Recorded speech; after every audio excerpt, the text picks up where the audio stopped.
There we go.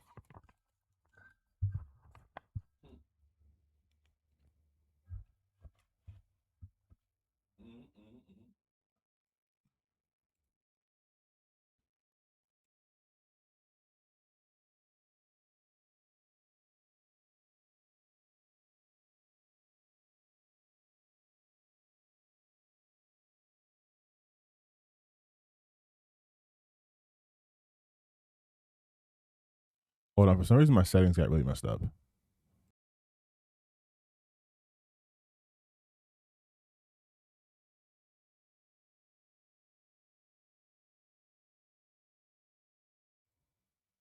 Yeah, I hate that one does that.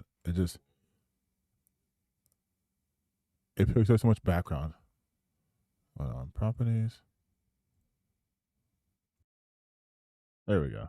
There we go. For some reason, every time holy shit, I got a donation. Just please think about some new revelations, DLC, and cassette using seeing down camper. What my son just did itself worth disgusting. I mean, first and foremost, thank you for that dono. Hi, everyone. We're here. It's Saturday. But yeah, I don't like what Microsoft has done with anything really. I apologize for starting the stream sort of late. I had a random headache. I was trying to sleep off. Took some ibuprofen. Uh, got something to drink and took a little nap.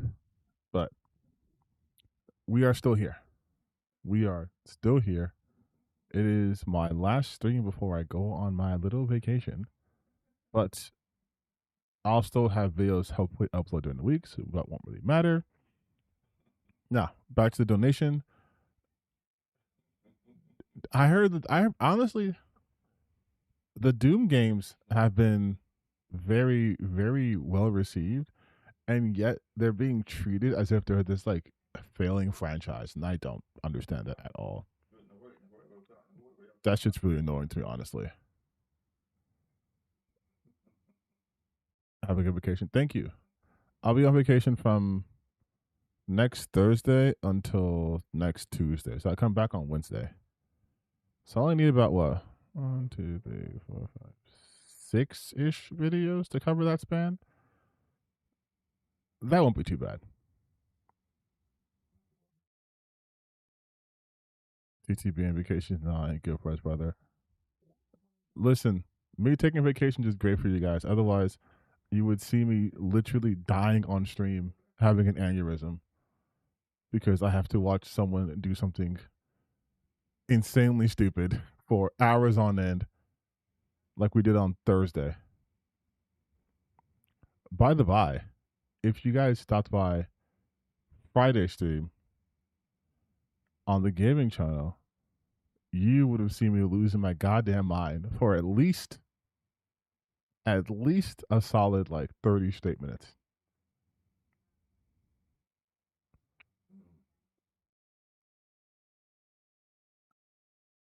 Don't come in, but some people are saying the entire engine team might have been dissolved or heard. I've heard that the entire like there's been some exaggeration as to who's got let go, so I can't really speak to the specifics.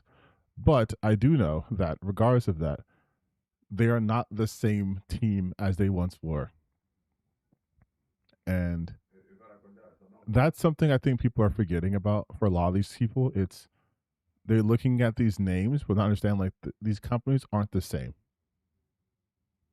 That was funny. We also had so much patience. I would have rage quit so hard.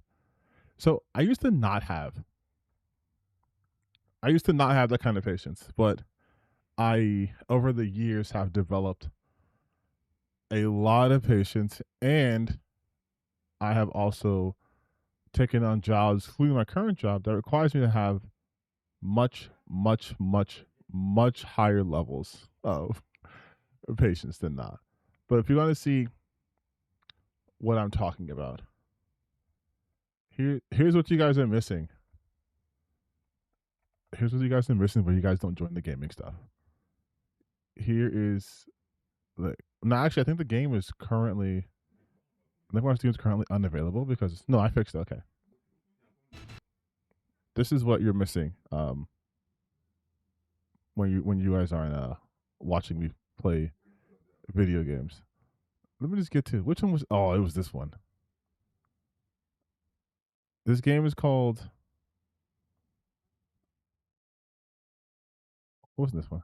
This game is called Love Eternal, and it's called Love Eternal because you will spend literal hours, literal hours in this game trying to get past certain screens.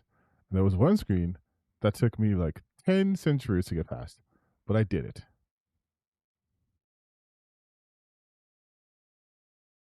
Yeah, I'll show you some of it.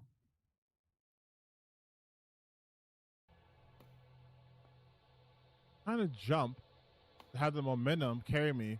I can switch and land on that switch. Which land switch is easy. For some reason, just to set this up, you have the main gameplay loop is switching. So gravity. So I can stick to ceilings or stick to the floor. But you have to reset each time. So either you touch the ground, like here, you touch the floor surface, that's not spiky, or you get a little red ball. So that one, oh. Well, that one was easy. Okay, then. But there was another one that I had to do that again, if you're on the stream, this one right here. This fucking one right here. It starts at what, 249? And I don't get past this part until 3. God, like 310?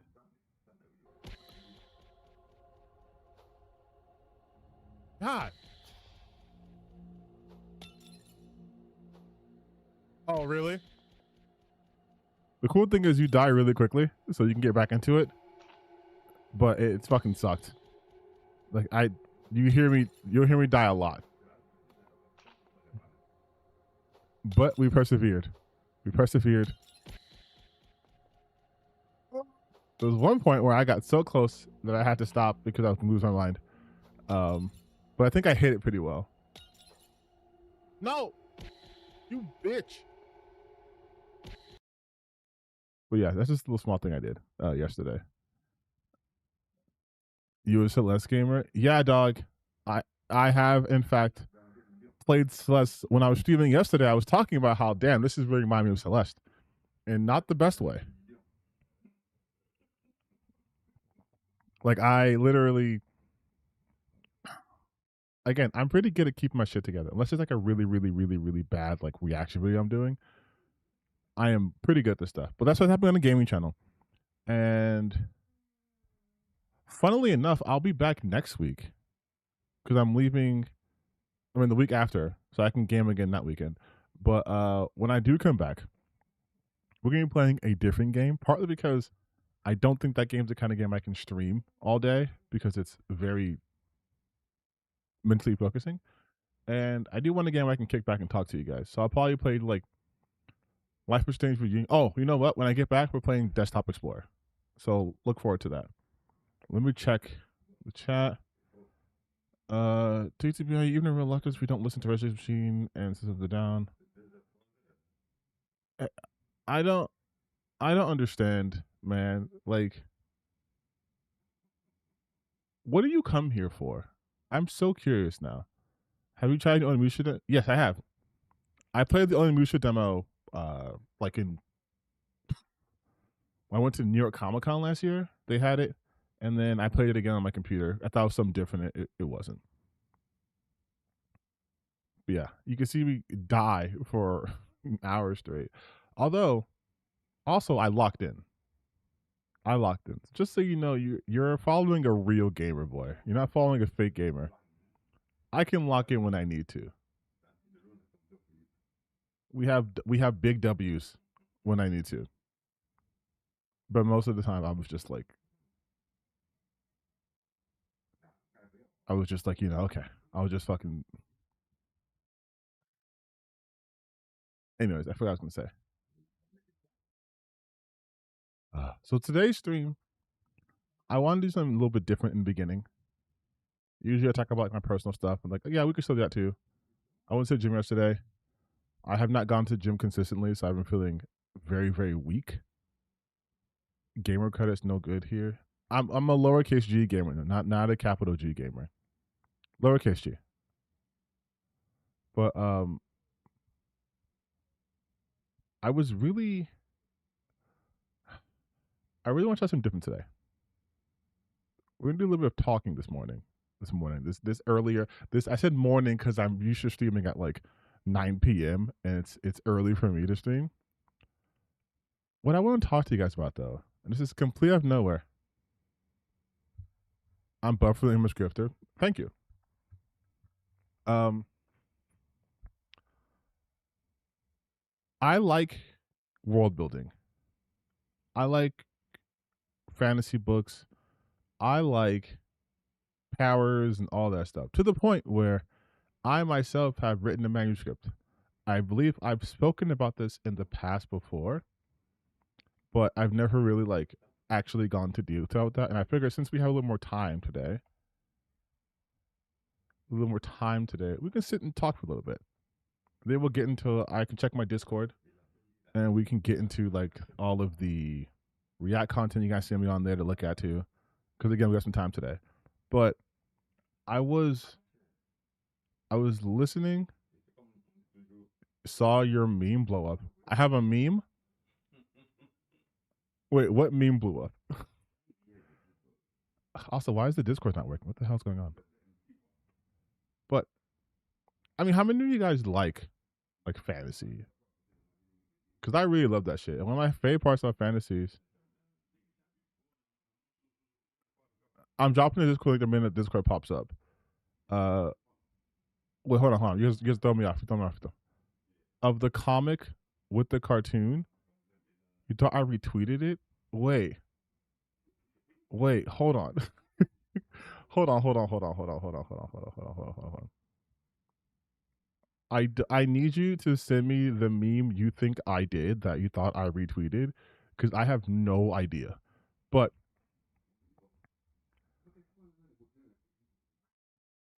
I love world building. And I want to share that with you guys. So I want to tell you briefly about the story I wrote, if that's okay. If that is okay. I wrote a little story. It's a small little story. It's only about 140,000. Wait, I was in Sebi's. Wait, who's Sebi? You guys are throwing me off so much. Who's Sebi? What the fuck is going on? Have I ever seen Fullmetal Alchemist? Of course, and Brotherhood. Okay. Hold on. All right, everyone. Okay, here's what we're gonna do. Same from Sebi. Okay, here's what we're gonna do. Someone link me this Sebi persons and see what they said about me. While you're doing that, I am going to talk about my story. While that's happening, I will also be trying to get the Discord up on my computer because it seems to not be fucking working, so we can have more reacts to do. Okay? So we're doing 3 things at once. I need you guys on the same page with me. So someone can find that thing from Sebi. We can check it out together. You should be able to put links in the chat. My Discord app is not working. Oh, okay. Thank you for the link. Oh, Jesus Christ.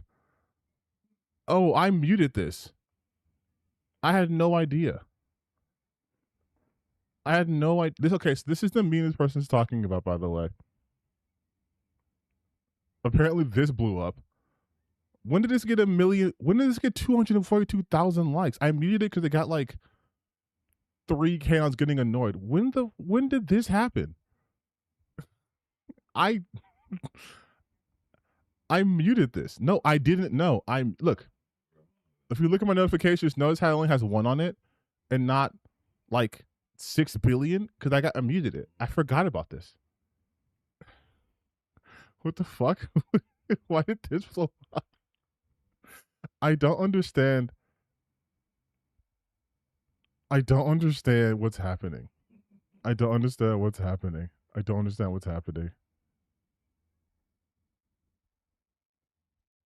then on top of that, Now people are saying Sebi hates fantasy games.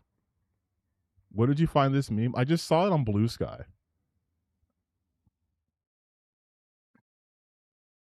I'm a week behind on Cowboys on this. I know. But apparently, all right, whatever. All right, whatever. Okay. All right. That's fine. That's fine. Someone's also linked me Sebi because I have no idea who the fuck this is. Stealing from Blue Sky? You can't steal from Blue Sky. We're all communists there. We're just sharing memes.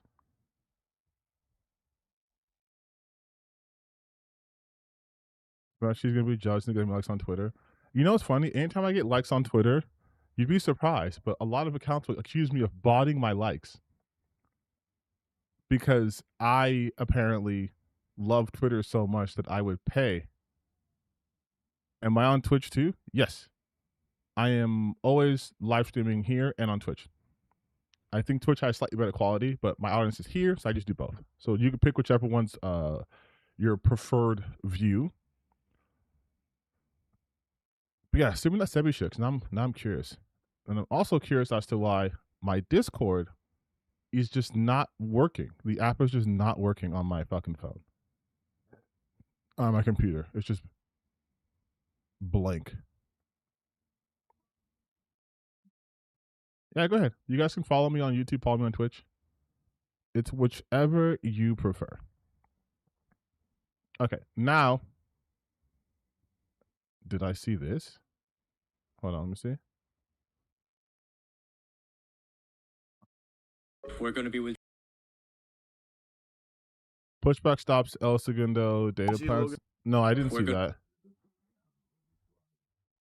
All right, I'll watch this too. But damn, a lot of information coming out this morning, huh? I was gonna talk about some bullshit, but okay. So going back to what I was saying earlier, I have written a story, and I do have it on. Let's do Blake's document. I do have it on Amazon. I think I have it for like a little bit. Let me see what it's called. Hold on. It's self-publishing, so this isn't. Oh, thank you for following me on Twitch, by the way. Thank you for the Twitch follow. Is the cartoon movie out? What cartoon movie? I am focusing. I'm locking in. This is easy for me. Multitasking is such a simple thing for me to do. Okay, yeah. So this is. I'm not going to share my screen on this because it's always doxing me, but this is the link. You guys don't have to buy it or anything. It's just a. It's just to show you. Like you can watch the sample pages, right? So this story, I called it Ethereal. And you can watch the samples of that too. So one of the cool things about world building. Let me give me a little background on this, okay? I used to play D&D, and I got the opportunity to DM, and I fell in love with DMing. I love creating backstory more than actually playing, to be honest. I haven't really played Dungeons and Dragons in a long time, but I used to love the world building. I loved creating stuff. So much so that I used that as sort of the basis. This was during COVID to write my own story. And it took a while because I had to go through different iterations and all that stuff too. And I wanted to show you guys some of the background work I did. If I can fucking find it. If not, I'm just gonna do it live. It should be somewhere here. This is the book. This is the actual manuscript, first chapter. This is the lore. I have written a lot of lore shit. I have written a lot of. I have so many half. like I have so many half finished stories. Look at this shit. I have so many half finished. Some of these are mine. Some of these are like story ideas, short novella ideas, Umbrella Academy, short novella ideas, videos never finished, stories never finished. This is what it's like having ADHD. Just a bunch of different things here. Holy shit, I have a lot. Oh my god. Palestine. I have a lot of I have a lot of these. I have a lot of these, okay? Did I finish this one? So what happens a lot too is once I watch something that inspires me, I just get into a mode. I'm like, how would I do this? How would I do this? How would I do this? So for example, this one is called the Umbral Society. I have not really put this one to paper, but like someone just like the background role building I do is this. So I already have terminology, abilities, how it's gonna advance, how it works, some of the characters. This is what I do for fun, mind you. No one makes me do this. Like I do this shit for fun. I write the lore, the background stuff too, then the plot. Because once I start from the power system. I go, what kind of power system will work best for this story? Let's start the power system first. I know this sounds dumb to say it didn't fit into the story, but it helps me conceptualize how I want things to go. So like this one, for example, not a fun font. 3 out of 10. This is for me. This is not for for people to consume. Aaron Forager. I wrote these names before, just so you know. Just so you know, okay. I wrote this name. I wrote this in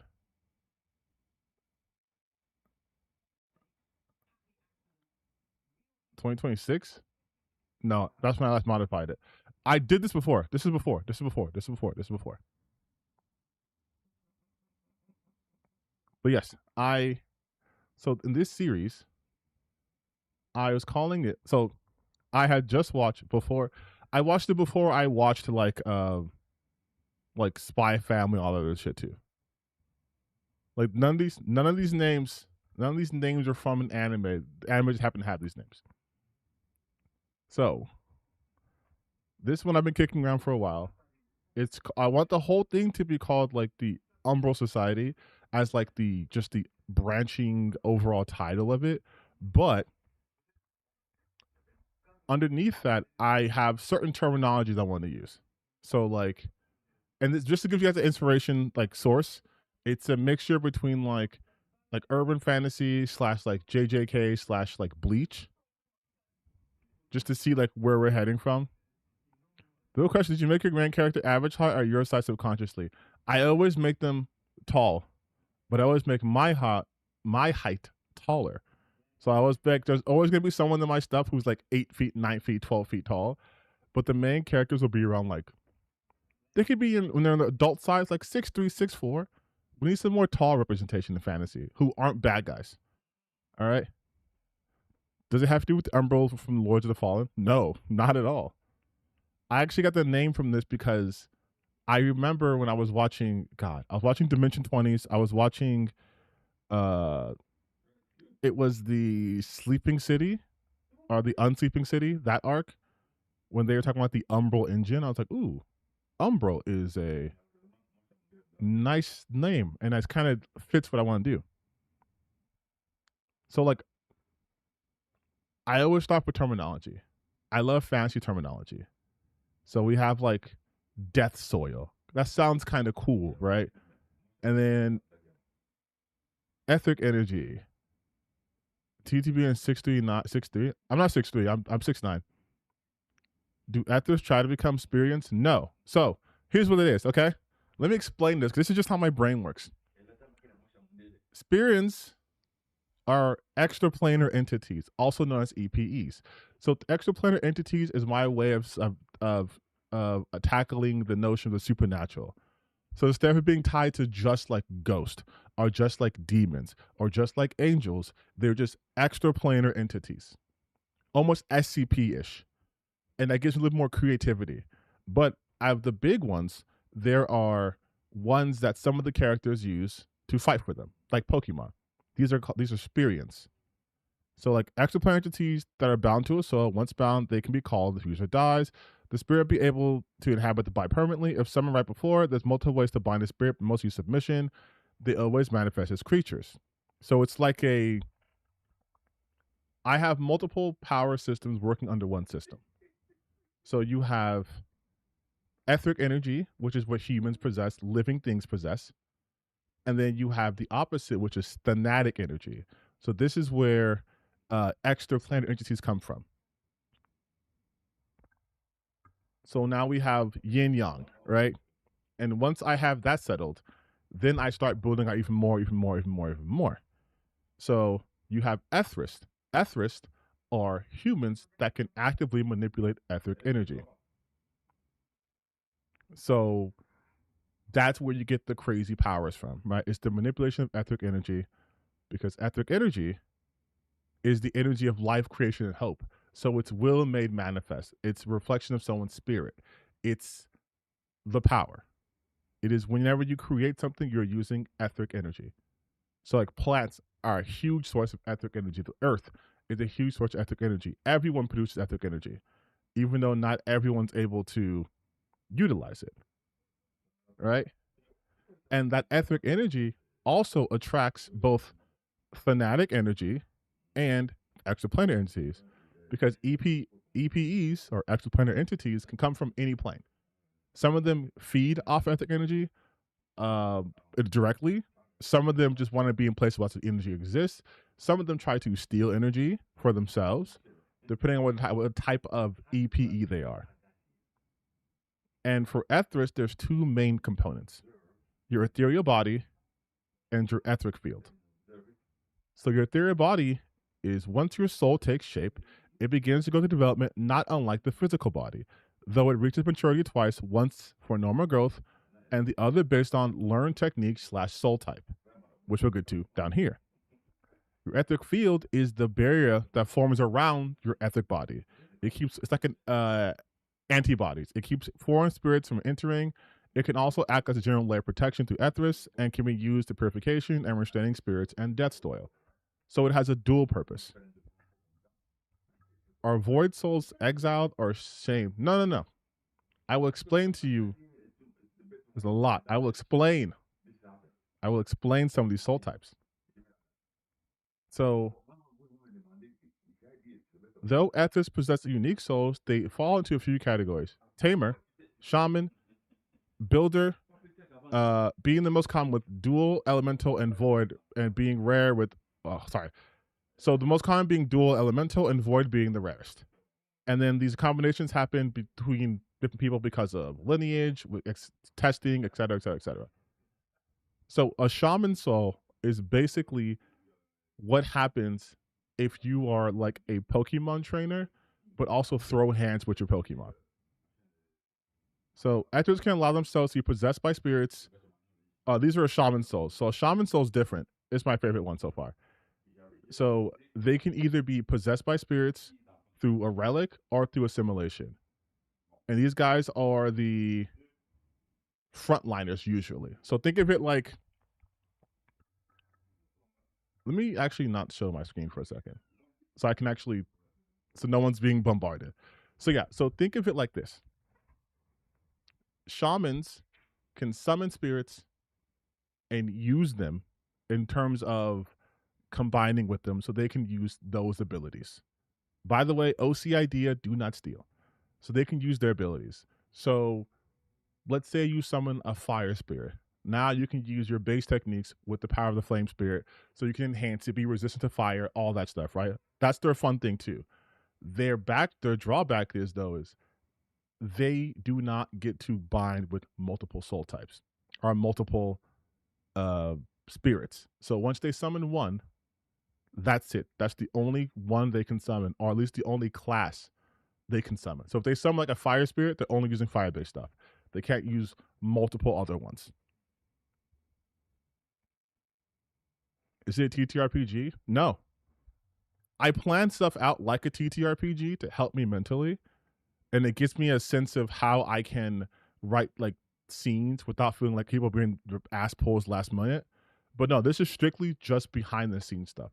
Most of this won't go into it unless it's like diegetic, but this is just to again help me think about stuff. And they get a boost when they get possessed by a spirit, but it's temporary. So as long as the spirit's in there. But there are exceptions. Right? And so the next one you have are the tamers. Now, tamers are basically like Pokemon. But the cool thing is they keep a thing what I call as a menagerie. Is there a way to break an oath bond near death? There is a way. I'll get to that too. See, this is the fun part, right? This is the fun part. This is why the questions come. I have to answer them before I even do this. I ask the same questions and I answer those questions. So then the next type you have is so Shaman King-ish, kinda. Like I said before, nothing new under the sun, baby, just remixes. And so the next thing we have is a Tamer Soul. This is straight up like Jujutsu Kaisen / Pokemon, where it's you have a storage of creatures you can keep, and you put them in a menagerie. So it's like your own like personal zoo. And there are obviously limits to how many creatures you can have depending on your etheric capacity, how much etheric energy requires to restrain that creature consistently, because you have to use your energy to restrain them. So the stronger you are, the more you can restrain them, but there's still a limit to how much you can hold.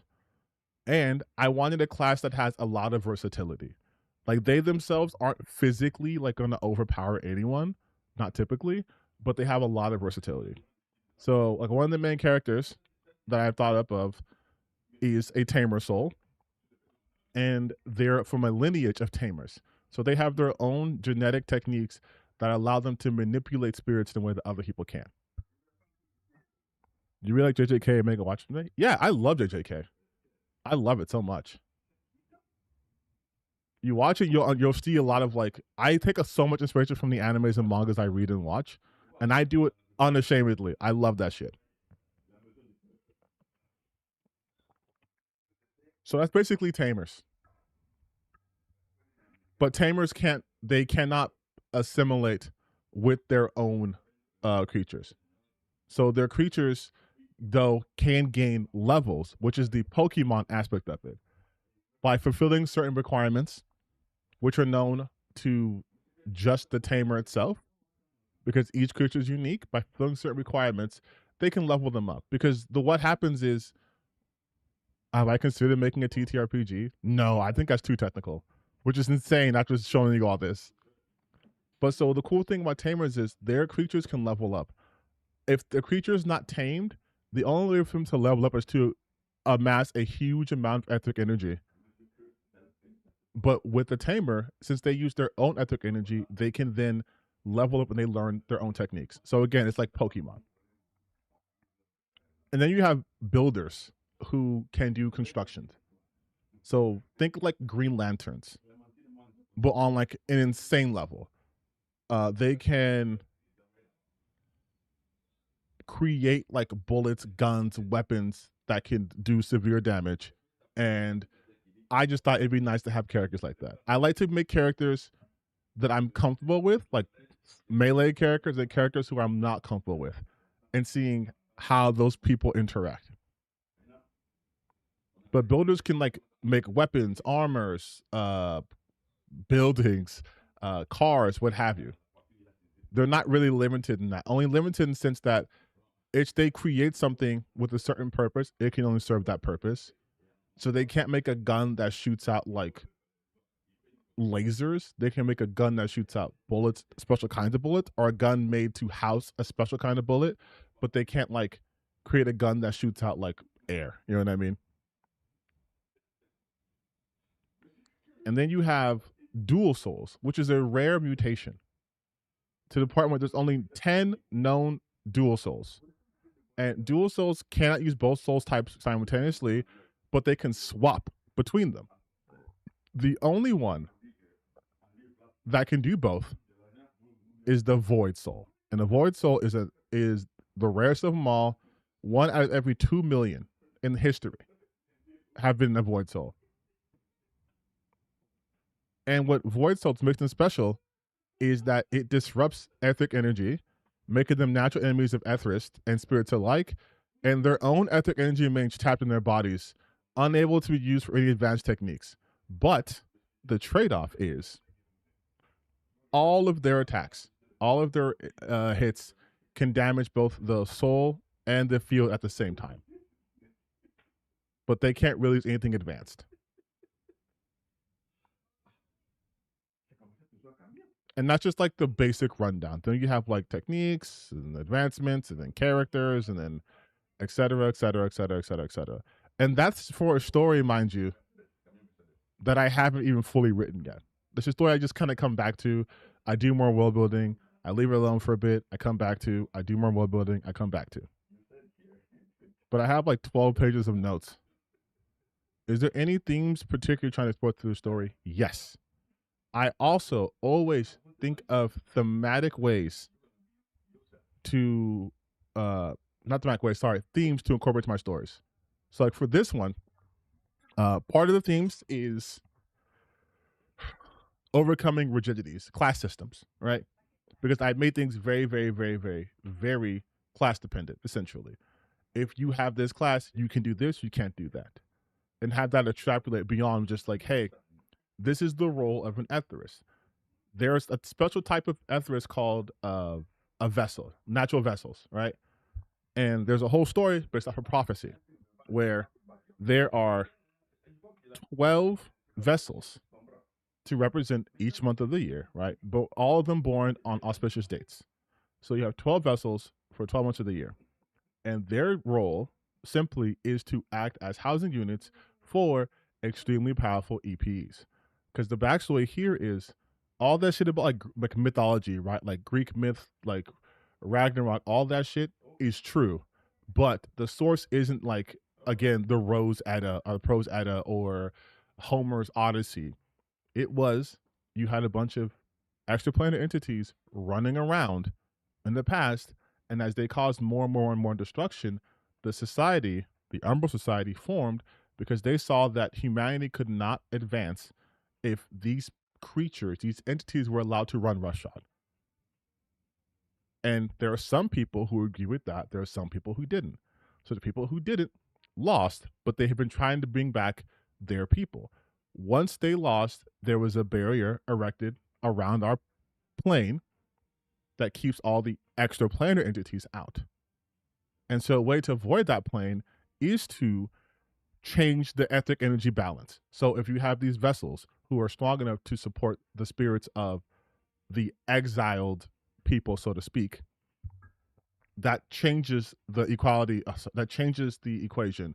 So it allows for more and more and more etheric energies to gather on Earth. Because the Earth etheric energy is capped. It capped at a perfect ratio to where humanities can expand and survive to what we have today without dealing with, like, again, ancient mythological creatures. But as more and more and more EPEs come through, there are inflection points where they can kind of rip holes in the barrier. And part of what an Etherist job is, especially from West Haven, is to make sure in their hemisphere that shit stays even. So there's an evil group called the Cult of the Far Whisperers, and they are following instructions from that from beyond, right? Little eldritch shit happening here, from that from beyond, in effort to trying to bring them back to Earth. And the vessels play a huge part in it. Is this a no? Just a great secret? Oh, this is the secret. This is the secret. It's a using real world as a basis, like how we talk about myth and mythology, but we say it's a myth. It's like an open secret, but like no one actually believes it's real. Like no one really thinks Zeus is real, but it's like, no, Zeus is real. Like, oh, this is real. Like, yeah, this is actually real. And they keep it under wraps.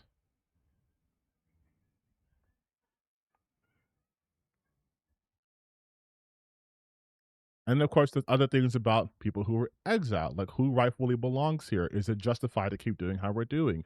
Is it okay to be exercising or killing or eliminating or removing these people, these threats, if it means the survival of your species? Is there a way for them to coexist? Is coexistence preferable to annihilation? Is annihilation preferable to coexistence?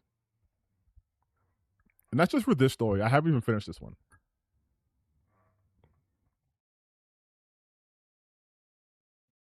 That's another story I've done. The one I actually wrote. That one's finished. At least the first book is finished. I do need to clean up, but I did post it on I did post it on Amazon, just like because. Does one of them's characters scream, "What am I fighting for?" Yeah, right over the dead body of a blonde woman. Remember how much gay sex is in this story? There's a little bit of gay sex in the story. A little bit. There's queer characters in the story for sure. I was arguing with someone who read about what over level means. Is this one and done genocide exile thing, or is the class keep it going and doing it in more groups? Well, it depends what you're qualifying it as, right? They are protecting this dimension. So whenever this infiltration, they have to handle it. Is the main character bisexual baddie? Not the main character, but some of the supporting cast and like the co-leads. Yeah. This one is basically like, oh, Chuds would hate it because it's so woke. We have women who have power. We have people who are queer, people who are trans. We have all this shit. And a lot of them are black. I'm going to actually add a fat black disabled person just so they don't have to Photoshop or use AI anymore. They can just be like, yep, he really added this person.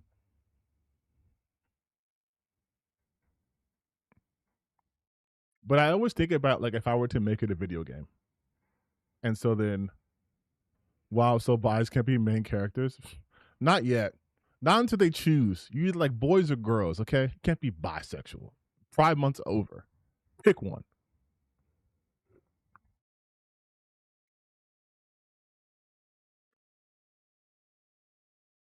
But if you want a sample of my writing, again, if you go to the Amazon link I posted, you should be able to see it. Like it should have an actual a reading sample on there.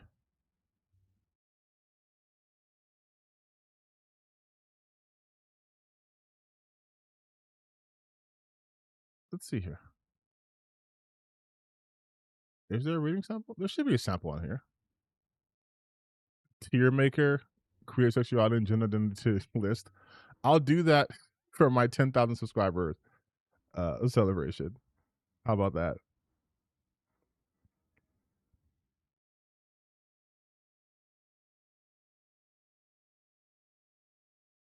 Look, I'm trying to see. There should be, because I'm not gonna have people pay for this unless they want to. But there should be a.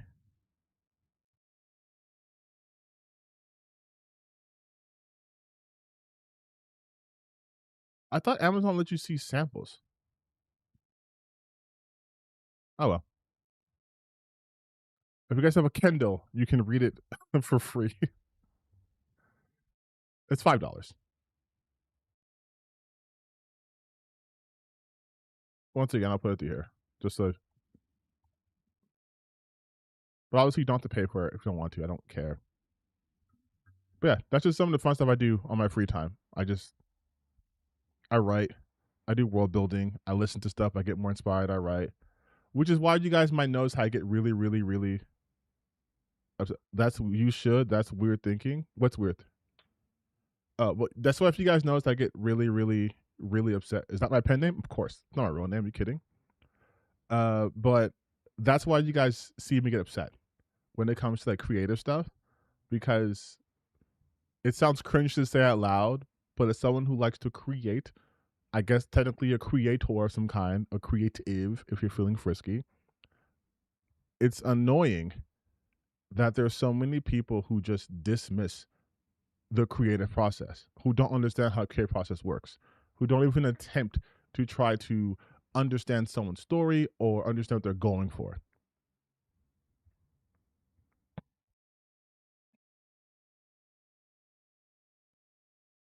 I start challenges in my world and work backwards to the powers. See, I adopt a bit of. By the way, I used to watch the Brandon Sanderson videos on free on YouTube, his college classes. That helped me a lot. So I took some of his ideas where the powers can't solve everything, right? Because that's boring. The powers can help, but they can't solve the challenge. It has to individuals have to solve the challenge, or groups have to solve the challenge. But it can't just be like, oh, I'm gonna punch you harder. Like that always happens because this is more violent, it's more action oriented, but there's reasonings around it. God, I really wish I had a sample to show you guys. But I guess just the little blurb can be enough. At least I don't use AI for writing. Yeah, I would never use AI for writing. I would never sully the art by using an AI. Because you can always tell when it's AI generated. You can always tell when it's fucking AI generated. Like, you want more proof? You want proof of how we have such a dead internet? Look at this shit, dog. Look at this right here.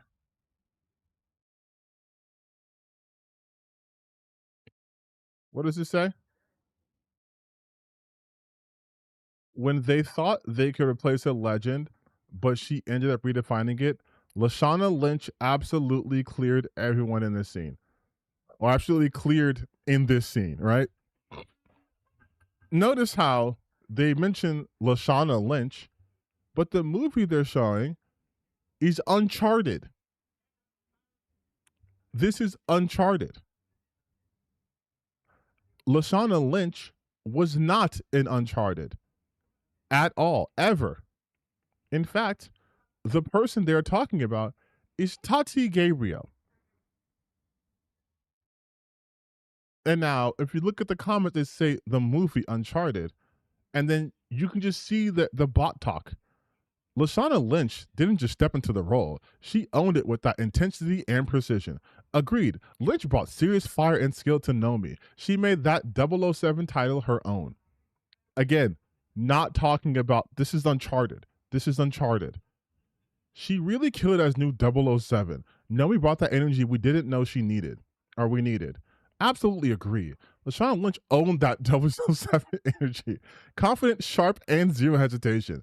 Nomi wasn't just filling the role, she made it her own. She stepped into the role with confidence, wit, and action chops that shut down the noise.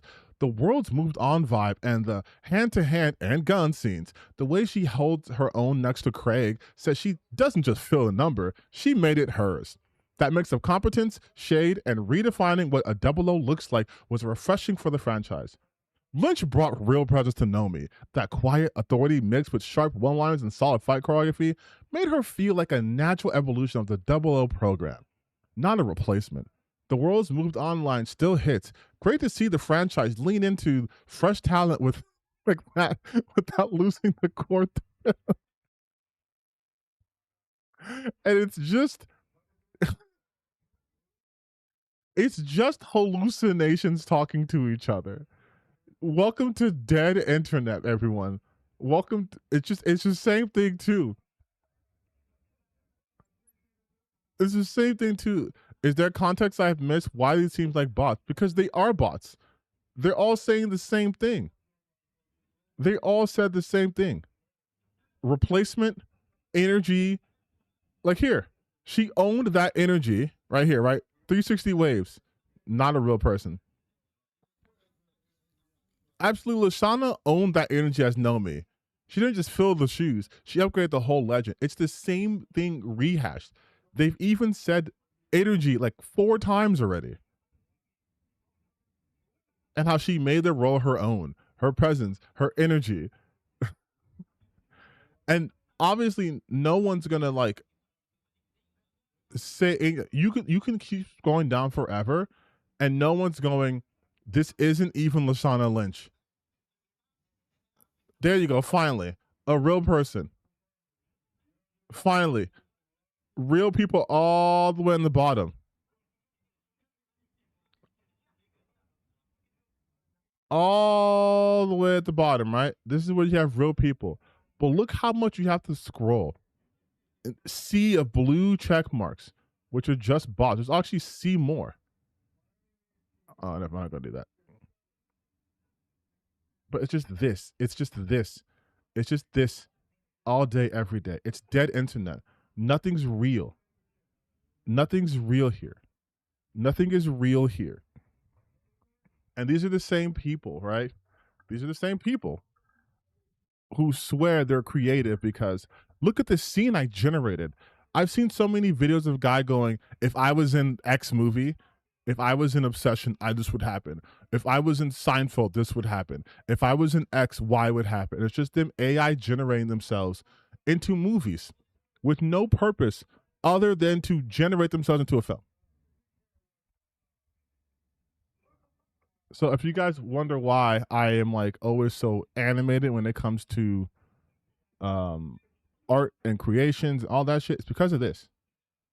I like to create stuff, and I think it's disgusting that we're relying on these goddamn clankers and these prompt artists and having them you say that, oh yeah, I created. You didn't create shit. You did not create shit. You created nothing. You actually have the opposite of creativity. That is the antithesis of a creative work. Having a machine do all the work for you. Insane.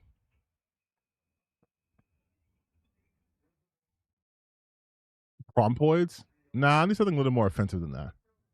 Like a code head. Yeah, these code heads. These dirty code heads, bro. I think people's AI to create art do deep down want to be creative, but they don't want effort putting something back. Usually it's more money they want.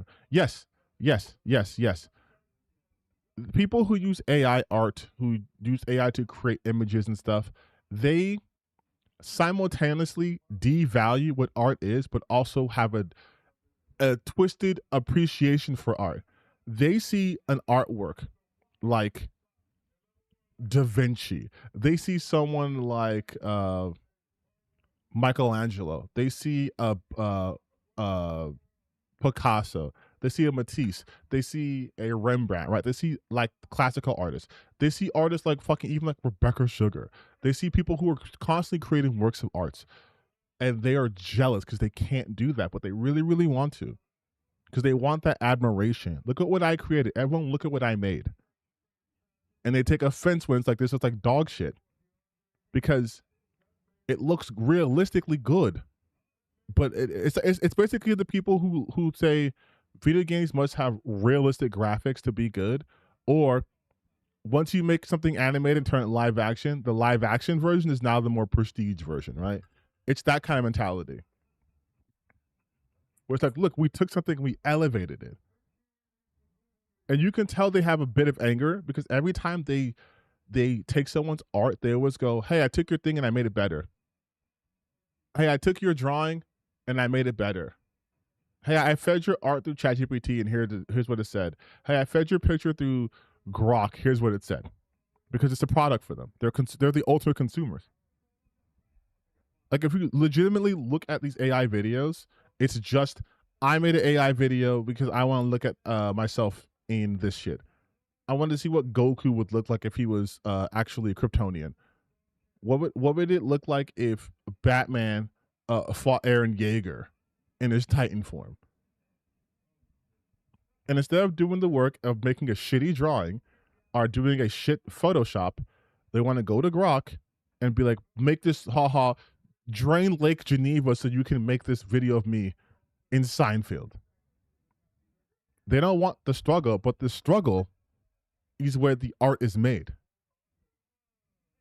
Because when something comes together, you're just like, it's that catharsis, right? Like yesterday when I was playing the video game and I was like, oh, I figured out, I finally understand it. Or when I'm writing my stories, I'm like, oh my God, this plot line's so good, or this scene is amazing. You don't get that for just a robot because it's like you don't even understand the build up to it. It's just why are these two characters fighting, right? Anytime there's a fight in a movie, book, whatever medium you're reading, the fight has to be either the culmination of something or it can be the exciting incident. Someone can make like a fantastic work of art and then someone would say no, it looks bad. Yeah, because they think if it doesn't look realistic, it looks terrible. Someone showed me a screen cap saying, "What if Darth Vader trained Anakin?" We're losing it. We're losing it. But speaking of losing it, if you guys want to, now I don't mean to ever offend someone's religious beliefs or anything like that, right? I have my own belief systems, but shit like this is why Christians will always be seen as insane. Because why is this your hypothetical? Why is this your hypothetical? The best logical fallacy to give an atheist when discussing morals is to ask them why it's morally wrong to have intercourse with roadkill. It's dead, it will not feel anything, nobody will know.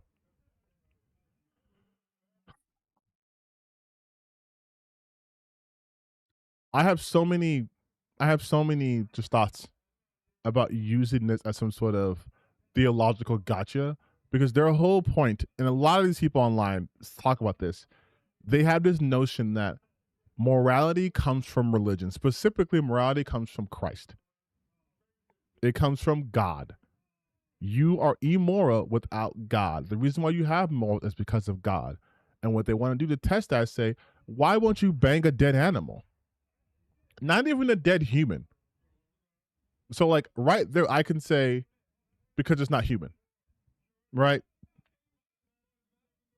I could say, because it would feel good to me, it could hurt me, it can harm me, whatever.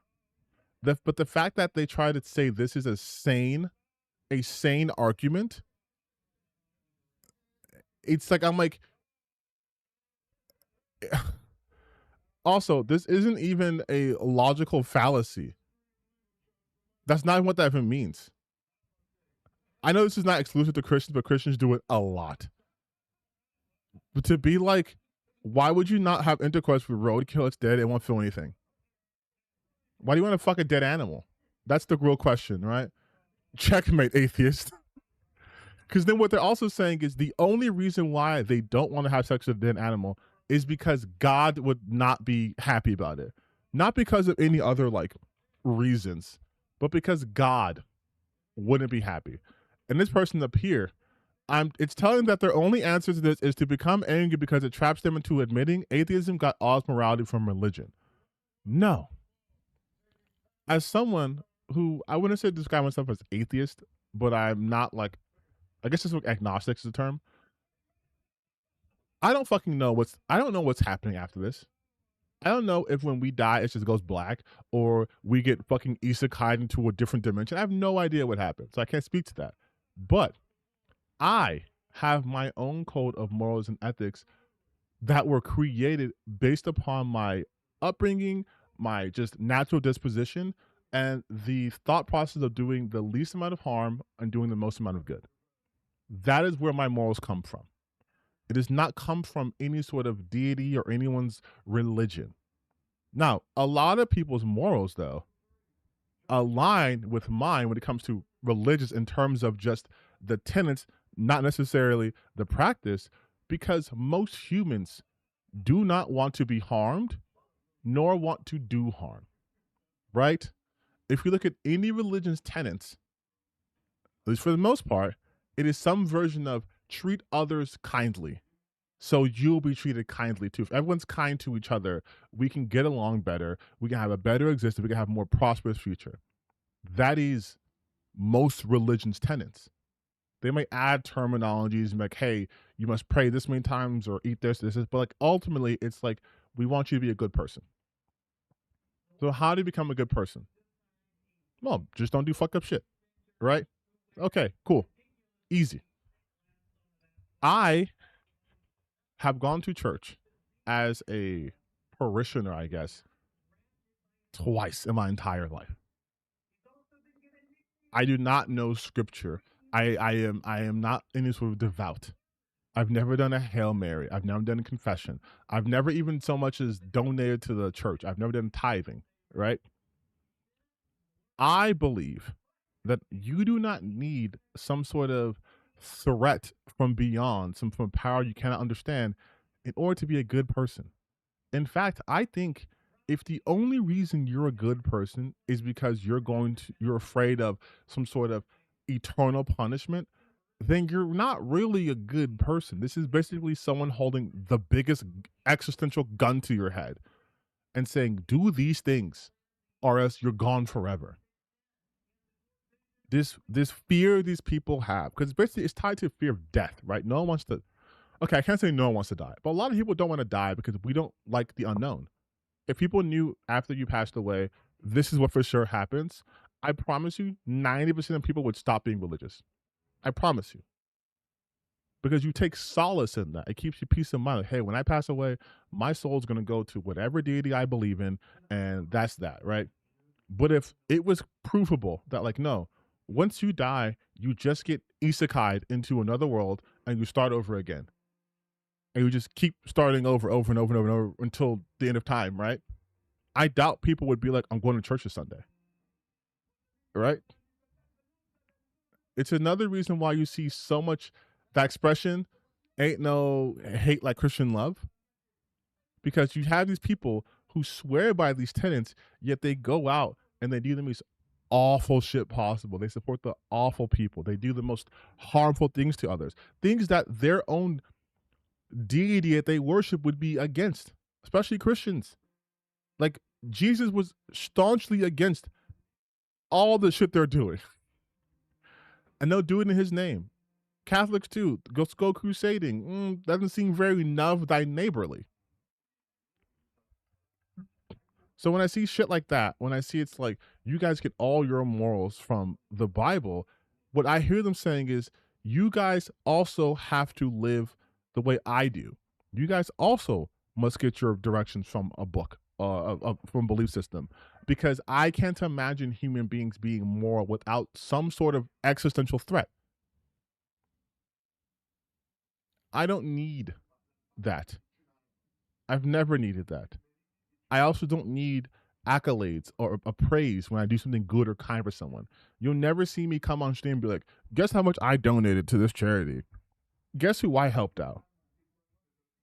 I have literally, with no exaggeration, given the shirt off my back to people in need. Like, took off my clothes because they were cold and needed it. And you won't know who it is. I won't ever film that. I won't talk about that. Because if you're doing this shit for attention, I think that defeats the purpose. That's not to say don't fundraise, because if you can get attention on a good topic, obviously do that. Fundraise your ass off. But those kinds of people, you see it like the Mr. Beast, right? Where it's their philanthropy is, look at me doing good. Look, I'm such a good person. But they're doing that to just sort of balance the scales. I don't try to balance scales. I simply just try to live a life that at the end of the day, I can go away saying like, hey, I try to help as many people as I could. I try to do as little harm as possible. That's it. You're speaking from a grown, educated, old man perspective. No, I've been this way my entire life, though. I've always been this way. That's the thing. That's why I was brought up. My mom's Catholic. All my sisters are Catholic. I'm not. Like, so it's not even like a with age comes experience type thing. This is just who I've been as a person. Because I've always questioned shit growing up, which is not really good when someone wants you to join their religious systems, right? Questioning authority is not usually looked upon fondly from a historical context. But I always did that. If we're like, put it this way, if we're all God's children, and he's omniscient, omnipotent, benevolent, why do I have to go to church?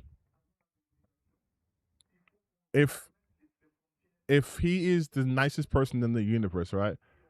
Why do I need to go to a building to worship him? Is he not omnipresent? Is he not everywhere all at once? Is he not here right now? Why don't I go to church? Why do I have to give this church money? Why do I have to do any of this stuff? He made me this way.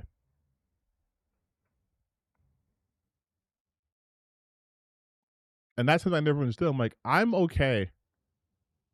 I'm okay living with a flawed God, right? Because that explains everything. If he's not perfect, but he's trying his best, what's more human than that? But if he is perfect, then there should not be imperfections. If we are made in his image, then God himself must be imperfect. Otherwise, we aren't made in his image. Simple as that to me. That's why Bob was a point. When you're talking about 5-year-olds and how parents should raise them, that's what societal code is required. I was raised Catholic and went Sunday school. I don't know what I am now, but I guess I'm confused. Whoa, whoa, whoa. You're going to question why churches get tax exemptions. Yeah, why do churches get tax exemptions? Anyway, no, I was kidding. That's why it's so insane to me when like people like God blessed America. I'm like, so of all of God's creatures on earth, he decided to bless a country that's only existed for like 200 some odd years. He didn't bless China. He didn't bless Europe. He didn't bless Africa. He didn't bless anywhere else but just specifically this country. And his blessing was through the blood of natives. Like, all I'm saying is the God that these Christian nationalists seem to worship doesn't seem to be someone worth worshiping. If your God requires the blood sacrifice of entire peoples, so you know who's in charge of you, not a God worth knowing, not a God worth fearing, not a God worth entertaining.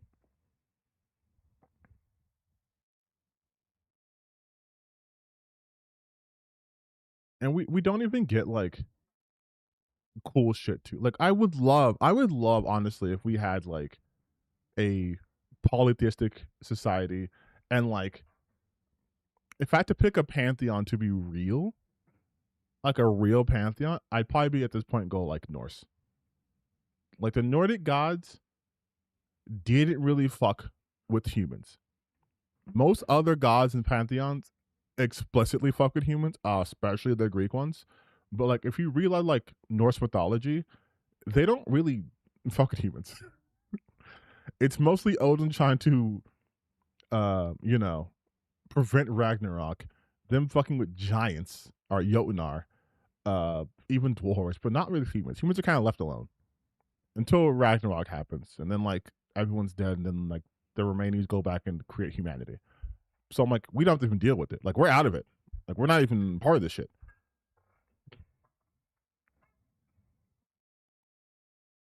Didn't think I was having a theological discussion at this time. Welcome to the fun. Welcome to the fun hour stream. Look what happens when I stream half an hour earlier. Chat's talking about Christianity. No more. No more Christian talk. Someone send me the link of that Sebi person you were talking about. I'm curious now.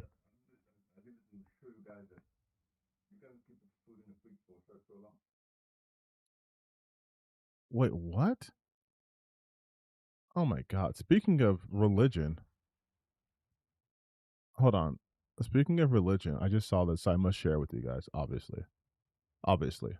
Obviously, I must share the pain. Is this caption correct? I would go back to mass and I would go back to church if the Pope calls a crusade.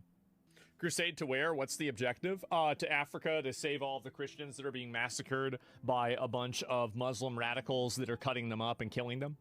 I think that that's definitely what they should do. They're being killed in mass, genocided, massacred, and these are people that want to become Christians. There are a number of bishops and people. Oh, he has no idea what he's talking about. He's a LARPer, by the way. He's LARPing. He wants them to do the Crusades. He wants them to do the Crusades. Oh, just Africa. Go to Africa. Oh yeah, it's not gonna have like it's not just a continent with like fucking 54 countries. Which part of Africa? Where in Africa are they? And by the way, notice how he says he will go back to church only if the Pope declares basically jihad against Muslims. And for all of that work he wants the Pope to do, that will just get him to go back to church. Like this is someone who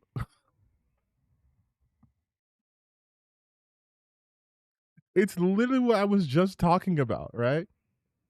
Your only buy into religion is if you can use that as a shield to commit untold acts of violence, right? He didn't even say like I will join the church, the Catholic Church, if the Pope promises to erect like 100 churches in Africa to save their souls. No, it's I will join the Catholic Church if Pope Leo decides to declare a crusade against Muslims because they're genociding Christians. Apparently, Christians are a race of people. My mistake. My mistake. My bad. Of the faith and the Roman Catholic Church that have come The Roman Catholic Church. He thinks this is crusades. What's next? You want them to call it Constantinople again? from Africa. And I think Africa is one of the biggest places where Christianity is flourishing and it's being killed. And I think they need to stop that. That's it. I would go back.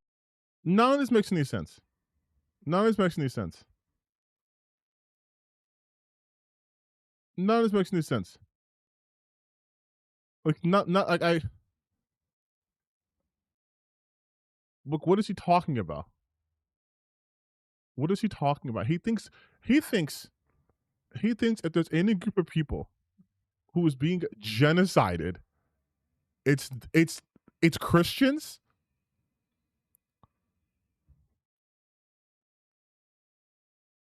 The fact that this person has an audience to begin with is a continual indictment of the level of intelligence of the average American/European, because there is literally zero truth to what he is saying, which is shocking to no one.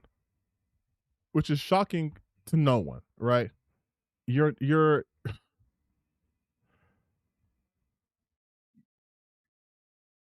there's just no getting through these people. There's just no getting through to these people, man. There's just no getting through to them.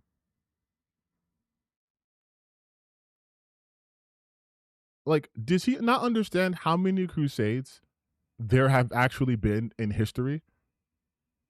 The scoreboard is not in the favor of Catholics at all.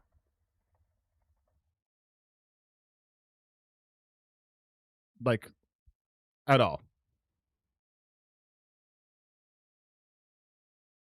I think they're like one. They're like 1 for 9.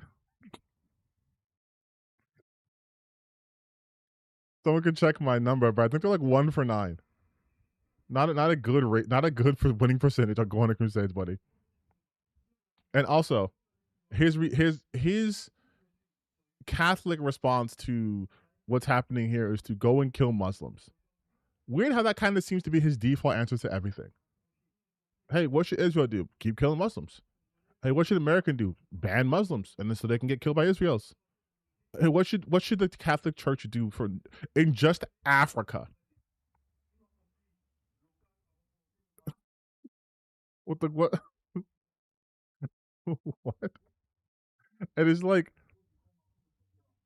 and he's like, oh, they're attacking. Dog, half of the continent in Africa are Christians. What are you talking about? What are you talking about? Like the northern part is obviously it's Islamic, but the rest of the continent is like Christians. They're not being butchered.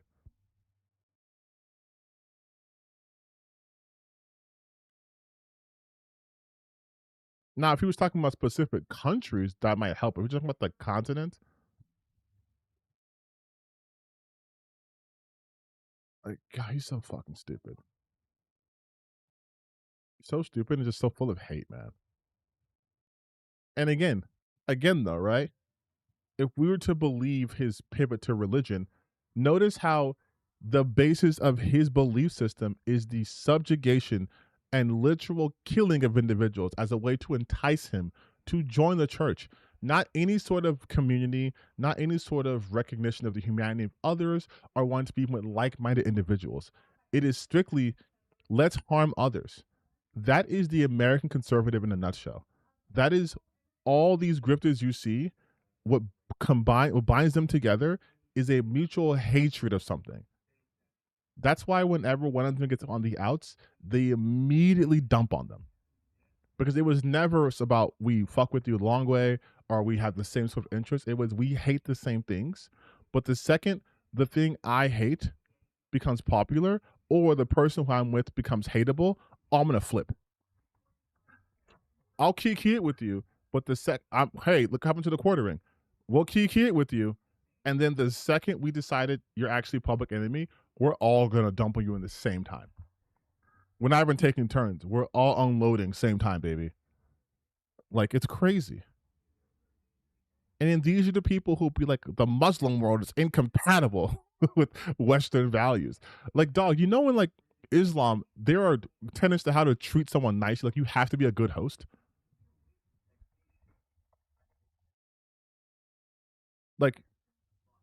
Like, that is like hospitality is one of the cornerstones of Islamic faith. Like, you have to be welcoming guests. Like, it's literally there. Like, you have to. That thing does not exist to my knowledge like Christianity.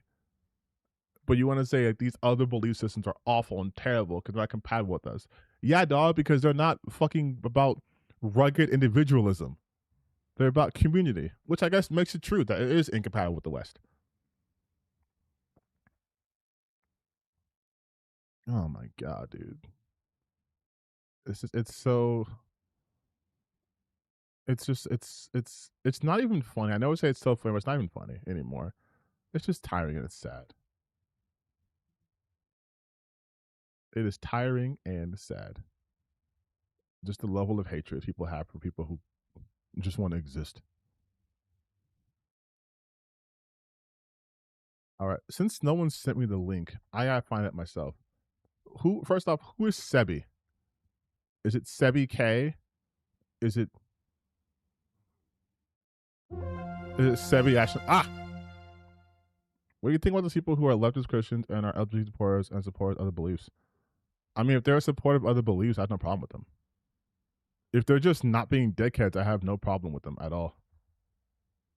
Like I was saying before, I don't really care about someone's religious background, but the minute they try to use that as some sort of dogma to attack others, that's when I care. Like if someone was like, I have to show respect to you because my religion says that every human being is worthwhile and we must show them basic decency, I wouldn't be like, oh, you're cucked. You're a religious cuck. I bet that's cool. But if it's like my belief system says that you shouldn't exist because you like boys or you're trans, I'm like, no, fuck out of here. Why would I respect that? Also, again, people who are talking about Sebi, who is that person? I want to see. I want to see what this is coming from.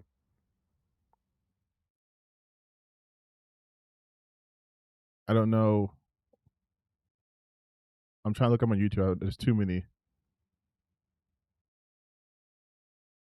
There's too many Sebis out there. It was Sebi, right?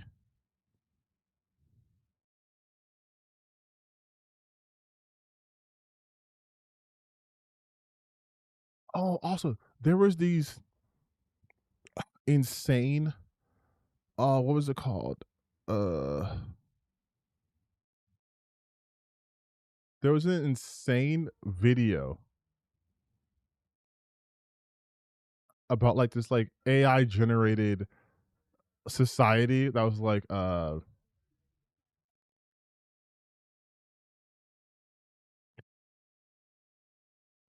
I gotta find that. I gotta find that right.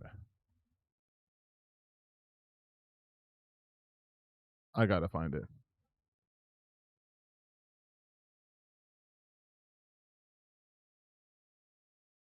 Why don't Wait, where is it? Wait, does no one have the does no one Correct. have does no one have the link to the Sebi shit?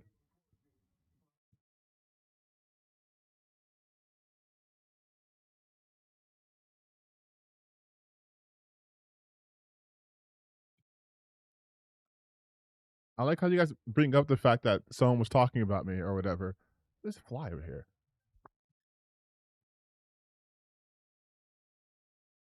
All right, I'm gonna have to fucking do it myself.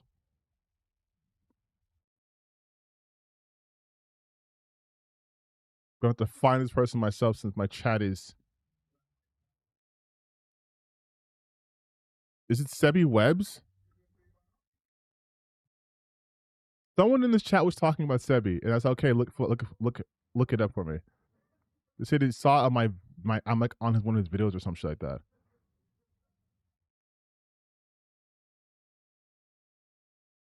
But I have no idea who would be. The tragedy of modern gaming? No. No idea. No, okay, someone's gaslighting me here. Earlier in this chat, people were talking about Sebi. I'm not making this up because why would I make that up, right? Oh, now no, so I'm talking. Oh, okay, all right, okay, okay. So I'm just insane. All right, cool. But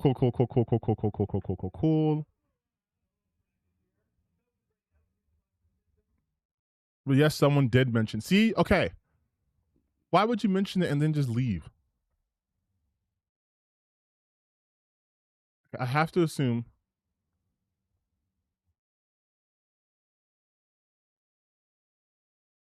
I have to assume it's this guy. I have to assume it's this person. But I don't know. This person seems to talk about Final Fantasy VII a lot. So I don't know why he'd talk about me. The tragedy of modern gaming, Soy World?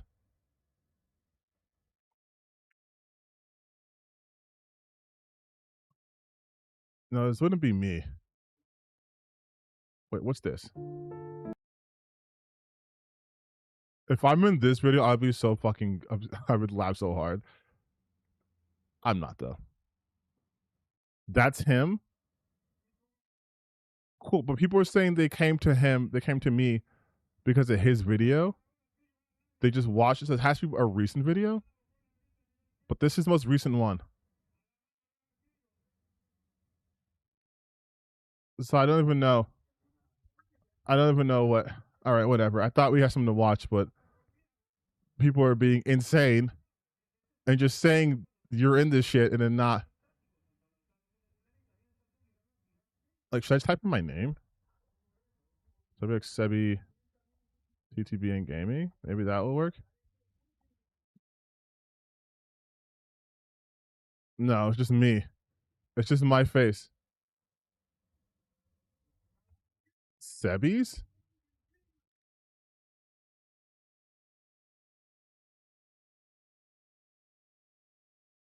About soy? Wait.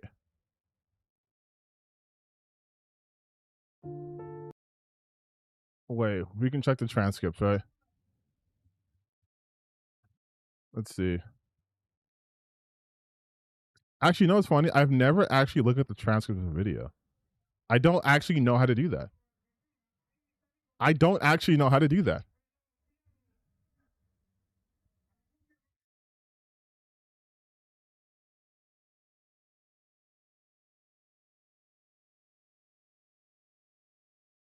That's the guy, and it's a minute in. Wait.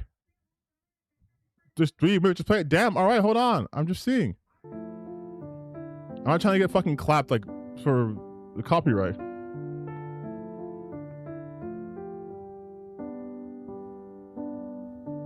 All around me are a million soy boys, worn out e-girls, NPCs. Someone said it was a minute in. They're excited for the latest product, early access. rushing out for more pre-orders, defending devs for cutting corners, paying extra for Just mute this part. That's such a good idea. But then I can't hear the beautiful lyrics. Whatever. Who cares? finished games and just consuming AAA games. This is 30 frames. 30 frames. Skyrim getting re-released again, and you'll still buy it. Don't deny it. And I find it He's supposed to, he did the wrong part for that beat. As the crescendo hits, he's still keeping the same pace. kinda funny. I find it kinda sad when everything is soy. It is a very, very soy world. Soy world. Okay, so Soy I have nothing to do with this video.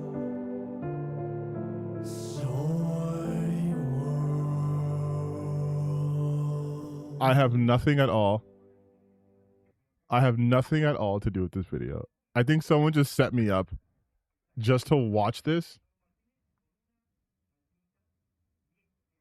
footage. I'm not even in this footage, but Will Smith is in it. Wait. Yeah, I have nothing to do with this. Why did... Yeah, I saw some video. There's nothing to do with me here. Right? No. What the fuck? Did he like live stream something about me? Is that what it is?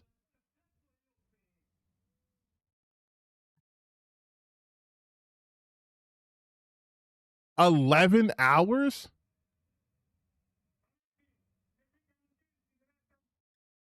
Oh, this dude streams for like forever. No, okay, yeah, I can't be bothered.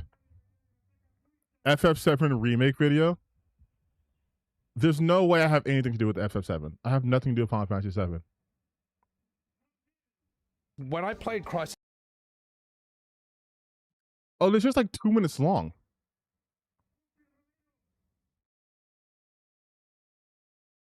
Yeah, none of these have anything to do with me.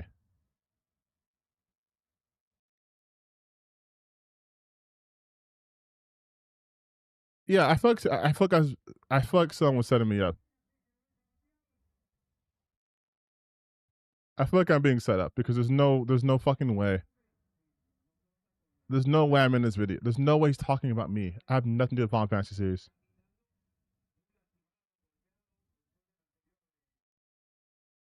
He brought me up in this video? Okay. Played Crisis Core for the first time a few months ago. I could not believe how much of FF7 Remake's DNA was in that game. You know, it was like the last piece of the puzzle falling into place. FF7 Remake makes no sense as a remake of OG FF7.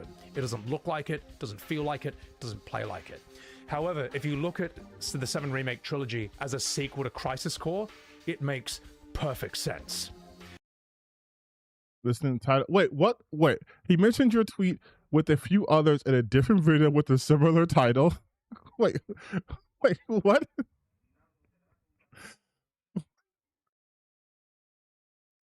So that it's probably lies. There's probably this one then, right? It's probably this one. Remember when I said that a lot of FF7 Remake fans like to rewrite history? Well, we got to see some of that in real time on Twitter. Now, would you say that this accurately describes the behavior? Wait, let's just see. It's probably...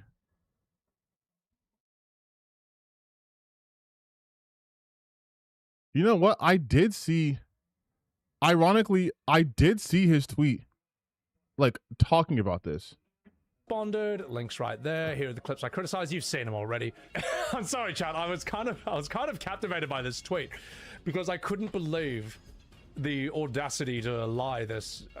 What, you saw it? I passed it. Okay. Oh, who I am.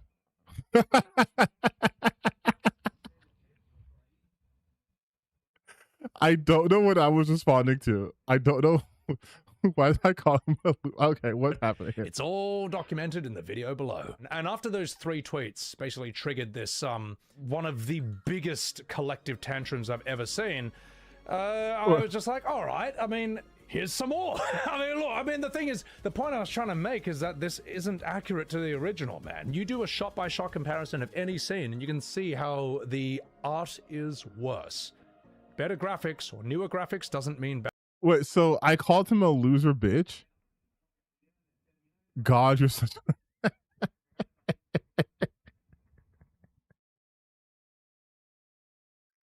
I don't... Listen, I'm not even... I don't know. I must... You know what? You know what this is? You know what this is? You know what this is, though? I think... I don't know why he would shout me out the different video, but I think what this was the fact that I was getting tired of everyone talking about how it's not the original, it's not the original. Like, I know it's not the original. I know it's not the original. Go play the original. Like, that's why I said loser bitch. Because you cannot have your whole... Like, I think I had heard of him, and it was always him talking negative about something to do with Final Fantasy. Goat alert. I thought it was something with Final Fantasy, and I'm just like, you can't keep comparing remake to the original series, because this is literally a remake. Like, they're doing a remake in the most literal sense. It's been made and they're remaking it. They're not remastering it. They're not saying it again. They're not doing the same thing over and over and over and over and over. They are literally remaking this. And the originals still exist. This is not a replacement for the original. They have told this story so many times. And I don't mean that like thematically. I mean, they have told Final Fantasy VII story in so many ways that they wanted something different. Does she think remake and remake the same thing? I don't know. I don't know. Because if this was a shot-for-shot remake, or a 99% remake of Final Fantasy VII, I would never want this to be played then. Like the entire... So, by the way, I sat through a whole ass music video talking about soyness, mind you, just to get like my tweet here for a second in a collection of tweets. So either I'm super vain, like, yeah, people were talking about me, or I was misled. But anyways, let's just watch his 7-minute video. No, I'm not watching this. It's also crazy that he made this video 3 days ago, when this post, if you look at the date, this is from August 27, 2025.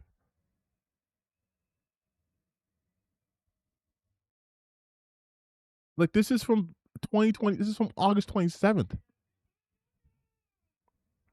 I don't know why this is now being a video, but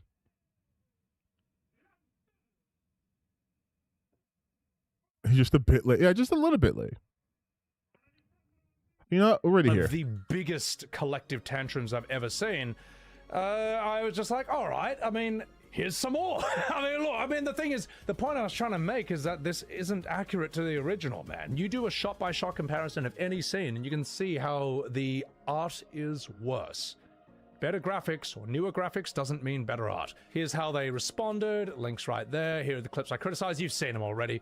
I'm sorry, chat. I was kind of captivated by this tweet because I couldn't believe the audacity to lie this, to try and gaslight people this blatantly, and everyone else who supported it. Here's why I made this tweet, because this is going to be really interesting for future debates and stuff. I don't think the person who created this meme realizes the position that they've put the FF7 Remake fandom in. Because from now on, whenever anyone criticizes FF7 Remake, just says, you know, I didn't like this or that, if Remake fans then explode into a rage when someone criticizes... Okay, but I think here's the thing though, right? Like, there's criticisms, sure, but if like everything you say and do about a game is just negative, then at this point it's not critiquing. You just hate the game. Like, if they behave like mature adults, people who criticize, but if your criticism needs to come from a place where it can actually improve, and it can't just be like hating on literally everything. Only one day later, you're a dipshit with a webcam. You're not a community leader. Your taste is dog shit. You're not a move a day. It's not like this. As much Yeah, this seems kind of legitimately disingenuous, though. All right. and that is the straw man technique. Now, this tweet got 30,000 likes a while back, and it was, oh my god, Rebirth ruined the original. I think you and I, and everyone who's being intellectually honest here, knows that this is not the argument. This is not what people are complaining about. In fact, I think when it comes to FF7 Remake, I don't think I've heard anyone complain about the graphics at all. That's not a point. That's not one of the points of contention. I would say the lighting is pretty bad in the sense that every time you leave a building, you get flashbanged in Rebirth, but this is missing the point 101. Now, the thing is, it is funny. I'll give it that, all right? I saw that, and I'm like, oh, God. You're like, you know what you did.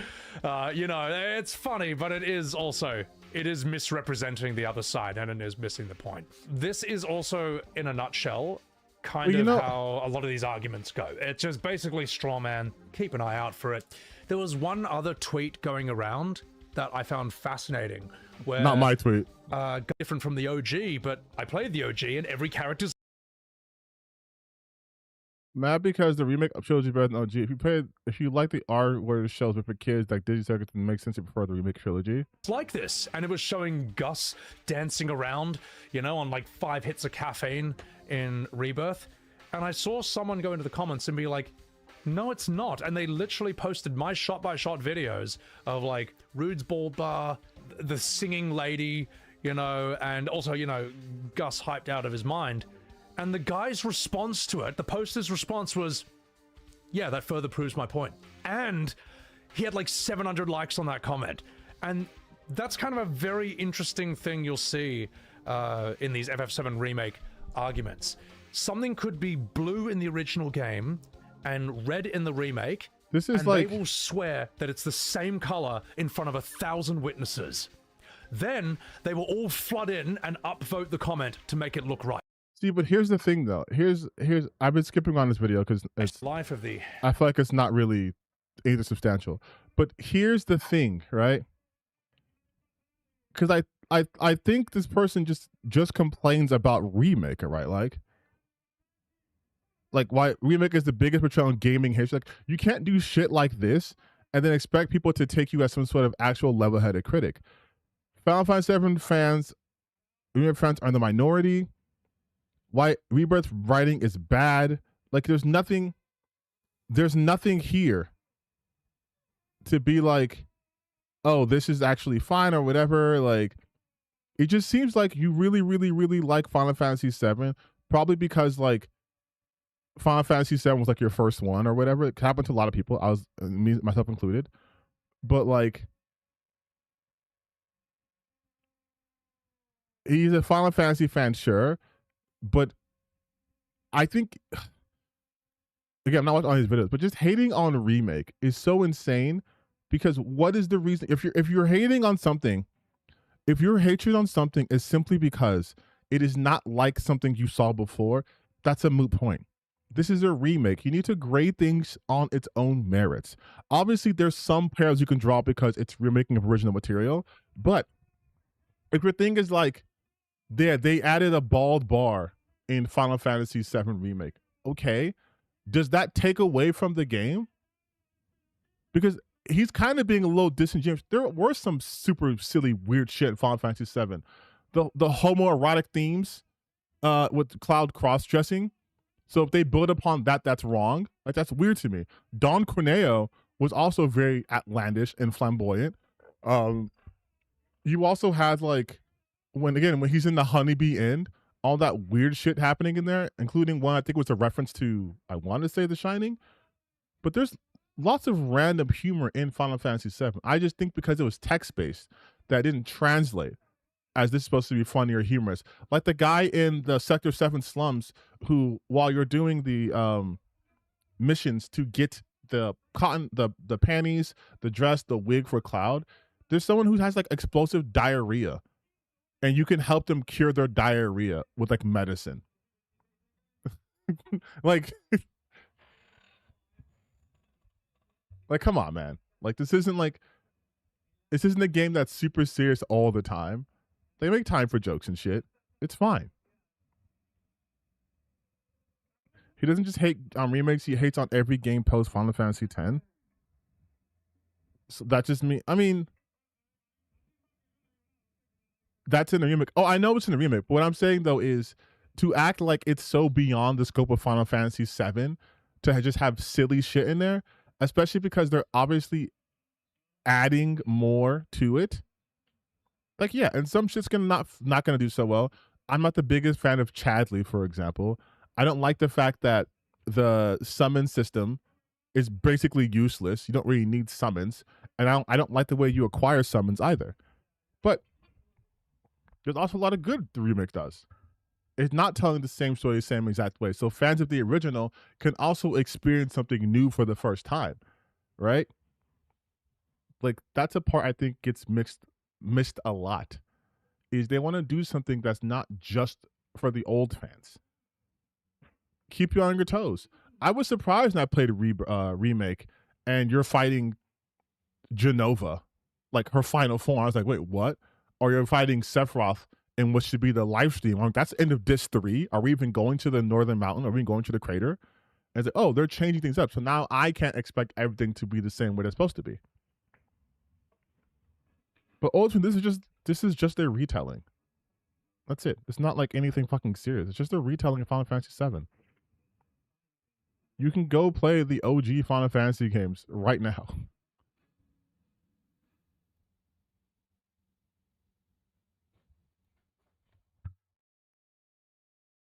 But also, I hate random battle encounters, so there's that. The OG Final Fantasy VII wasn't perfect. I just think it was a lot of people's first Final Fantasy. Like, truly. And again, I'm one of these people. But I think it was a lot of people's first Final Fantasy. So they have a special place in their heart for it. And they like to mythologize it. But it's not perfect. And is the remake perfect? No. But like, if your criticism is just, like, put it this way. You can only critique the same thing so many times. Like, I can critique content creators like grifters because they put out new videos over and over and over and over and over and over and over and over and over. So I have an endless content mill, right? Which I sometimes dip into, sometimes I don't. But if I'm critiquing a video game, they're not making Final Fantasy remake over and over and over and over and over and over and over and over and over. It's getting its trilogy and it's done. So how much can you say about it that you haven't said already? People did go crazy after Advent Children.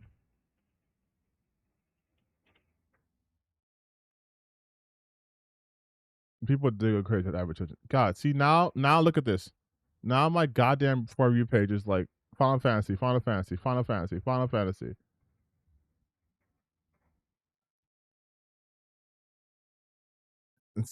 See, nah, god damn it. God damn it. Uh-oh. My algorithm went. Actually, this is the better outcome for my algorithm than what usually happens. Which is I start watching grifter videos and then suddenly, wait, what the fuck? I start watching grifter videos and my entire timeline just becomes random bullshit. But speaking of random bullshit, I saw this and I wanted to share with you guys. Because you know we love art. We love art on this channel. We love it so much that I must share anytime I find new art. And if you guys have seen this before, no, you haven't. I'm the only content creator who's ever talked about this, okay? There's this YouTube channel. Small channel. SEMA 726, and they have not that many views, but it came across my my attention. Did I watch the latest video from Daryl Talks Game? I did watch the latest Daryl Talks Game video, and I'm so mad because I literally had that idea to make that video, but I can't do it now because his video is just perfect. But this is an AI channel.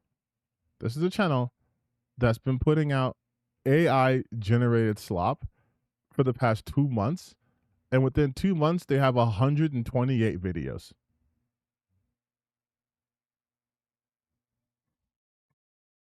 Heal my feet. Don't worry. When I get off stream, I usually watch a bunch of stuff that makes it go back to normal.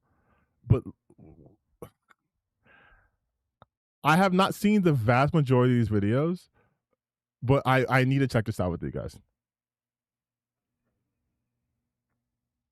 Let's see. You gotta do a different perspective on the same topic. I might do a video similar in the same topic as Daryl's while I'm on vacation. Dave, I'm exhausted.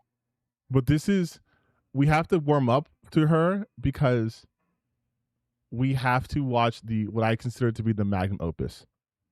But I haven't reacted to any of her stuff yet, but this looks hilarious to me. Like what we were talking about earlier about people who want to be creative but can't really create.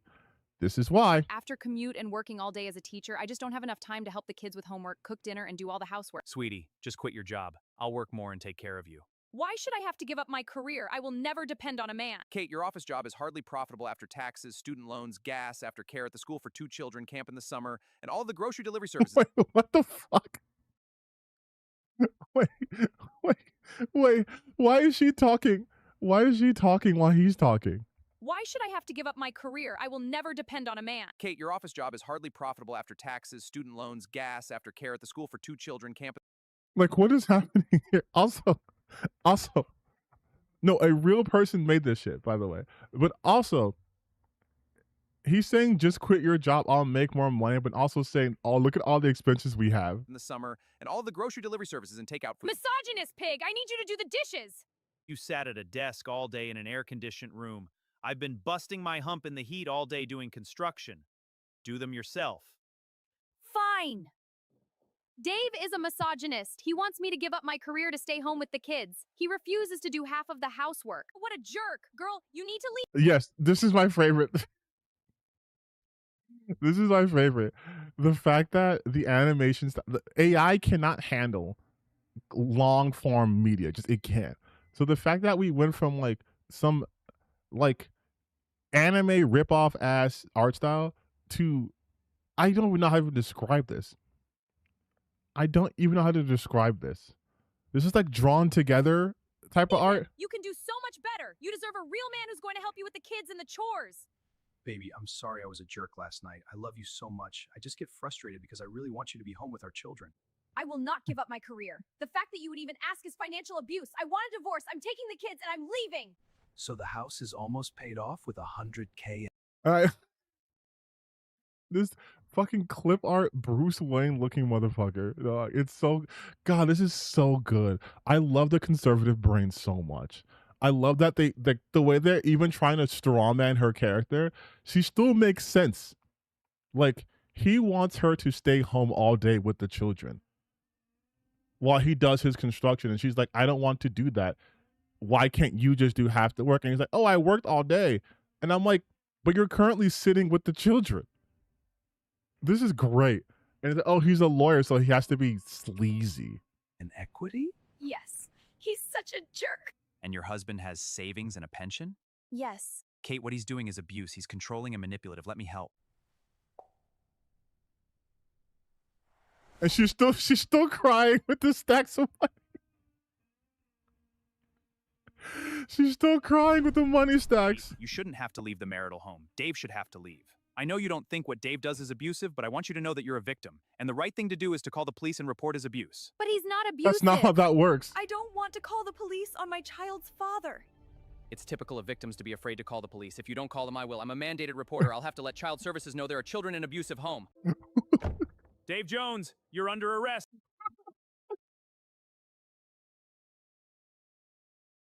Oh my god. Oh Let my child god. services know there are Wait. children in an abusive home. Look how first off, there's no door.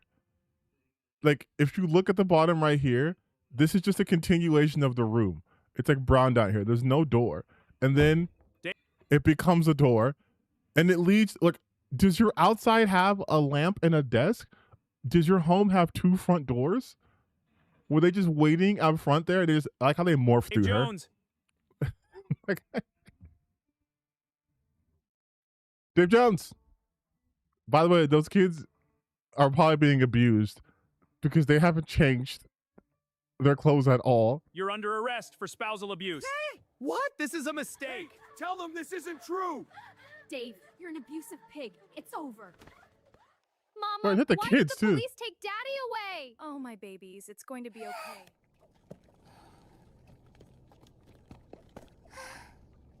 Kate, I don't understand what's happened. Please don't go forward with the divorce. I love you and the kid.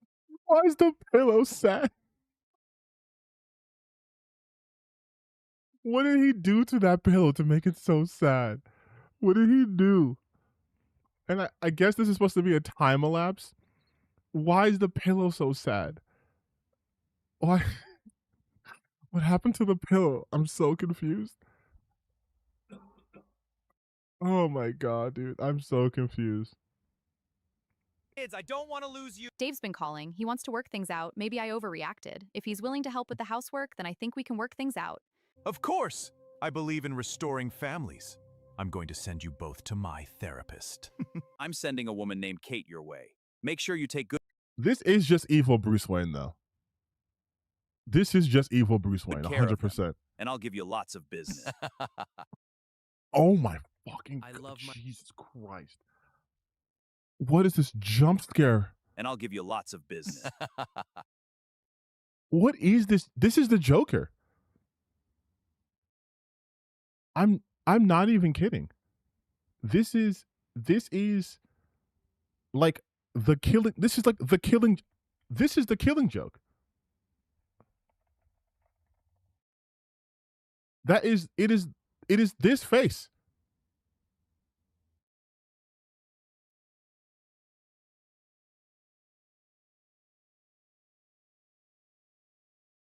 It is basically this face. It is this face.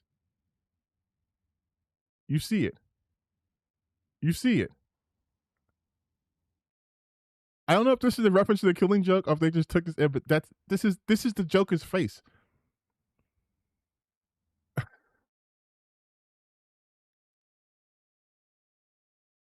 This looks like Linda McMahon Jokerized. I love my wife and want And now she looks like B. Arthur. to work things out. Let's talk about how you all feel today. He refused to do half of the chores. That is extremely abusive. I'm not abusive. I want to provide for her so she doesn't have to work. You're a sick abuser, financial abuse too. My recommendation is that the two of you proceed with a divorce. This is toxic. It's not good for your children. I don't think a therapist can do that. I don't think a regular therapist can just be like, my break up. Girl, leave him. My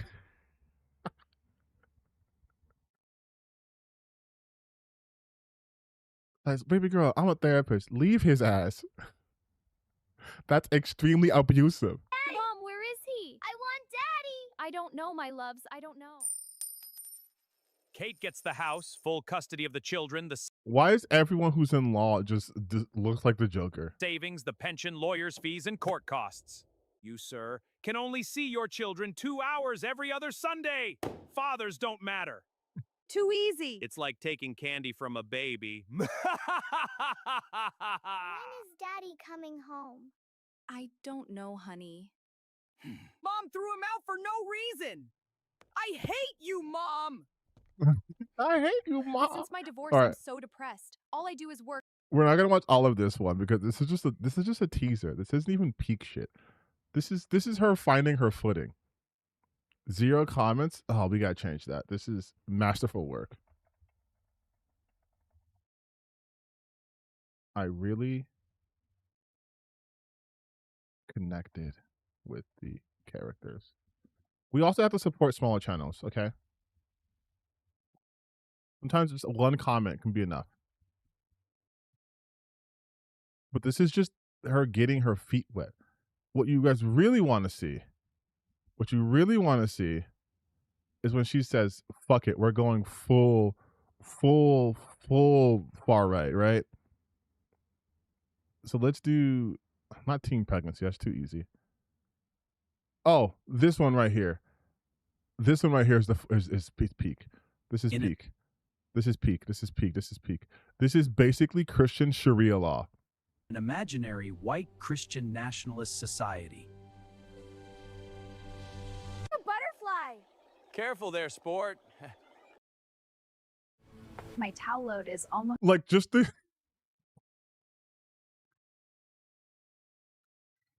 the complete whiplash from three different visual styles.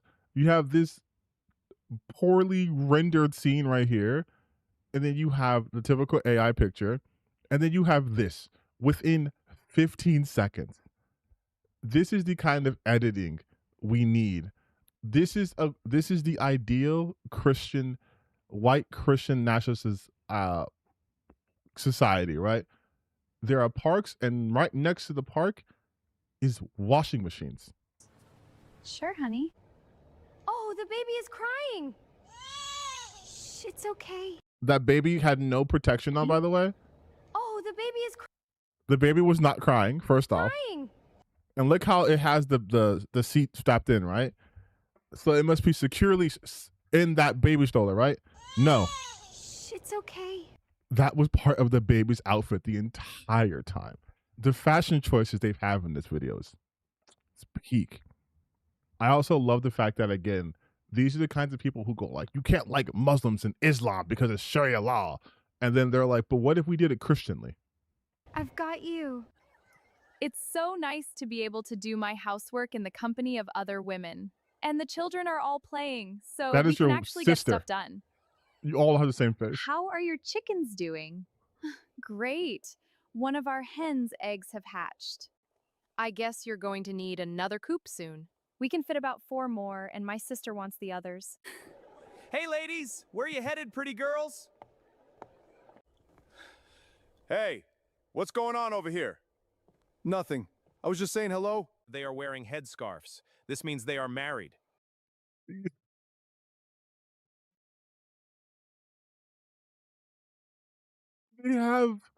They just have morality police. Why are you saying hello to another man's wife? Just being friendly. That's against the rules here. Everyone Just being friendly. That's against the rules.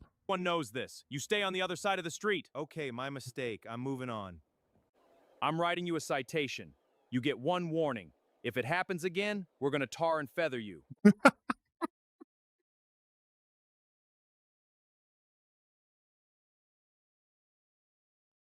This is the ideal. This is the ideal white Christian national society. You talk to a woman who's married. If you do it again, you get tarred and feathered. Excuse me, hi. Oh, hello. I hope I'm not interrupting. I just saw you and wanted to introduce myself. I'm Alex. Would it be okay if I asked your father to get to know you? Sure. Here is his business card. Kelly's Tavern. Sure. Here is his business card. Kelly's Tavern. Men only. Ah, yeah, man. I think we also have places in our current society that are for men only. What a game last night. Don't you guys love going to your man's only bar with a bunch of dudes who have the same mustache, drinking a hot one with the boys? I love hot beer, mind you. I can't have a beer, you guys, unless it's steaming hot. If that shit's not coming piping hot right out, can't have it.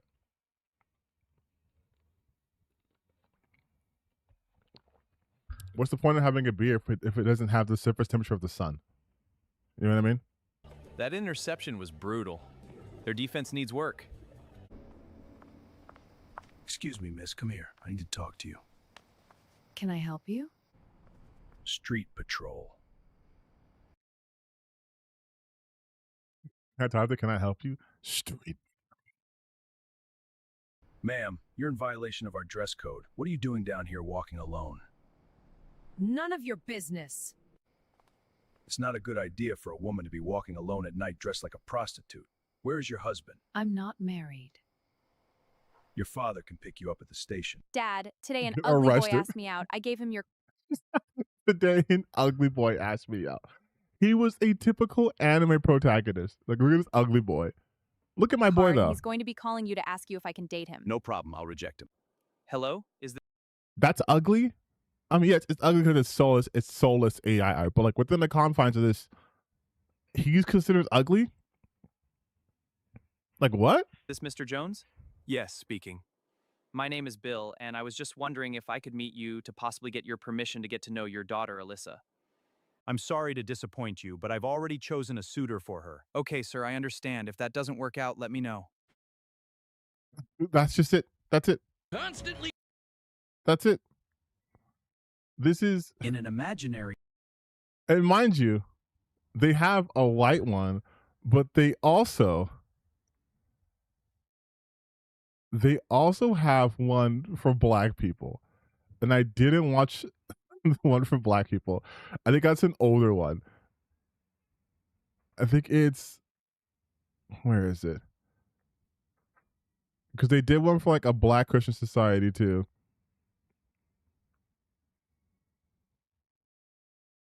It's so... Oh, this is so... It's so like... It's so fucking funny to me because no one's watching this besides me. She makes these videos for me. Women choosing themselves.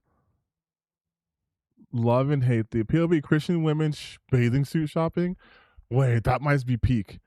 That might actually be peak. That or either I'm thinking either doing that or doing scandals in London. I'm funding the channel. Listen, we have to help smaller channels. We have to when artists are starving, we gotta feed them. We have to feed them. Let's do one more though. Let's just do one more. Let's do the Babylon. Let's do harassing in Babylon. Dating and harassment in degenerate Babylonian society. Hey, can I get your... It's the same guy.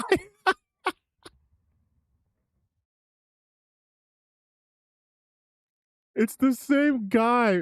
It's the same guy from Their Perfect. So even in Their Perfect Society, they brought this guy along. They brought this guy in Their Perfect Society, and they wonder why he does this. And it's the same. Isn't that the girl who said that guy was ugly? Your Instagram? Go away! You're harassing me! That was horrifying! What a creep! Don't men understand how scary this is? Men need to stop bothering women! Excuse me, miss. Did you drop this necklace? No, that's not mine. I hope I didn't scare you. I just didn't want you to lose it if it was important to you. I would be nervous, but I've been drinking, so the anxiety I would feel around a strange man in a parking lot at night is numb. I love drunk girls. You're hot.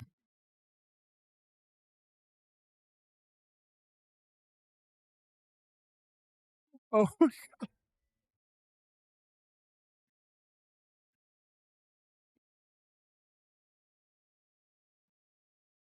Oh my God. This is gonna be my new vocal stem. This is gonna be my new vocal stem. This is gonna be my new vocal stem, 100%. Just with the same pitch inflection Feel too. around a strange man in a parking lot at night is numb. I love drunk girls. You're hot enough for me to risk going home with a man twice my size who I don't know. I love Peppers, drunk girls. Are you planning on making a stir fry? Why does he keep approaching women from behind and leaning in? That's not a good tactic, bro. Maybe. You know, I make a great stir fry. Carrots, huh? Are you making a stew? I wish I had a woman to make me a stew. I wish I had a woman to make me a stew. Oh man, you guys, these are pickup lines you need to be using.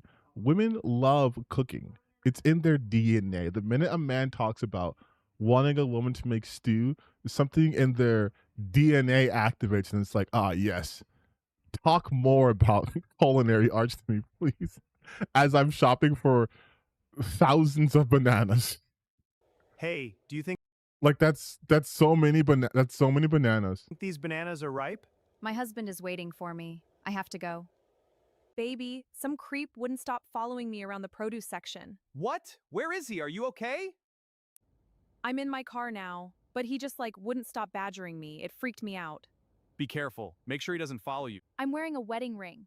Why isn't that enough for me to be left alone? I can come with you, and I'll guarantee you'll be left alone. Yeah, don't go to work anymore. Follow your wife. Girl, come here! Don't ignore me! I have a boyfriend. Please leave me alone. That don't mean nothing. What, you think you're too good for me? Yeah, there's no racial First off, this guy. Guarantee you'll be left alone. Watch. Wait, look. Listen to his footsteps. Be left alone. I can come with you, and I'll guarantee you'll be left alone. Listen to this. Hey, girl! He fucking sprinted and then just said, "Hey, girl." Oh, I love the fact that they can't even do black hair. So they just said, make them dark skin and just yell all the time. Here. Don't ignore me! I have a boyfriend. Please leave me alone. That don't mean nothing. What, you think you're too good for me? Excuse me, miss. Could I join you for coffee? Help, stranger! I'm sorry, I don't mean to startle you. It's just You are a completely different animation style than me. And I think that's interesting. You look more rotoscoped. I'm clearly more generic anime man. Also, these are definitely just pictures of real people in the background. I don't know anyone here. I just thought, Help! Stranger danger! Oh, I see you're nuts. Okay, I'm out of here. Ma'am, are you okay? Also, is she an employee? Is she an employee? Because they're wearing the same like barista outfit. That guy is he gonna walk into the wall? What's he doing? A man almost assaulted me! Is there anyone I can call for you? Maybe the police. Maybe That guy the was a police. creep. I think he just was saying hello, probably harmless. I've been assaulted before. I do not like men. They scare me. I'm sorry. That must be difficult. I think you might have overreacted because of your trauma. Are you in therapy? No. Also, if you guys want to pay attention to the background, forget the spelling. Look how it's 275 here, but like a scene ago it was 75 cents. Like if this is an indictment of how our economy works, beautiful. See, this is true art. You gotta look at the whole picture. She is communicating the erosion of our society by both increasing the prices of things that are once familiar and cheap to highlight the fact that we are in an ever-growing society that focuses solely on the end product. So while this woman is going through her psychosis, notice how no one's helping her was a creep. besides her. I think he just was saying hello, probably harmless. I've been 'Cause assaulted these before. prices- I do not like men. They Like, imagine trying to go to your favorite coffee shop, trying to get you a espresso, and it's $2.75. It was just 75 cents 2 minutes ago.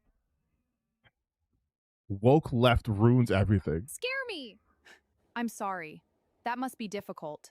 I think you might have overreacted because of your trauma. Are you in therapy? No. Instead of getting the help I need, I'm going to vent my anger on random men and expect the rest of the world to accommodate me. The media has taught me that white men deserve no respect and that there's no reasonable expectation for me to act like a lady.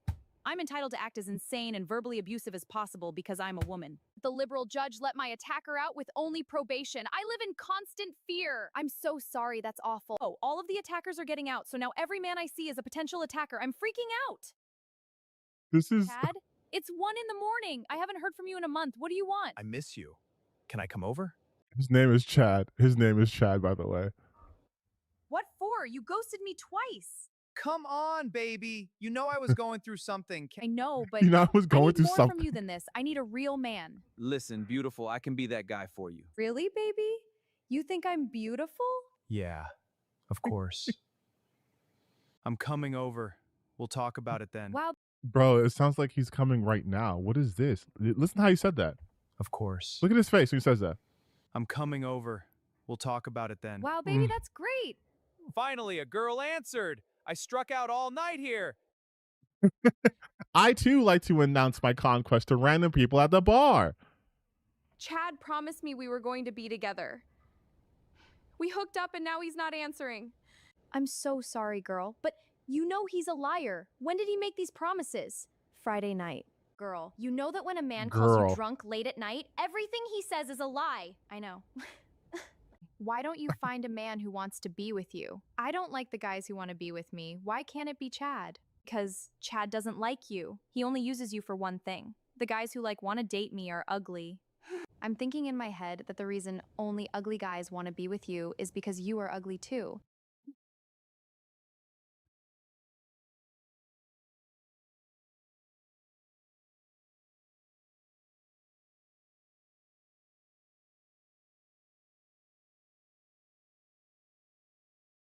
Oh.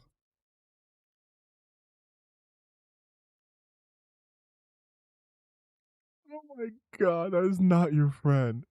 That is not your friend. Oh my god. Oh my god. Oh my god. It's probably because you're ugly too. Like, bro. To her face? Nah. She's going after Chad. She wants Chad. But that wouldn't be a very nice thing to say, and you're really upset, and I feel bad for you. So she says, I think you're ugly, but that would be nice to say because you're upset right now. But this is what I think. I see the numbers on the scale and know what size jeans I wear. Rather than deal with my problems, I'm going to believe Chad's comforting lies and waste years being a side chick. Later, I'll just blame men. In an imaginary white Christian nationalist society. Wait, what? Careful there, What? sport. It's all connected? Wait, so this was pre-Babylon? Okay, so we've seen pre-Babylon. Let's go to post-Babylon. Alyssa. I'm sorry to disappoint you, but I've already chosen a suitor for her. Okay, sir, I understand. I like how it says focus and strength, but you can't even focus on the words back there.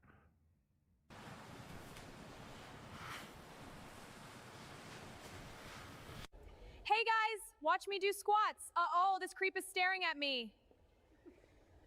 Ma'am, you're under arrest for violation of dress code, harassment, and posting indecent image of yourself online. What? He was the What? harasser. This outfit violates dress code. You can wear this in the women's only gym, but not here. Cover up. I don't want to walk you to the patrol car like this.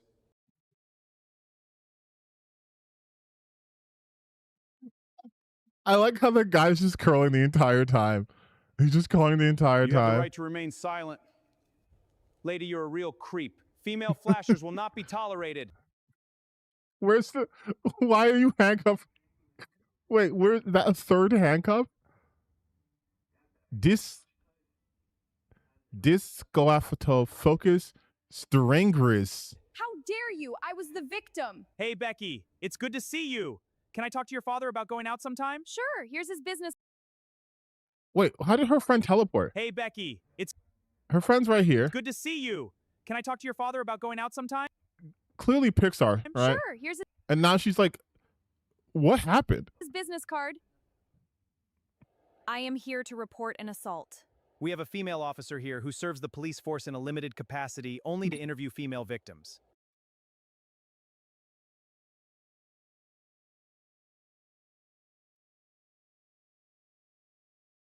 We're woke, but we're not that woke. So we have women on the police force, but in a very limited capacity and only so they can talk to other women. But they're okay to arrest the female police officers can't arrest. They can't arrest women. The man gets a touch on the women and look at them and all stuff too. But when it comes to talking to women, we'll have the women do We have a that. female officer here who serves the police force in a limited capacity only to interview female victims. Sarah, tell me your side of the story. Also, Sarah, are you 8 feet tall? Start from the beginning. There was this creepy older dude in a gray shirt. It looks like Sarah's story checks out. The swab test came back positive for our suspect. We can. Wait, what swab test? What? Wait.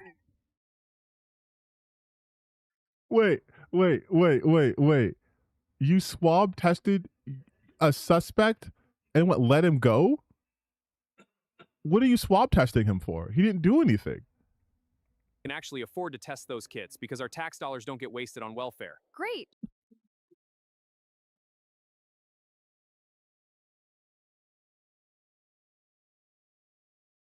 Oh my god, they think that DNA tests and like rape kits don't get tested because they spent money on welfare. Oh, they don't even know how the money works. They don't even know how police budgets have nothing to do with federal or state welfare. That's a different department. She will feel much better if he's in jail. Security camera footage confirms Sarah's story. Street Patrol says they've had problems with him too. We should easily be able to get the death penalty. Open and shut.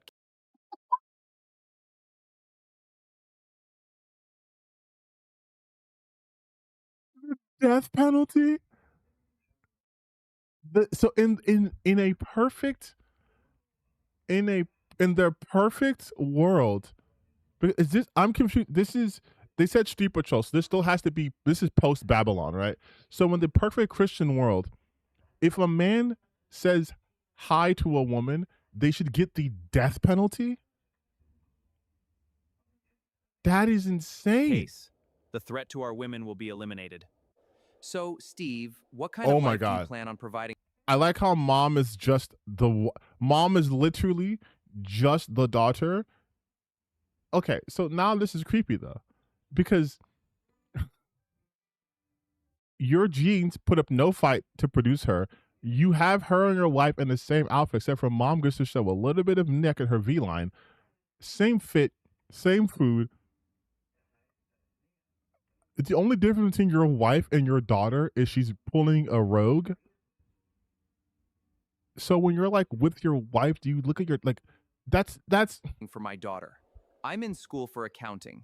I look forward to getting married and starting my family. In what time frame? 6 months.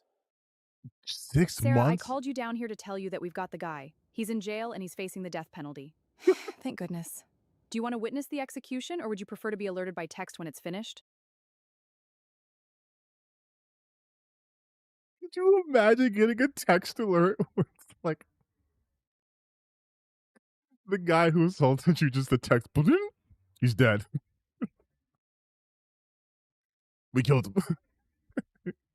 Hey, would you like to have that death video emailed to you, or you want a text message? Do you want it to like put on Twitter or YouTube? You want to live stream it? I want to witness it. I think that would give me closure. Perfect. Sign here. Thank you. Oh my god. Oh my god. Why did they suddenly go into colonial England? Didn't you just have a police force with guns? Why is your executioner wearing Crusader armor? What did you do? I was convicted of adultery and 3 counts of paternity fraud. You? What's I paternity fraud? assaulted a woman. My wife ended up in the hospital a few times. I was convicted of assault. Are you sure you want to see this? Oh my god. Yes, I will be okay. I need this. Your parents are Joel from The Last of Us? Ready to see some justice today. He's holding the world's biggest microphone, and he's not even speaking into it. This creep assaulted one of our women. May God have mercy on your soul. How high is this execution platform? This is the best day ever! It truly is. To family. Cheers to that! Now let's eat. I now pronounce you husband and wife. Oh my You may kiss god. the bride. So-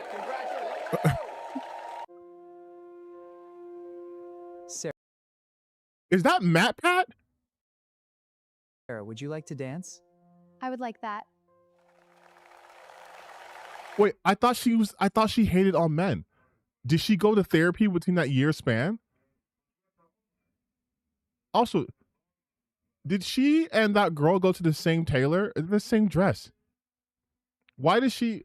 I don't understand. Why does she get to wear this? Her mom has to wear a headscarf, but no one else has to wear a headscarf.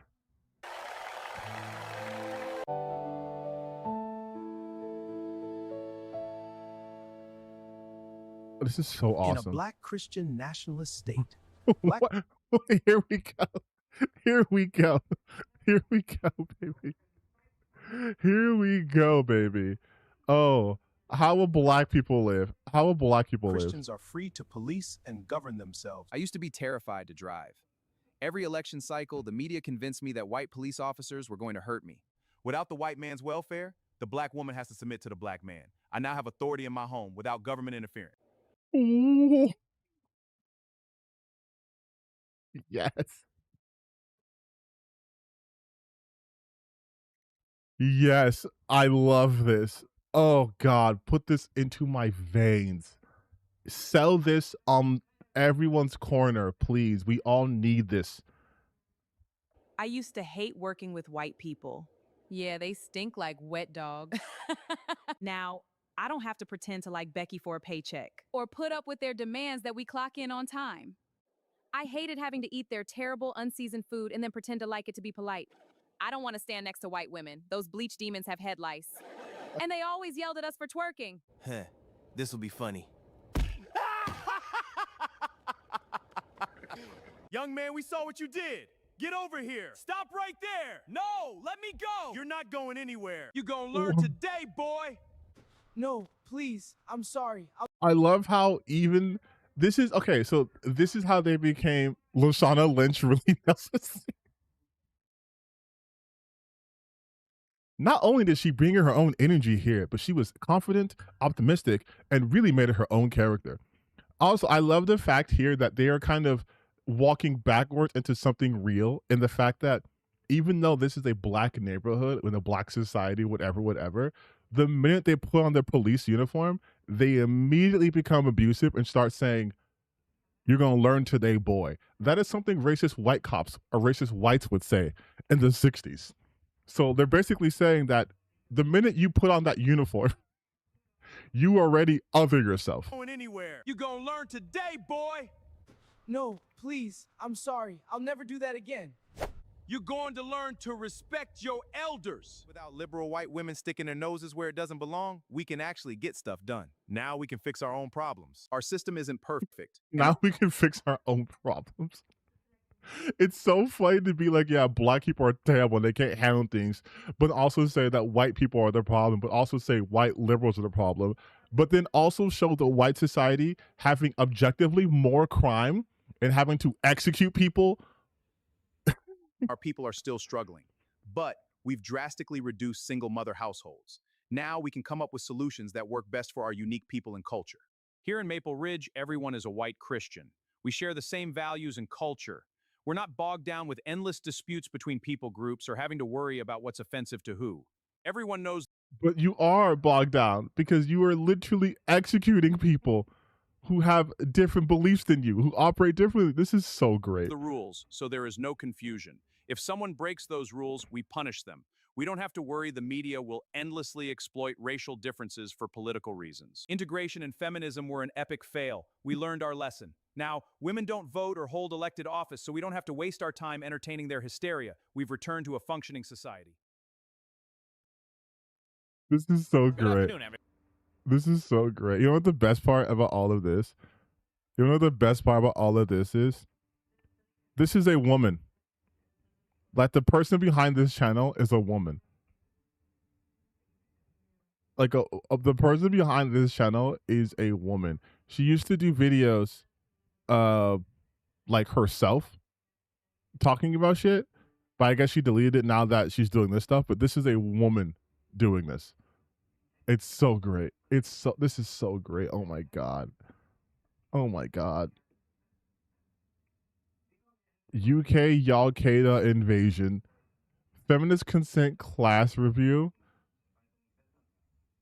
Oh my god, this is so good. Find me on. You're on X? Hold on. We gotta find her on Twitter. I feel gross calling it X. My bad, you guys. We gotta find her. Please. Stay-at-home mom and Christian housewife to FLA cracker.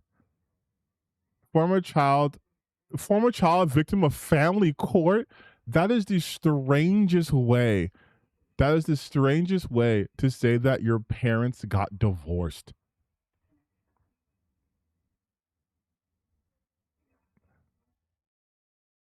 But this is all she posts. This is it. This is all she posts. It's so good. It's so good. Oh my god. Definitely, both of Abraham's dysfunctional descendants from this region have to go if we are ever to return to a functioning society. These people are so awesome. These people are so awesome, dude. They see AI and they go like, hell yeah. Hell yeah. This is the future. This is the life I want. I want a life where I have no rights. I stay home all day. My husband does everything. I can't vote because feminism was an epic fail. I love this shit so much, dude. It's so great. It's so fucking great, you guys. I love the society we live in where people can just post their psychotic takes. They can just post their psychotic takes and it's just like, yeah, dog. Sure, women shouldn't vote. Women shouldn't have power.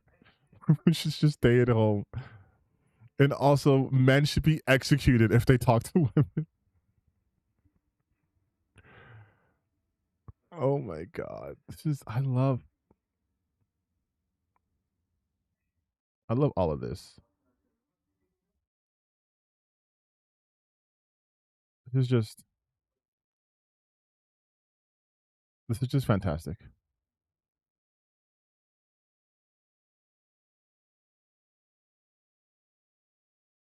The best part though is like the fact that you know full well that if they only act like this because life isn't like that.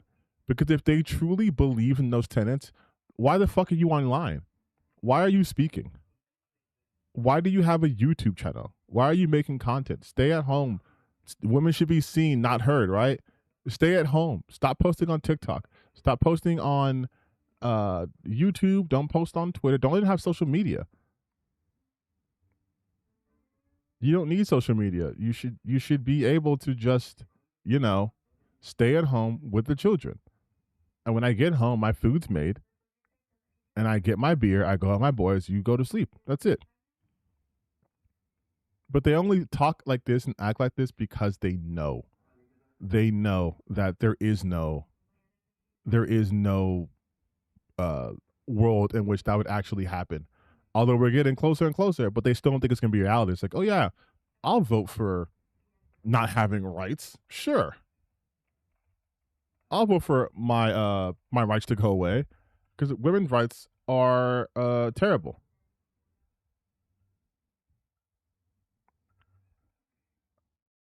Oh, she fell off. The men are like, maybe. Oh.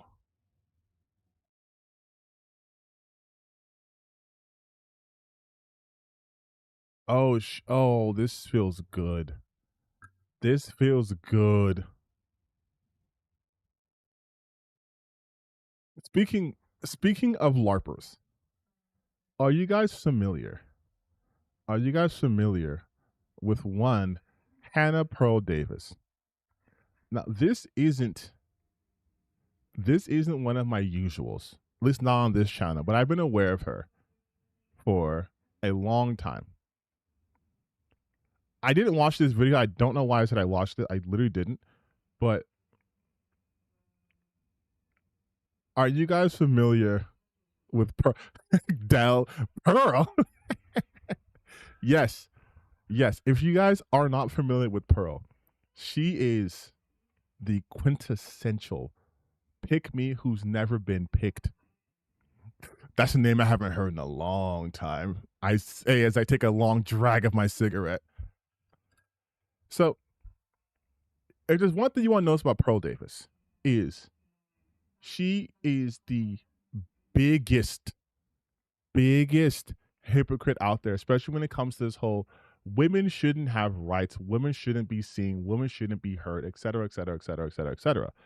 Because not only is she seen, but she's heard. She has 3,000 videos. 3,000 videos since 2020. To put this in perspective, I've had my YouTube channel since 2016. Since 2016. And I don't even have 2,000 videos. Okay? She has 3.4. I have like 1.9. I think I might now just have 2,000 videos. No, I still have 1.9. I have 1,900 videos. So look, 2016. Even though I wasn't uploading as consistently, 2016 is 10 years. Okay? This is in the span of 6 years. 6 years. 3,000 videos. But she's really about women should be seen, not heard. But she does both, right? And yes, she's a Nepo babe. Not Nepo, but she has money. She comes from wealth. And Pearly Davis, Pearly things used to pop off. Like, if you look at her most popular shit, like, she used to pop pretty hard. This is within a year. A year ago, she was getting 1 million. She was getting averaging around like, not even just a year ago. You're talking about 6 months ago, half a year ago. This debate with Anna killed her. But like, you're talking about 6 months ago. Almost 500,000 views on videos. Just popping off left and right. Left and right. Yeah, she used to date Angry Reactions. That was a whole thing. But now, you're seeing videos after 2 weeks, 9,000 views. How I got red pill men, wife, hoes all the time. 27,000 views. This is a channel with 2 million subscribers, mind you. And it's just, this must not be the main channel. I mean, we can check. But she doesn't have any other channels on YouTube. This channel has 2 million subscribers. I think this should be the main channel. You rarely see a backup channel with 2 million.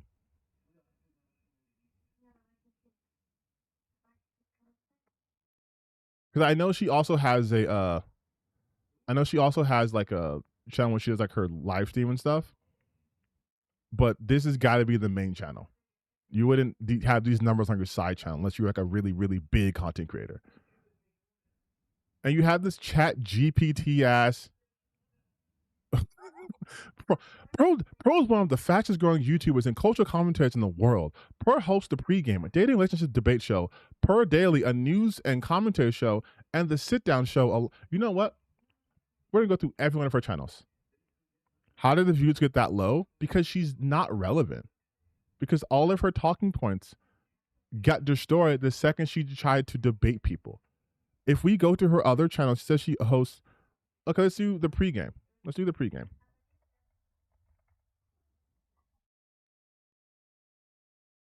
Oh my God, that's not even a good enough. Oh, The Pregame. That's the Kayla Nicole. The Pregame show. How about that?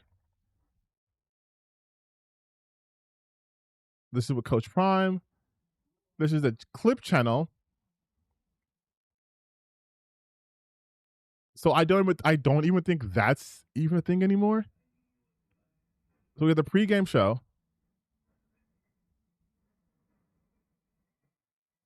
We have Pearl Daily.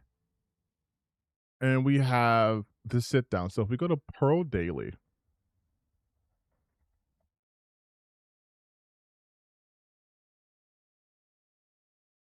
Okay, so the pregame show with Pearl, again, is not a thing anymore. So that's not a thing anymore. And we have the sit down with Pearl. Here we go. So I don't think these are different channels. I think she labels these things differently on her same channel, or they have been absolutely just destroyed and she got rid of it. But this is one of my favorite people to watch because you can tell. Oh, she finally got a pop-up after 4 days ago. Brett Cooper. This is her first video that got over 100K in a long time. Do Japanese women cheat? Pearl goes to the World Cup. This is, it's so peak. It's so peak. Single mothers are still trying to steal Father's Day. Notice how she has only black women up there. Subscribers don't mean much on YouTube. Wait, are we coping already? Are we coping? Are we doing cope? Are we doing? You can tell it's serious because she's in a car. What's up, guys? Welcome to my YouTube channel today. Were you crying? I'm going to talk about what I've learned being a YouTuber and in media, and how subscribers doesn't necessarily mean influence or really anything anymore. Dog, so in 2023, I had one of the biggest YouTube shows in the United States. I was demonetized and kicked off a lot of platforms, and that really slowed down my career. But because of that period in 2023, I have a lot of subscribers. And I saw a comment the other day that said we're she has coping. 2 million subscribers. Wow, she must have so much pull and influence. And I get this a lot. Like, we're whenever coping. somebody looks up my page, they say, oh, wow, like you have so many subscribers. And I want to talk about how subscribers actually means nothing in YouTube world. It's really like a vanity metric. So in 2023, I was one of the first YouTubers to see that shorts were completely blowing up. So a YouTube short is like a 60-second. First off, her being demonetized is so funny to me because Pearl's entire thing, right? Her entire thing was just, let me be the female Andrew Tate, right? Let me be the female Andrew Tate. So if you get demonetized on YouTube, go to fucking Rumble, Kick, whatever. I always think they use that, though, as a catch-all cope because you get demonetized. Okay. Let's say she got demonetized. When did, you know what? Let's see. Pearl Davis, Hannah Pearl Davis demonetized. Is she still single? Okay, she was demonetized 2 years ago for advocacy for violence, anti-Semitic rhetoric. By the way, if you guys remember, she was talking about how asking the question, she was talking about Jewish people, right? Being super anti-Semitic. So she got demonetized in 2024. It's 2026.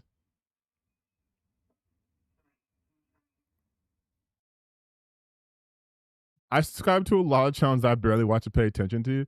Yeah, but like, you shouldn't be doing that also. Oh, Chibi reviews. Oh my god. Video. And I had one of the biggest YouTube shows in the United States. I had like 3,000 to 4,000 live viewers for a period of time. I had 1 billion views on my channel. My career. So she's just parked somewhere in public doing this. Maybe she just went to the gym because of her shirt, but like, why are you filming this right now? Was completely taking off. Then I got demonetized and kicked off a lot of platforms, and it kind of did sort of stifle. I don't want to say destroy my career because I'm still going, but it's never been the same since. Different story, different day. But I was one of the first ones to realize that you can get contractors for shorts overseas.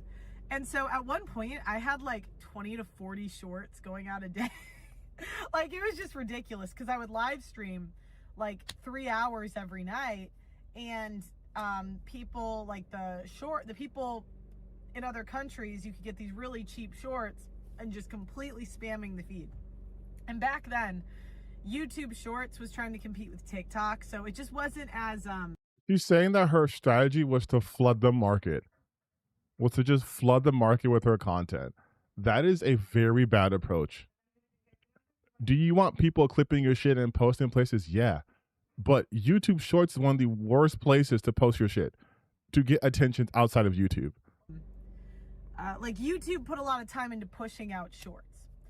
But if you get subscribers from shorts, it doesn't necessarily translate to money. It does translate to like fame, like more people know your face.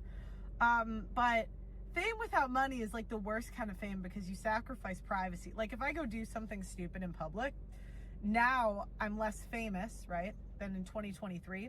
But in 2023, I was like petrified of doing something stupid. I don't know, like saying something dumb, someone secretly recording me, da-da-da.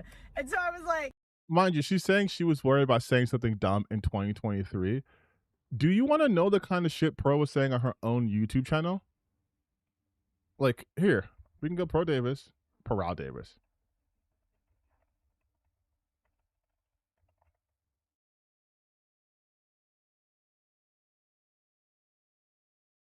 This is the kind of shit Pro Davis was saying publicly. All right, this is the kind of shit Pro Davis was saying publicly. This is the kind of shit she was doing publicly.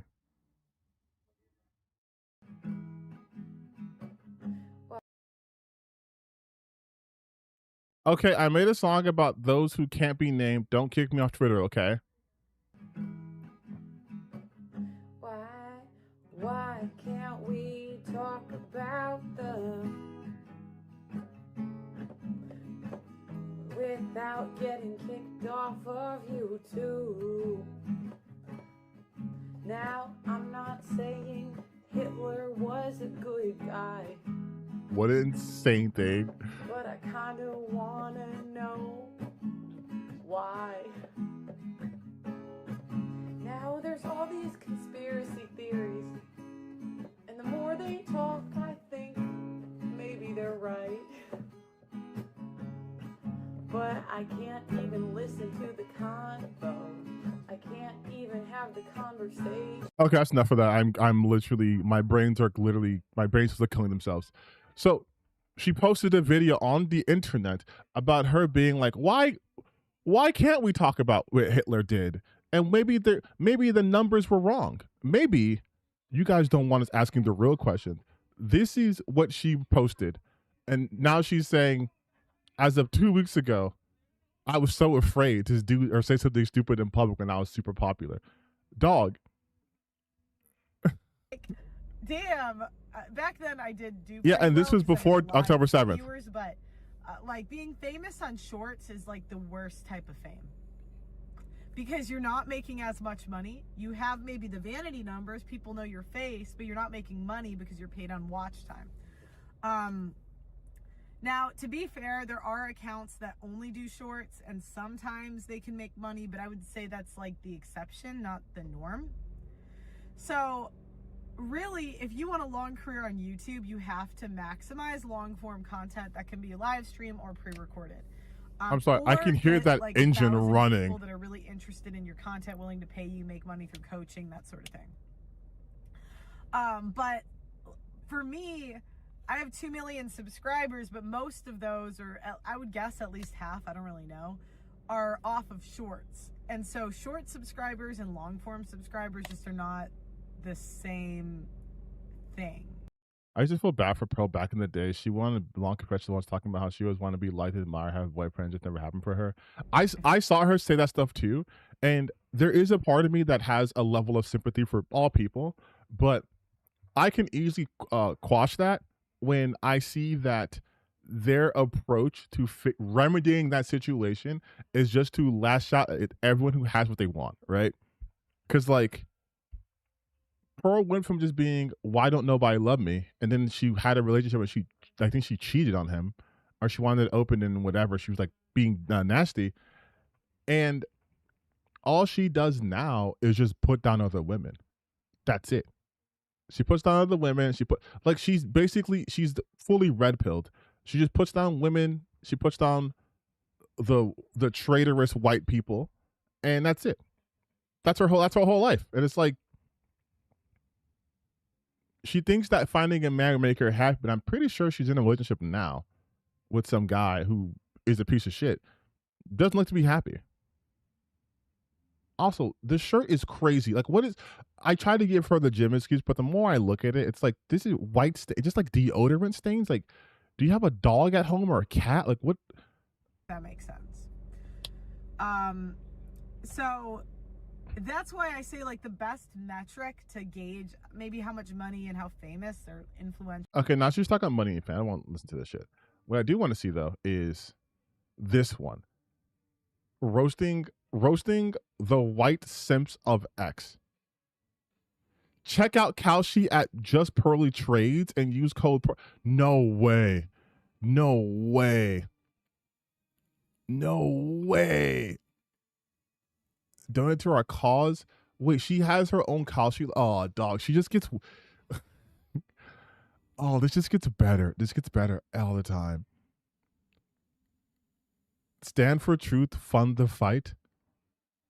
Support Pearl and those who have the audacity to speak the truth. Join a community that supports one of the most important voices and the culture commentators today. Really? We have Pearl's Whiteboard, Pearl's Coffee Thoughts, Pearl Reacts, The Sit Down, Street Talks, Pearl Day, the pregame show. What is Pearl's Coffee Thoughts?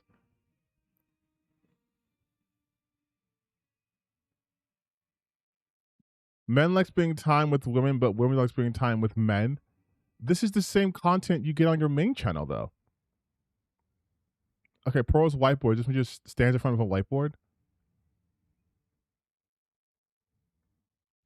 But these are all videos that you have on your main channel and like nothing extra. Ho Destroyer Angie Wilson joins. Justin Waller. It's so disappointing seeing like Africans on here. I feel disappointed every time I see it. Tommy Robinson.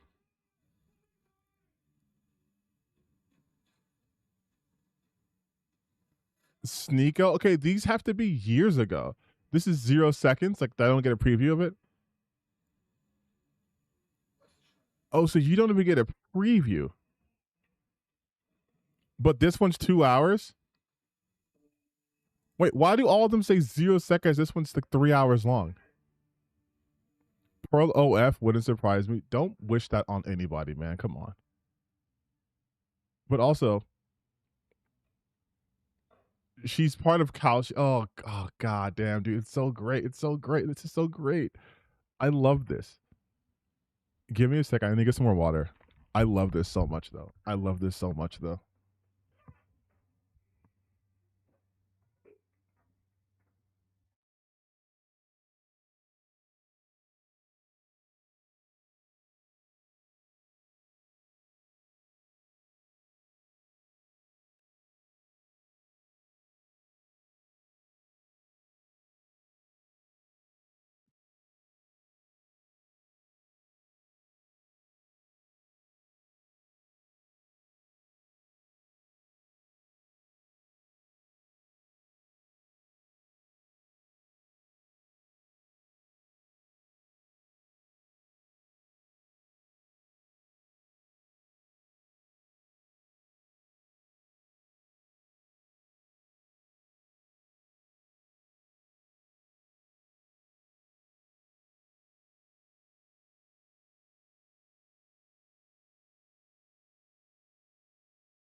Also, I have some food because I'm hungry. I haven't eaten.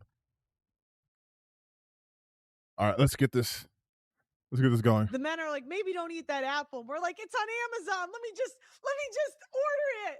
They're like, don't eat the apple. We're like, I want another apple. What's up, guys? Welcome to my reaction series. So today I'm going to be reacting to some stuff from Twitter. And I'm going to react to some white guys being simps as per usual. I kind of say that, black people and women, we tend to waste the most time in society, do the most. Wait.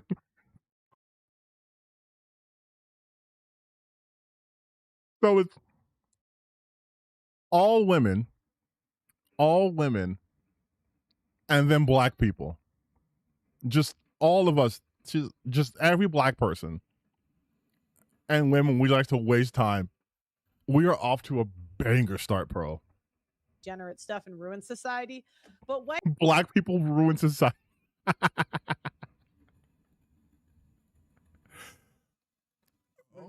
Hold on, I have to. Hannah Pearl Davis' boyfriend. Do you think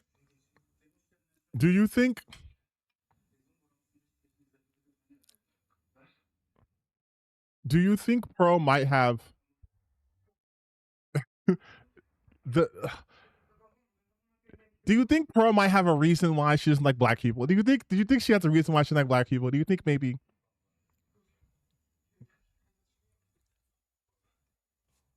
Hold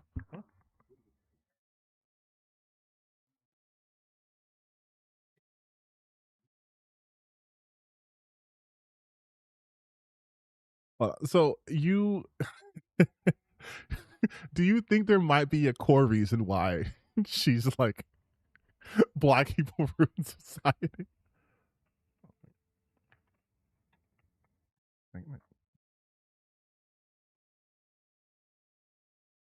Like, do you think there's a reason why she's like black people ruin society? Oh my god! For those of you guys don't know, this is her ex-boyfriend. I think this is her current boyfriend, Nuclear Collado, who's got to be like half black and Dominican and some shit like that. But it's funny. It's funny to me that she's like, black people just ruin everything. Like, dog, I'm pretty sure you like specifically date black people. White men's problem is they give the benefit of the doubt too much. They're constant enablers. They're too giving, too good. They make, Too good. They always assume the best when people really do hate them. So anyways, today we're going to watch a bunch of people on X, I guess. You know what? You know what though? I will say, Del, you have a point. She has no technique. Like, you're not supposed to say the loud part, right? You're supposed to be like, I have a problem with degeneracy, and then you're supposed to show the culture that you don't like behaving in ways that you find to be degenerate. So you don't have to be the one saying it, but you're seeing it and the dog whistles are whistling. But to be 40 seconds into a video and be like, yeah, black people are degenerates and they ruin society. It's like, and the video is called White People, roasting white people. And her first sentence is, black people are ruining society. Fantastic. I'm going to start my own channel. It's going to be called Grifting 101, Learning the Grift. But to actually access the full channel, you're going to have to subscribe to my my Substack, and I have a 10-day program that will let you graduate to the 10-month program, in which you'll really start to understand just how the mind really works. But this is bad, Pearl. No form. So Dale Partridge or something. I like how she can't even. It's Partridge. It's Partridge. It's Dale Partridge. And I don't know him personally, so I'm sorry I have to cook your simp ass today. Okay, so Hates black people, immediately uses our language. Immediately tries to copy our whole flow. Hold on, I forgot to get a fork.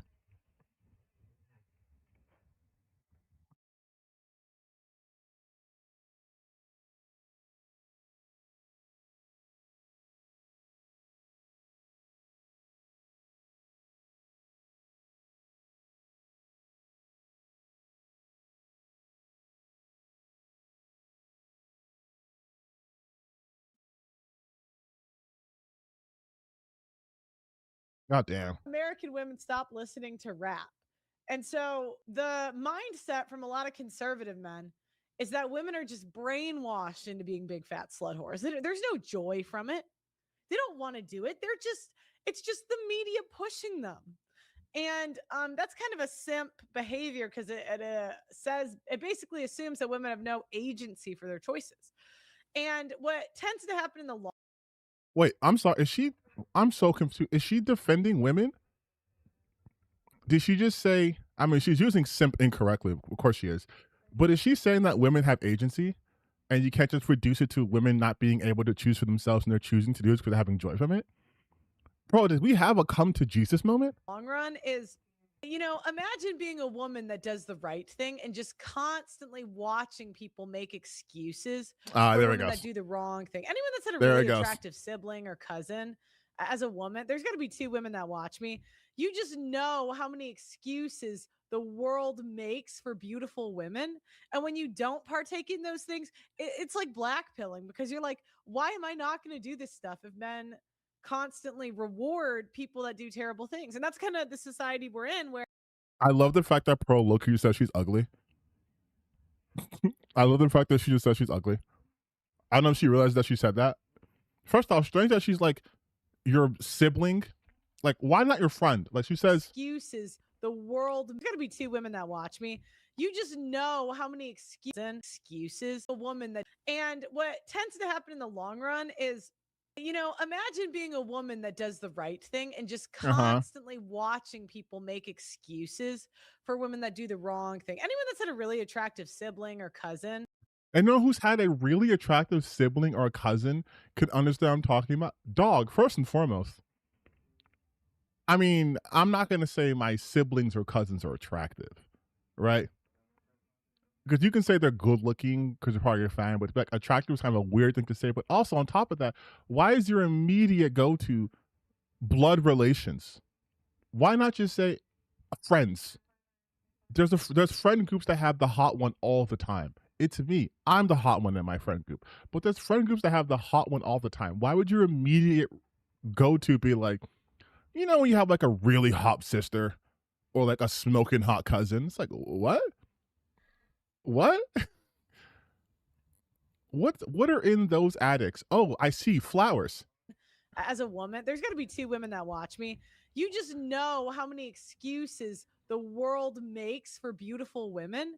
And when you don't partake in those things, it's like blackpilling because you're like, why am I not going to do this stuff if men constantly reward people that do terrible things? And that's kind of the society we're in where, women are in power and they get the white men's money. White men make most of the money, or, there's some other races too, but they built the country, they made the money, and the white.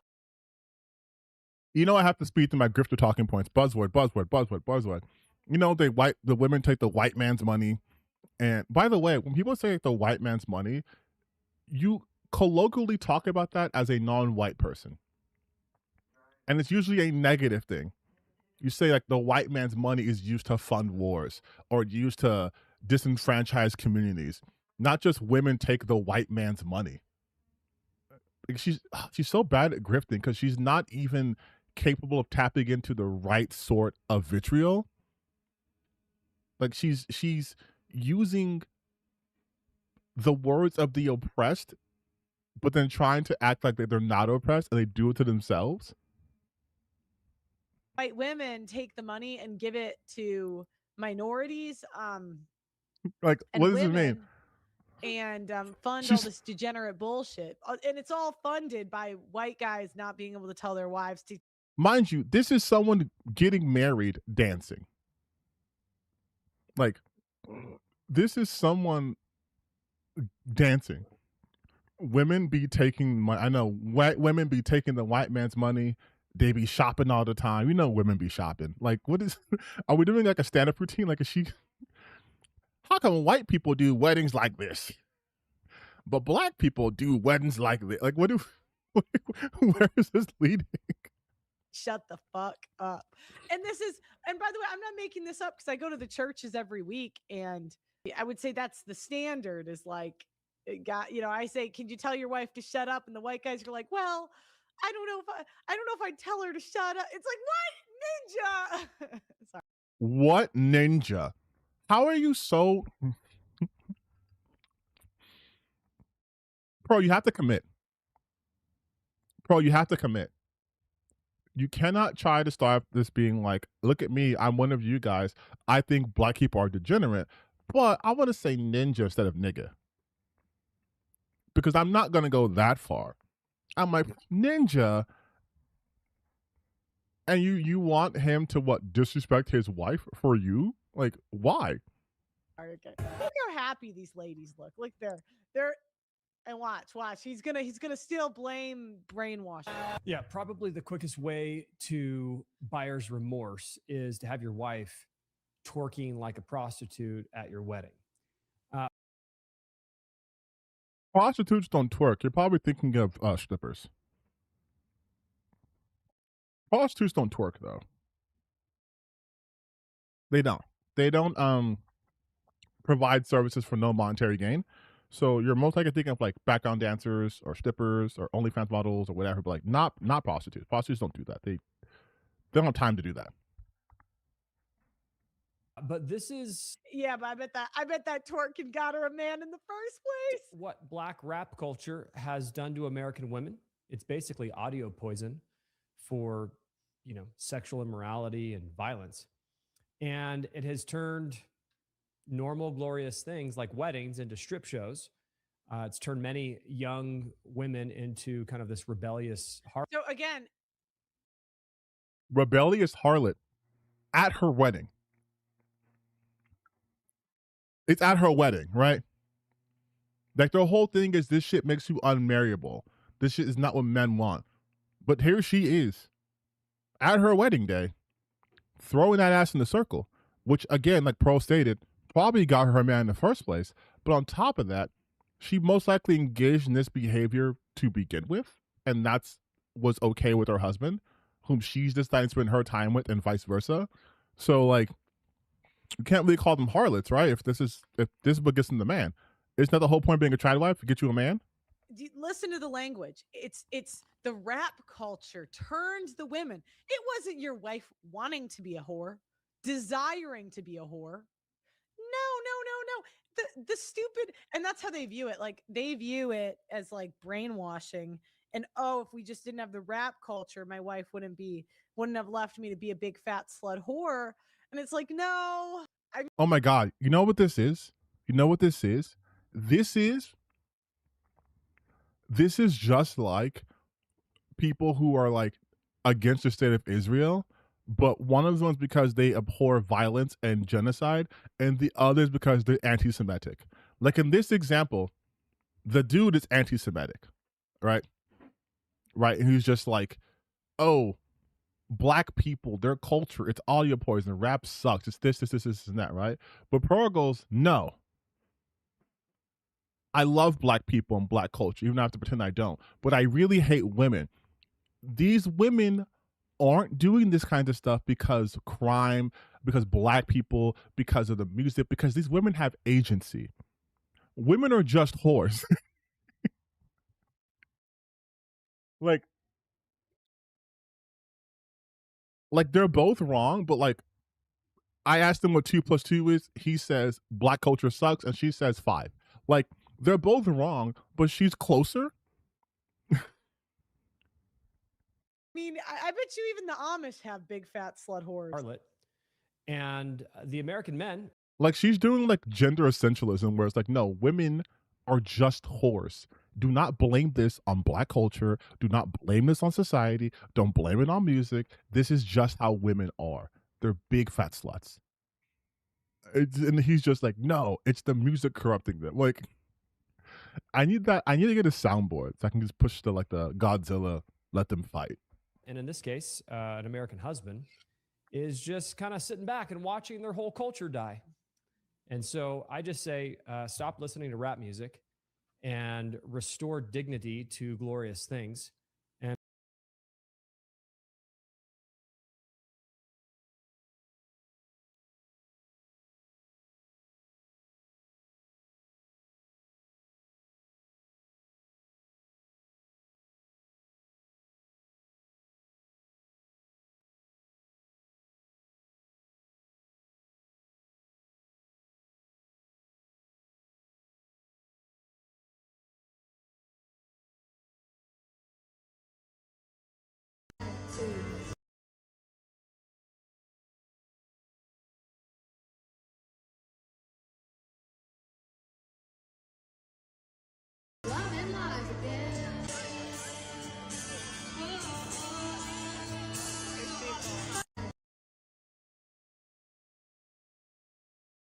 That didn't look like. Water.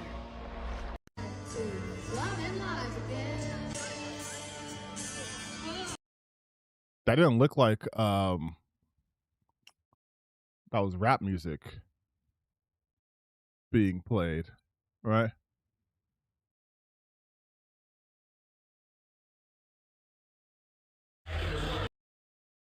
Like that look like rap music. This looks like this says they're in a line dancing, right? This is line dancing.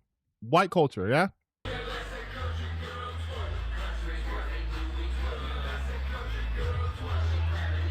Look at these degenerates. Oh my God.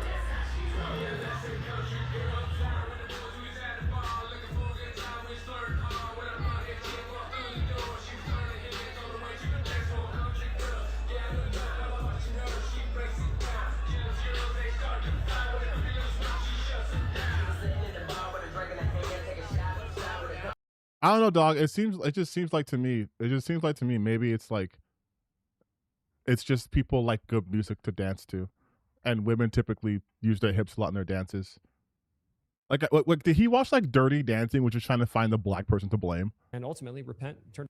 Yeah, these church guys. You know what I was thinking about?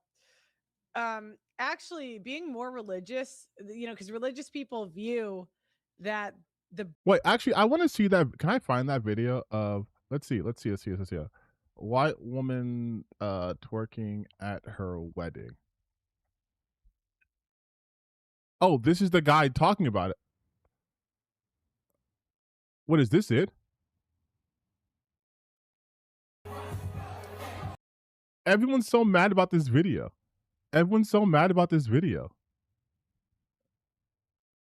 This is a nothing. Let's not watch it through him. This is such a nothing video. White people, what's wrong with y'all? You become what you hate, huh?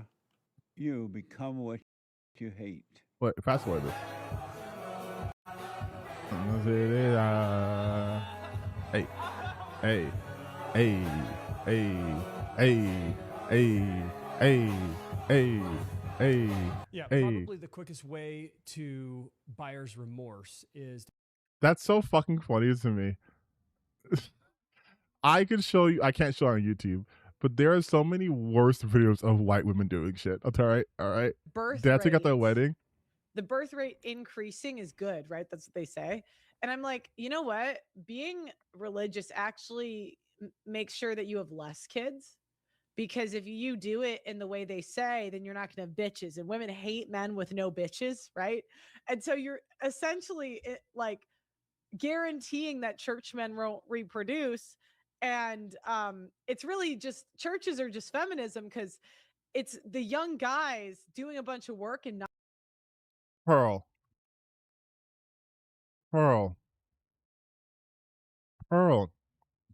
See, this is what happens when you're confusing yourself, okay?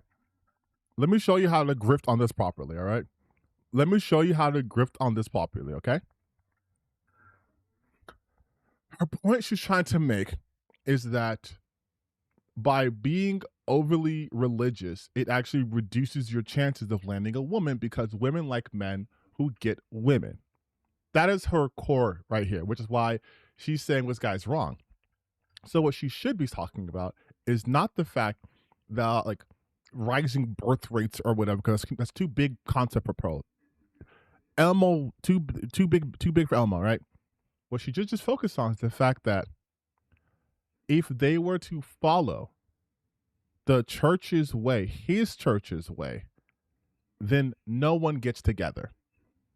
And to act as if church is the only way to solve this problem defeats the fact that it's women who are the issue. So what she should be going at this is like, no, it doesn't matter if they go to church because women can't be saved. Because we all know that women only go for men who get more girls. So if anything, it's women's fault that these men are even in these situations.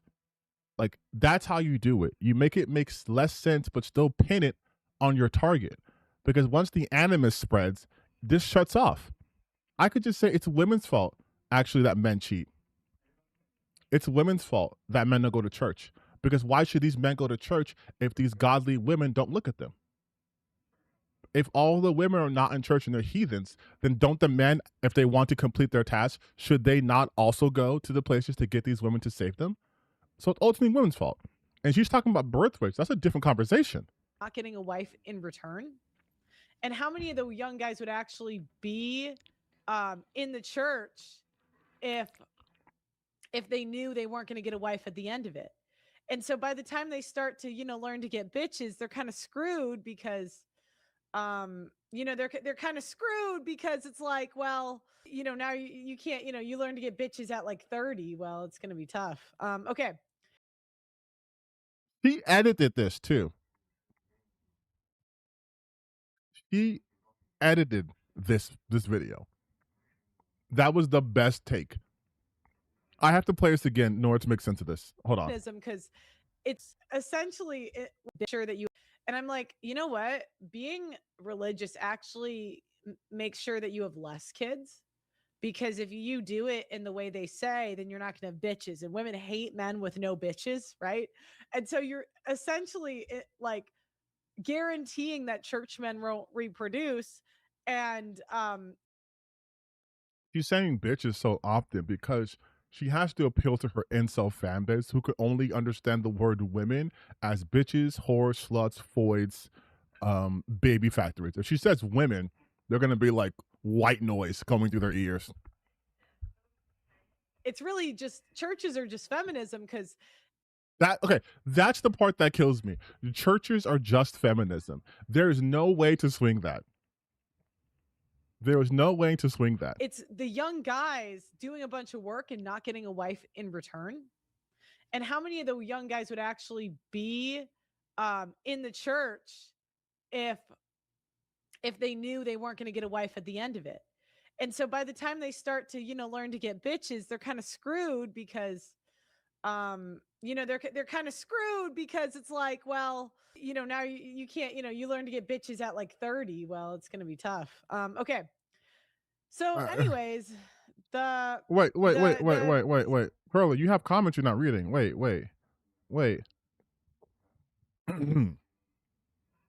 Women pick the environments they want to engage in. White men keep giving them excuses for their I hate this hypergamy shit. Hypergamous impulses. So the easiest thing to do is just blame black people, their music and nightlife culture. Do they not know what white women were doing in the, I'm guessing in the 60s or something? Yeah, exactly. They cannot fathom that women's choices are exactly where we want to be. This level of cognitive dissonance is insane. Like, you hate women so much that when women are being attacked, you wrap around and end up being a staunch feminist because you are saying, no, you cannot blame black people or their music or their culture or nightlife culture because women have agency. They get to choose who they want to be, where they want. But like, yeah, dog, that's a feminist ass point right there, if I've ever heard one. But then be like, and because of that, women choose to be whores, and that makes them bad. And it's like, listen, we gave women the freedom to be anything they want, and they choose to be whores. And it's like, dog, let's talk about the fact that you had to give them freedom. Who restricted it to begin with? Oh, I love these conversations so much. It's like how people go like, black people should be thankful because white people gave them freedom. It's like, freedom from whom? Like, imagine if I was like, you guys should be so lucky that I let you out of my house. It's like, yeah, you had us trapped in your home and then you let us out. You're not benevolent. You put me in this predicament to begin with. Tough. Okay. So anyways, a lot of people got really mad at me for saying this. Like, I saw the quote tweets and they were like, hold on. Oh, actually, some people are agreeing with me. Oh, okay. Some people are agreeing with me. I saw when I first posted this. You said a lot of people. I counted six quote retweets. A lot of people.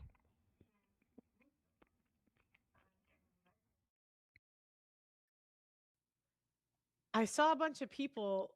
Maybe I'm wrong. Okay. I'm Maybe I'm gonna wrong. read the responses. So Paul Benjamin said, I respect women enough to recognize they have agency and choice. If they choose to shake their ass to fat bitch rap, well, shake on, girls. No one did anything to them. But if I don't support their rights to shake their asses while simultaneously saying they're the victims of ass shaking music, then I am accused of misogyny. So then That makes no sense though. Like, can we try to break this tweet down? I respect women enough to recognize they have agency and choice. If they choose to shake their asses to fat bitch rap, I don't know what genre that is. Shake on, girls. No one did anything to them. But if I don't support their right to shake their asses while simultaneously saying they are victims of ass shaking music, then I'm accused of misogyny. Yes. Yes. Because that's not the same thing. Your first sentence says you respect them, which you don't, but you're respecting their agency. And your second sentence goes, not only do I not support them, but I'm going to say they're actually victims of this music.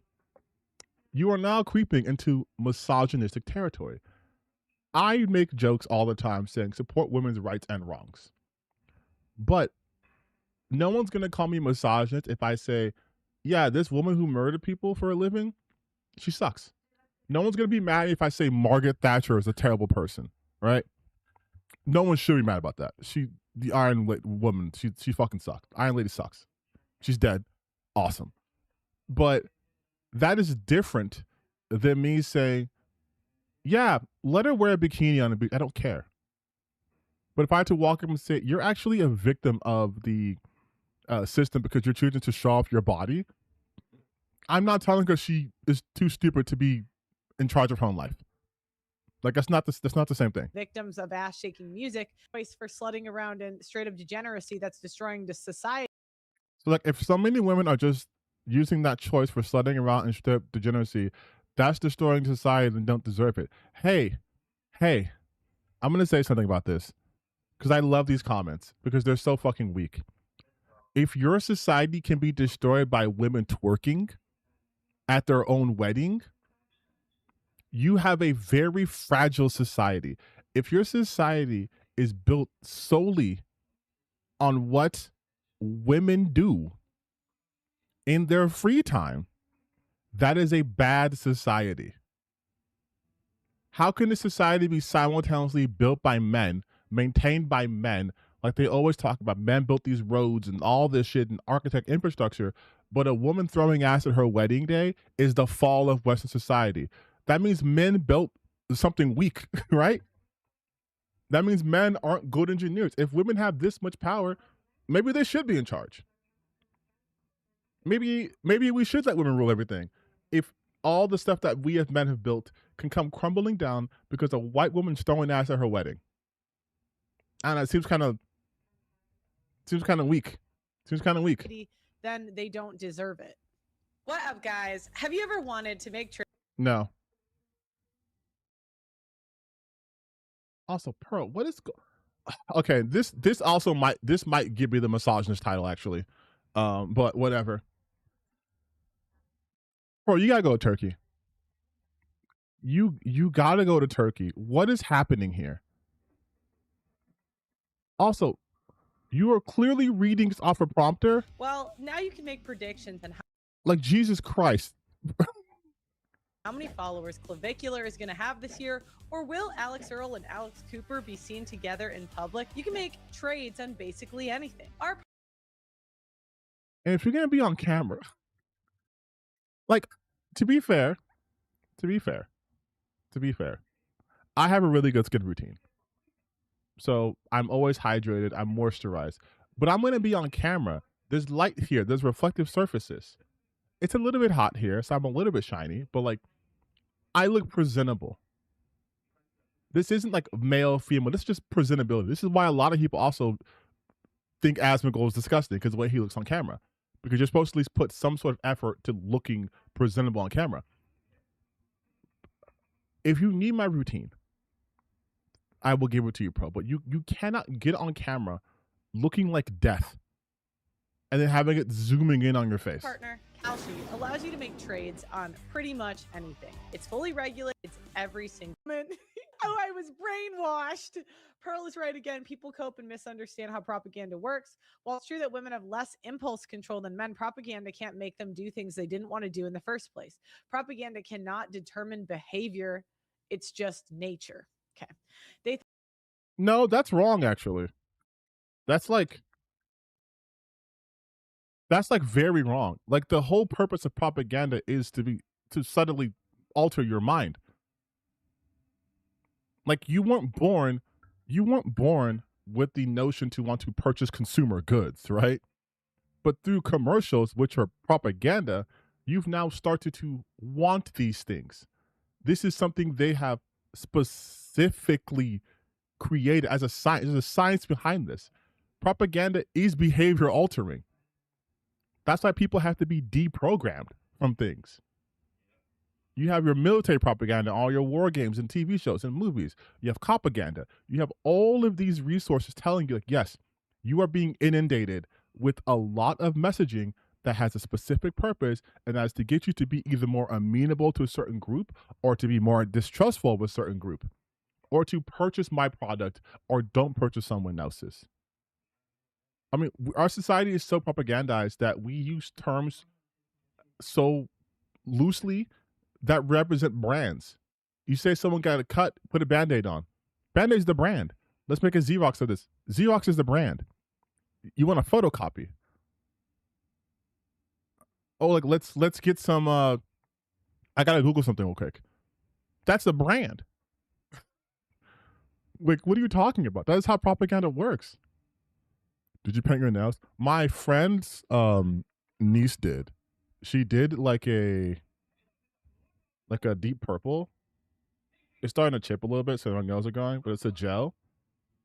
And it's a little reflective on it too. It shines a little bit. It's a little sparkly. Q-tip, also propaganda. Like, these people know what they're talking about, which is not surprising because they're fucking responding to Pearl Davis. But oh my god, I think women are inherently good people. This tweet was freaky. Spurg moralists just can't get past handing women agency for their biological firmware. The worst Christian feminists are the teat suckling spurgs that hold up the female imperative because mommy told them. There are no whore makers. At most, it's just revealing what's there. True. And sometimes confused guys, that's why somehow confused why guys leave them after they give them sex within the first week of knowing them. Let's keep going. Society gave Eve the apple and she ate that whole thing in one bite. Yeah, really. That's why they blame the jade.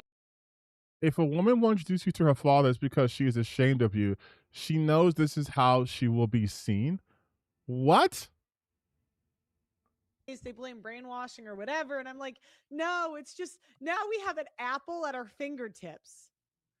The men are like, maybe don't eat that apple. We're like, it's on Amazon. Let me just order it. They're like, don't eat the apple. We're like, I want another apple. If a woman won't introduce you to her father, it's because she's ashamed of you. She knows how this will be seen. It was always in them. They just needed the soundtrack. I never have, nor will date a woman that listens to rap. It shows their character. Tell me I'm wrong. Hold on, bro. I think you missed a sentence. It says, I never have nor never will date a woman who listens to rap. Shows their character, shows those sleep with niggas. Tell me I'm wrong. Pearl sleeps with niggas. Think that's why she skipped that part? Nor will date a woman that listens to rap. It shows their character. Tell me I'm wrong. Oh, here, I knew some people were crashing out. I said that black rap culture has done this to American women is not true. Women did this to women. And some simp said it did. Pearl, stop blaming women because none of the women do not want to be with you at all. Go on and find a tree to pee on and shut the F up. This is awesome. Because they're both awful people, but but Pearl is in a weird way defending sometimes women and black people, but still also going like, no, women are awful, but they're awful for this reason. Okay. Women hate order and structure. This is why. When you meet a bitch and she can see you run a strict program, she runs. They love chaos. They're whimsical and capricious beings. That is the nature of So close. So close, bro. women. You have to be a weak man in order to be in a relationship today. So he's basically saying he doesn't get women, but it's because only weak men get women. Pearl be speaking facts. Look, we gave women the freedom to be anything they want. Okay, is this it? Is this it? She said she was going to be roasting simps, plural, and it's one guy, and I wouldn't even call it a simp. Oh, this looks kind of actually interesting. Why games can't move on from Marvel dialogue. I actually want to check that out. It's so hilarious to me, though, that this is what she's reduced to. 4,000 views. And just in case this gets taken out of context, right? Let me be serious for a second. Let me get serious for a second, okay? Obviously, what she is saying is completely abhorrent and just wrong, right? Women have free will, as do men. If your issue is that women exercise free will in a way that you find to be unattractive, that's on you. The woman they're referring to is literally getting married. So what she did got her a husband. Realistically, it's because she doesn't just twerk all day and do nothing. She doesn't just lie, be bisexual, twerk, and eat hot chip, okay? She probably provides other things that makes her an ideal partner for that person. Conversely, he must be okay with her twerking because he married her, because she's more than just someone who twerks. This would be like if you showed a video of a dude hanging out with his friends, barbecuing, drinking a beer, and then being like, oh my God, how dare he live this way? This must be the only function he serves. He must be a bad husband, a terrible father, a bad boy. Like, you're making all these assumptions based off limiting information, and within the context of him hanging around his friends or her at her wedding. You can't do this whole, no one's gonna make a hoe into a housewife type of shit when the hoe is becoming a housewife. And it's because Pearl is so bad at grifting. She has one lane, right? And it's hate women. Her whole thing is hating women. She will always hate women because that's what Pearl does. She's a hater, certified hater. But the hating on women isn't hitting anymore because she's not the only person hating on women. She's not the only even woman online hating on women. So what does she have to do? She wants to get more political. She's doing shit like Nick Shirley's doing, right? Now it's let's do in the street interviews, and it's, does family court kidnap children? No. Caroline Leavitt says the dumbest things about Zoomers. Sure.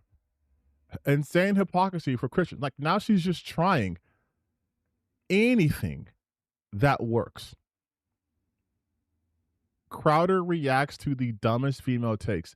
She's doing the Tectone approach, which is just let me watch other people do shit and then I will just agree with them.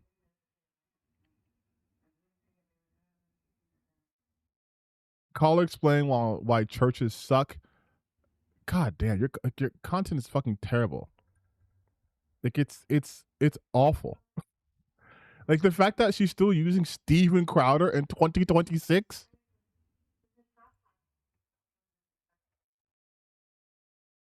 I don't think Crowder's even on YouTube anymore, right? Oh, he's on YouTube. Wait, Steven Crowder's still a thing? Steven Crowder's still a thing?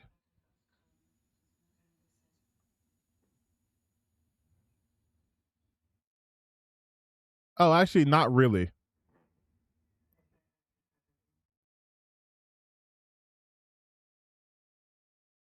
No, Steven Crowder's still a thing.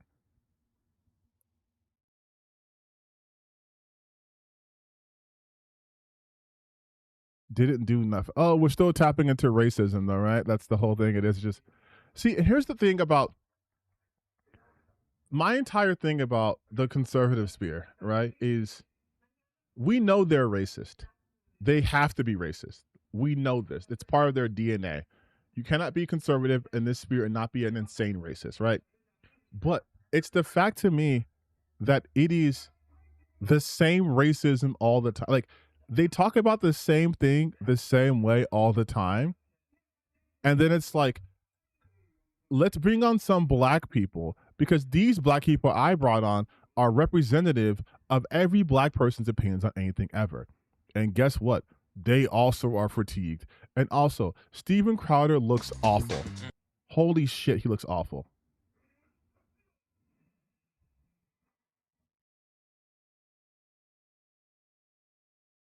But it just means that not all, but at a certain point, things have gotten worse since the 90s. I just think the representation of black people in media has completely changed. Now you've got shows like Baddies. A lot of people are influenced by that. For me, when I really noticed that, I feel like the division was happening was with the Colin Kaepernick stuff. I feel exactly how you feel, because I remember I wasn't trying to stand up for the flag, and I used to like sit in my room and feel bad about myself because I'm trying to diss the flag, but I really saw people that fought for our freedom. Oh, these are coons though. These are When coons people though. say, oh, it's not black enough. Like, okay, you go to the Temptations, you go to the Supremes, you go to, I mean, Diana Ross. Just off rip, I'm being so serious. I'm not joking. Any conversation about blackness that has any white person in it is a conversation you do not need to listen to. It doesn't matter if there's black people talking to them, because that is not a conversation about blackness. That now becomes a conversation of how can we be acceptable black? How can we prove that this white person isn't that terrible? It's always about softening the white person's image. Exactly, Dell. There are conversations that you're not supposed to have from non-black people. It doesn't just go for white people. Like, these are conversations for black people, right? Because that's what we have these conversations all the time too. Being black is not a monolithic event, okay? We all have different interests. You think me and Candace Owens are going to kiki with each other if we were to have a discussion? Fuck no, right? I have more in common with FD Signifier than I do with Candace Owens. But there are conversations that do not need to be had for certain people. There is never a conversation that needs whiteness in it when it's talking about not being white. Like the fact that he's like bringing up these points like, oh, let's talk about the Temptations and that. No matter who you are, if you are not black, your perception of blackness is always going to be just that, a perception. You have no insider knowledge. It doesn't matter because all the media you consume is specifically tailored to you. Sorry. If you're only watching black media through the lens of Zeus Network, then of course you're going to be like, oh, well, black people just do this. But you know what? Other races have their version of the Zeus Network. Look at fucking Fox News. Like, that's another thing people never talk about too. There's a hyper fixation on blackness in this country because black people, no matter what we do, are almost always the most emulated and the most watched group of people on the goddamn planet. Okay? We can't do anything. We come up with lingo, it gets taken immediately. Riz, simp, gat, which isn't, it's southern, whatever. But like everything we say or do gets taken from us. Woke, it's taken from us, right? Something like cat, cool, like that shit gets taken from us. Historically and consistently happens, right? But what they never do is go, well, let's look at the other way. You guys always say that black people are destructive and this and criminals and this and that. But I just saw, because of the fucking like World Cup, white people going insane. I have literally seen after the Stanley Cup playoffs is over, white people destroying shit. Look at mosh pits. And this is not me hating on metalheads, but look at mosh pits. Is that not just violence? Getting in a giant pit, beating each other up by dancing, that's acceptable, but people twerking, not. Yes, Korean music industry is basically fucking B2K. K-pop is nothing without black people at all. We are always emulated. And so they take parts of our culture and then try to make it seem like that's part of their culture, always has been. But the parts they don't like, ew, black people, disgusting. So like this conversation with like these people, I have a theory. If I were to go to their channel Let's see what kind of content they talk about. Oh. Entitled. Wait, hold on. Ratchet family meets karma after threatening the wrong cops. Black women meet instant karma after tackling elderly white woman. The View admitted their Trump bot at the Ben Carson exposes this. Ghetto black teens meet karma after threatening the wrong cops. Wannabe thug tries the wrong cop. Trump just dropped the hammer on black fatigue. Moments before a stupid bitch lights police car on fire. Black woman punches white kid in the face. Again, coons. Like, there's no wonder. It's no wonder they're getting a ton of views. This is what I always tell you guys. If I wanted to be a grifter, it would be so fucking easy. It would be so fucking easy. So unbelievably easy. And I bet you this is the recent channel. 2020.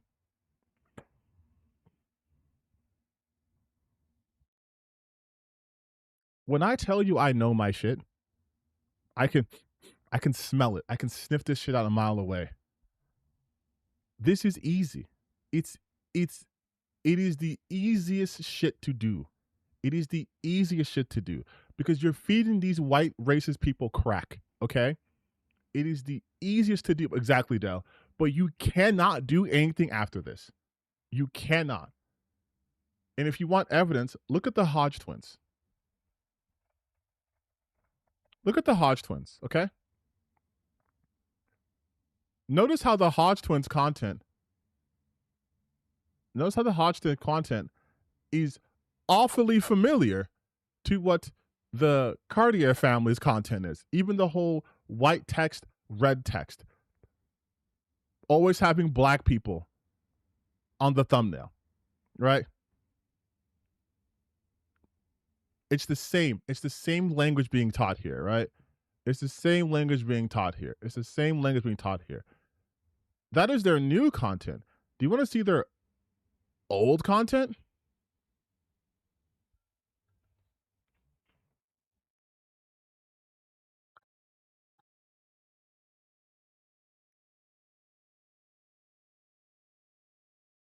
That's right. Because I'm going to get you a little TTBN lore here. I used to watch the Hodge twins.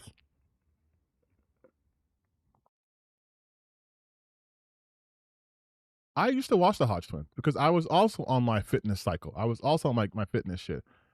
I used to watch them. They used to be a straight up fitness channel, and they would basically give you like bro science level like quality, but they're a fitness channel. And I mean a fitness channel for a long time. Like a long time. They were a fitness channel. Now, I think Hodgson always to be, even before they write and give some of the stuff they say pretty suspect. People always said such shit, though. But they were basically dumb, like jocks who would say inappropriate stuff. But you were never going to think the people who thought like it was possible to grow like muscle by doing like weird, impossible shit. Like you didn't think these people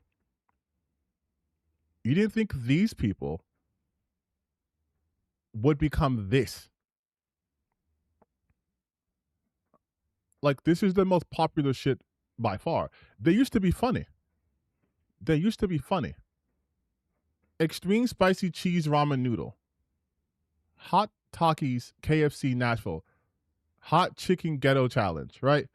This is what they used to do. And notice how their like most popular reactionary right-wing shit is like a month ago, 11 months ago, a year ago. 2 years ago, basically when it really kicked into overdrive. But this is what they used to do. Sit in the car, eat, talk about shit. That was it. Eating challenges. This is what they used to do. Once you start, dude, if you're black and once you start doing this shit, this is all you can do. And I've told you guys this. I've even tried to, in my own way, help black content creators who are trying to do this shit. I'm like, it's not for everyone, and they will not give a fuck about you if you are not constantly giving them a catharsis for their racist outrage. Okay?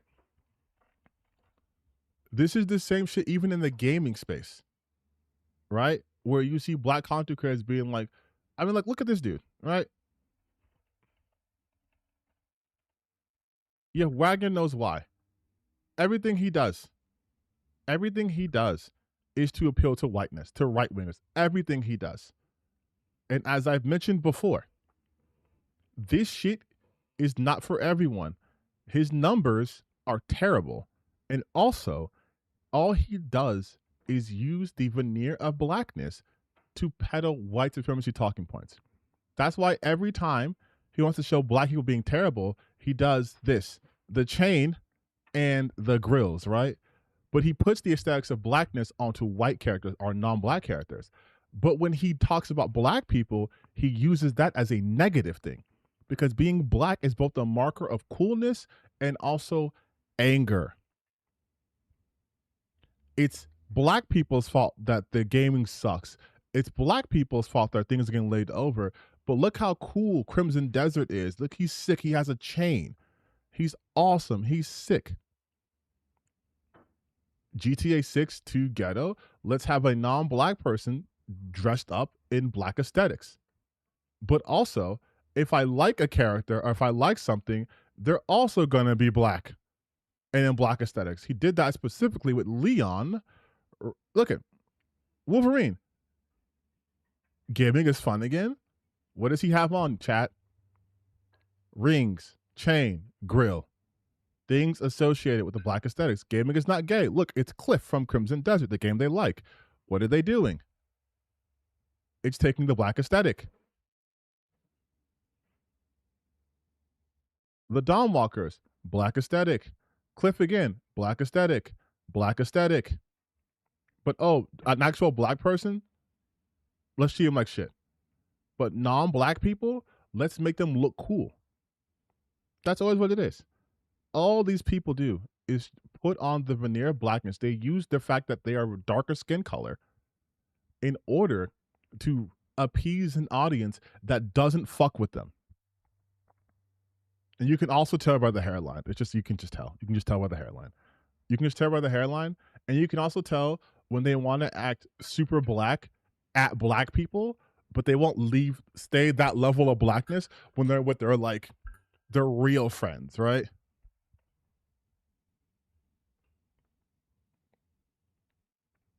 Like it's always this. It's always this. It's always fucking this, no matter what. It's all of them. Every black conservative does this. Every single one does it. Every black grifter does this too. It's all this. And this is all they'll ever be.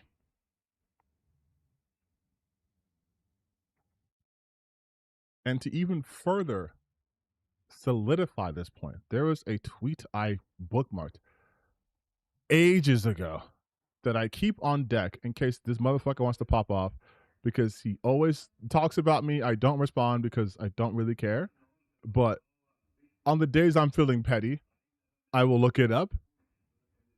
There was a content creator, black content creator, talking about how people don't fuck with him if he's not talking about Alyssa McConaughey, even though he had nothing to do with it, because he only exists in this space to further their hatred. That's what I always tell these people. They do not care about your opinion unless it is, how can we hate black people? That's it.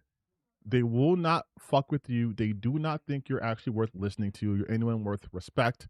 You are simply a tool that they can access to get their hate boner for black people on. And then use you as a shield. Like, hey, I'm not racist. The black guy's saying it. And it's so sad.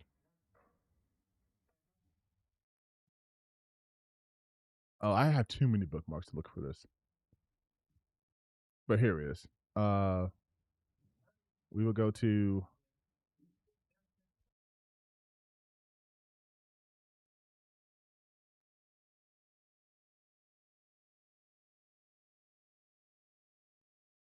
Like shit like this, right? Where it's God, these thumbnails are so disgusting. But it's like the bald black bitch cost him his job. This is a black content creator. They will always talk about blackness in the most misogynistic, misogynoir manner possible. They will always do that. Slave Simulator has the internet chimping out. This is a black content creator. Gaming has a bald black bitch infestation. This is all he can do, by the way. All he can do. That's it. That's it. And naturally, those videos for him will do a little bit better than his regular videos. Why? Because they get that animus. They get that racist hatred out.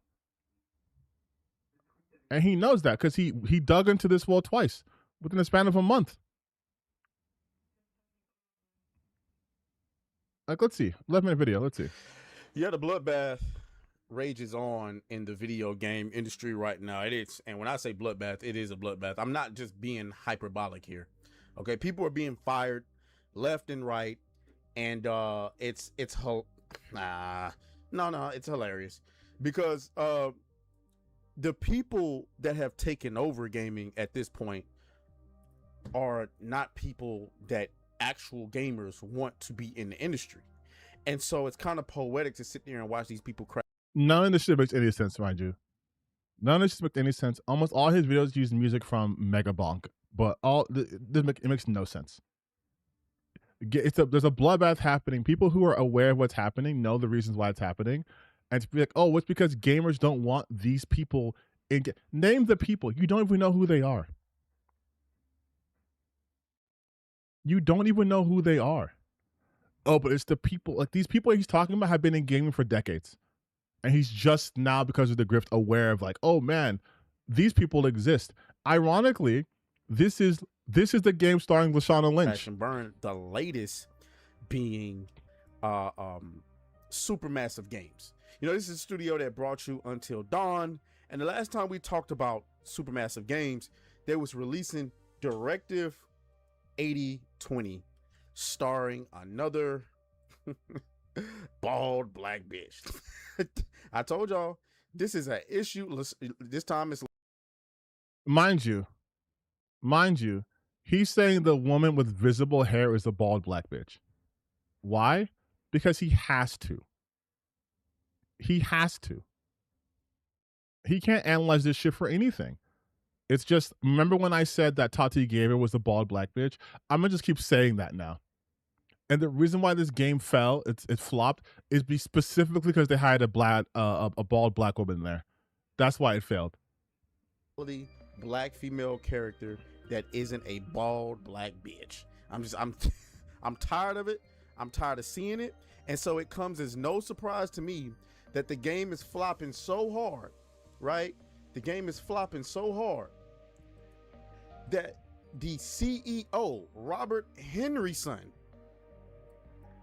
is having to step down. Oh Lord have mercy, Lord have mercy. He had to step down. So we're gonna get into it. Make sure y'all like the video, right? It's so fucking sad, dude. Because like, at least he doesn't show his face anymore. But it's so fucking sad because you could just look this up. Like if I go like, okay, if we go to Directive 8020, right?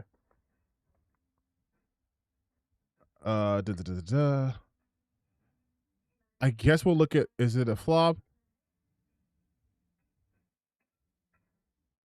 Low steam plans, makes negative election, reciprocal restructuring. Okay, let's see what, God, I can't believe I'm saying this. Let's see what Reddit is saying about this game.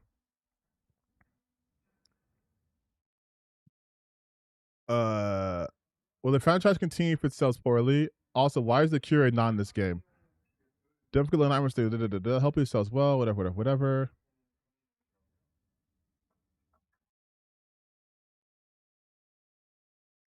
Okay, I'm not gonna look through all this shit. But basically it's saying that there's plot holes, repetitive stealth sections, and uninteresting characters. If we look at now, we go to Metacritic, and this is done by Supermassive Games.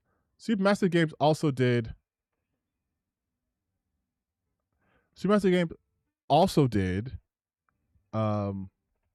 Little Hope, right? Little Hope was received worse critically than Directive 8020. Mostly for, I would assume, the same issues. The Dark Anthology game series aren't good. Like they aren't good. I think like The Quarry, which I don't think was even by Supermassive Game, right?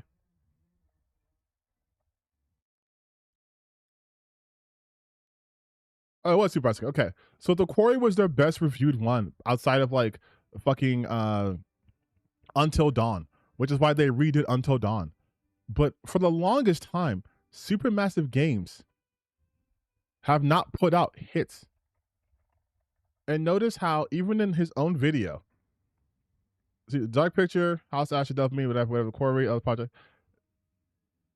These videos, these games aren't these like aren't these Supermassive games. Only one of them has ever gotten any sort of like real acclaim, and that's Until Dawn, which got a really terrible movie adaptation. But even in his own video, it states he stepped down following 2 years after the terrible launch of Directive 8020, after leading the studio for the past 2 years. So obviously, this is not the game that called his leadership into question. Otherwise, right, he would still be there. If you had stellar success for 2 years and this one game launched really, really, really poorly, they wouldn't just be like, pack it up, you're done. This has to be in a series of underperforming titles. And again, we can just go to Supermassive Games, let's say restructuring. Supermassive Games CEO steps down following launch of 8020. Do you guys do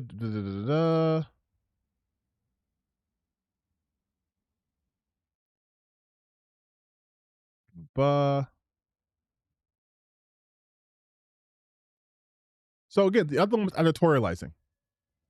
Because this is just saying that he's stepping down after this, which coincided with the layoffs at the studio, the launch of the game, right? So this is going to happen regardless. When you are closing studios down, or you're getting rid of positions like you're seeing with Microsoft and all that shit, that's because of management issues. That's because of mismanagement. Because this game didn't launch as terribly as the other games did.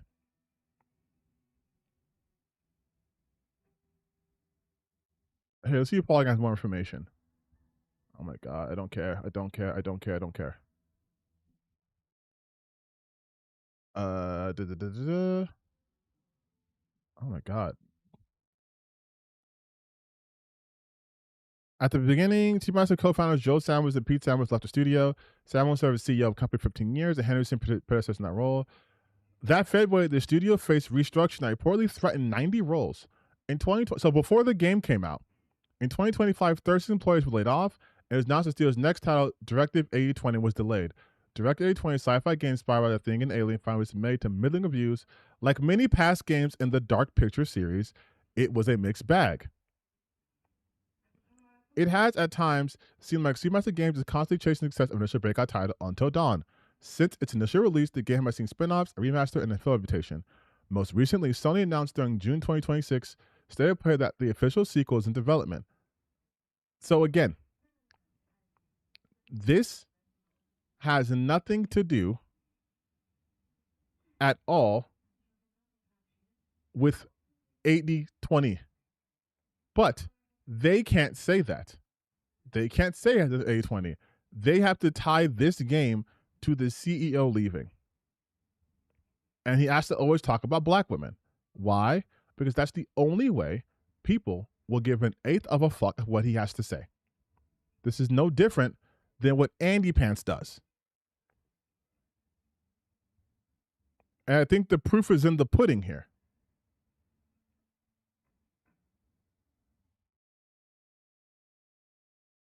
How many thumbnail iterations do you have to go through, dog? Like, if you make your thumbnails look like everyone else's thumbnails, they're not going to click on your shit.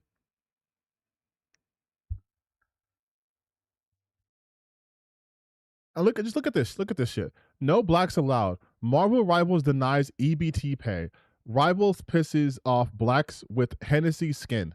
Like, when you have to do shit like this, you are washed. When you can't even effectively leverage your blackness and your grift on being a race grifter, you're washed.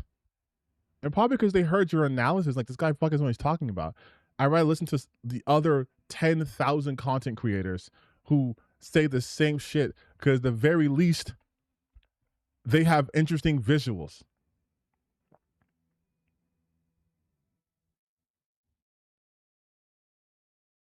I'm telling you, black conservatives are the fucking worst, dog. They're just the worst. They are just the worst. Sorry, I went a little tangent. God, I need to start talking to people in the game industry.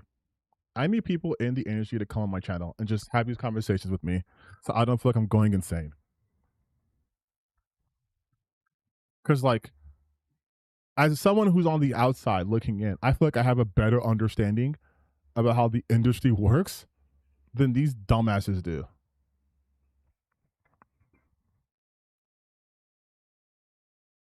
It's just like how they were all like, Assassin's Creed, it was so bad that Ubisoft had to sell their shit to Tencent and spin it off. I'm all like, if they had to sell off their most popular IPs, the IPs are valuable.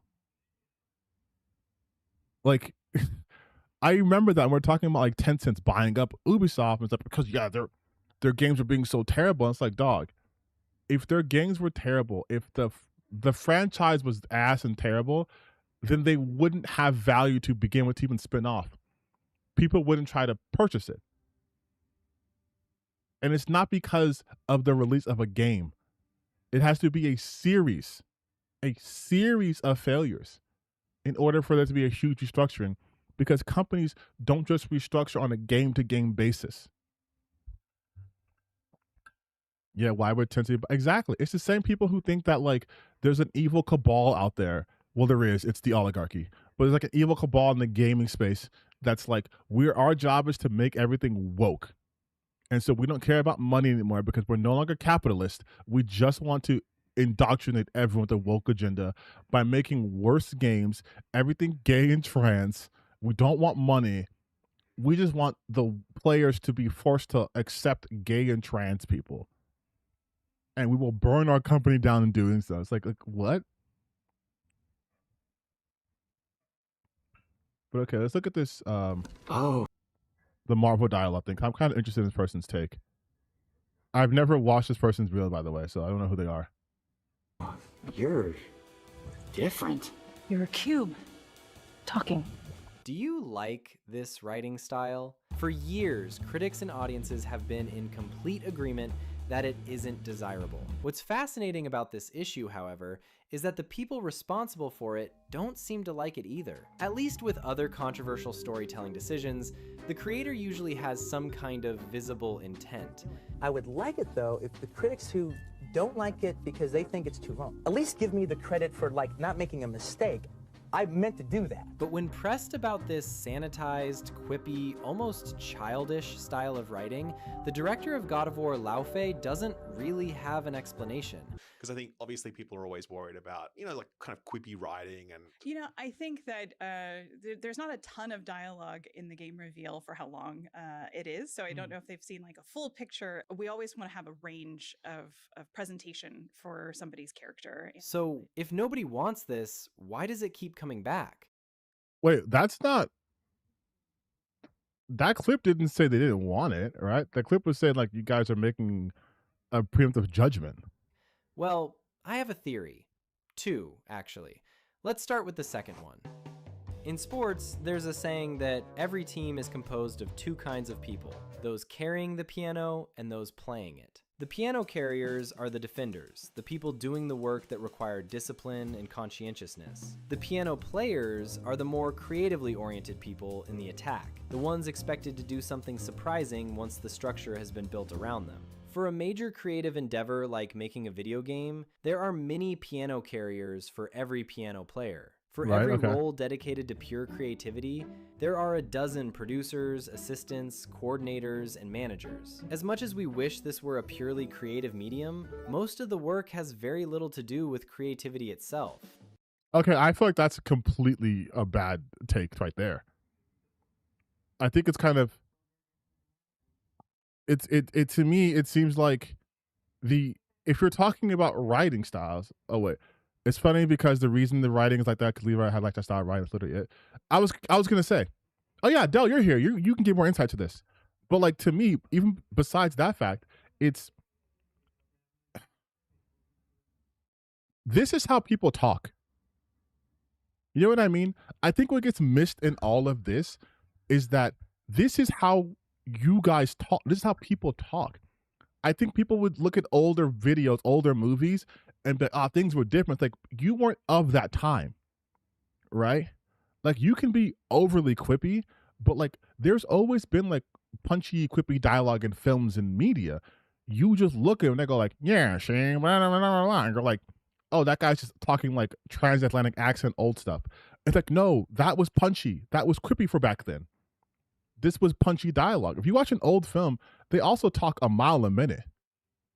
Like, they talk a lot. I think the issue here, though, is it's just popular to say that it's just Marvel writing.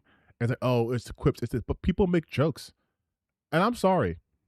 People act as if Marvel is the only style there is. Marvel did not invent this style, okay?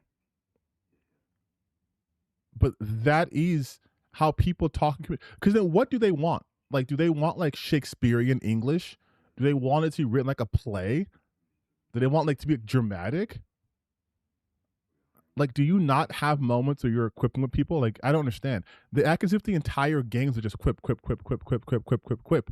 and not like periods. I was literally playing Ragnarok. I've been replaying Ragnarok, and I'm like, yeah, they have some jokes here and there, but it's largely silent. Like, there's not that much actual spoken dialogue between characters in Ragnarok. Because games are as complex as they are, the teams that tend to do well often do so not by being the most creative, but by being the most organized. Look at Insomniac, for instance. They are perhaps the best in the business at thinking inside the box, and doing so in a timely and effective manner. The people who lead these teams are far from the most creative you've seen, but they are the most disciplined. Eric Williams, the director of the critically and commercially acclaimed God of War Ragnarok, doesn't actually have the capacity to imagine something in his mind, but he absolutely has the capacity to plot every single minute of his 25-hour blockbuster onto an Excel spreadsheet, and that's why he gets the top job. Now, with that I think it's fine to like writing style, but the reason it's like that isn't a weird conspiracy. It's just that the writing team is not the same as Ragnarok. I feel like people, though, are too focused on like the writing style they don't like, but they never give counterpoints of how they want it to be done, right? Like do you want, let's say, God of War Lafe? Do you want to be written like the old God of War games, like the Jaffe directed? Well, this is the first one, the Jaffe involved games where there's barely any dialogue, and whenever Kratos speaks, it's just to threaten to kill somebody. Because like they never give me, and I'm sorry, you can't use Spider-Man as part of the quippy dialogue. That's Spider-Man, baby. That's what he does. Comic books are full of quips. That's just comic books. Always has been. Even Batman gets in on this. In mind, let me ask you this. Do you think the writers of these games are playing the piano or carrying it? In a GDC talk from 2023, Ubisoft writers Helly Kennedy and Brendan Hennessy A white guy named Brendan Hennessy is crazy. Spend 62 minutes discussing their approach to writing AAA action-adventure games. They go over all of the different problems they have to solve in order to create a narrative that fits into the larger structure of a game. They have dozens of slides, infographics, flowcharts, and spreadsheets pertaining to the carrying of the piano, but they don't really have anything at all about actually playing it. It was about halfway through this talk that I realized these people are not piano players. People who are truly creative to their core do not think this way. They tend to hate having a long list of rules to follow or being forced into predefined frameworks. As a result, they are not especially That's an overgeneralization if I've ever heard one. compatible with structures like these. Instead, the people who tend to excel as video game writers are those who are best at following the rules. They understand what needs to be done to make the narrative component of the game fit in with everything else. And I hate to say it, but it is very rare that creative people are truly orderly, or that orderly people are truly creative. You might think that the writers at Santa Monica or Insomniac are cut from a different cloth, but just look them up on IMDb. These are all part of a larger, unified cluster of writers who have almost exclusively been writing for games, and who have collectively established a philosophy around how to do it. These guys are experts at following the rules, and amateurs when it comes to breaking them. But why would you want them? Okay, this is really bad to me.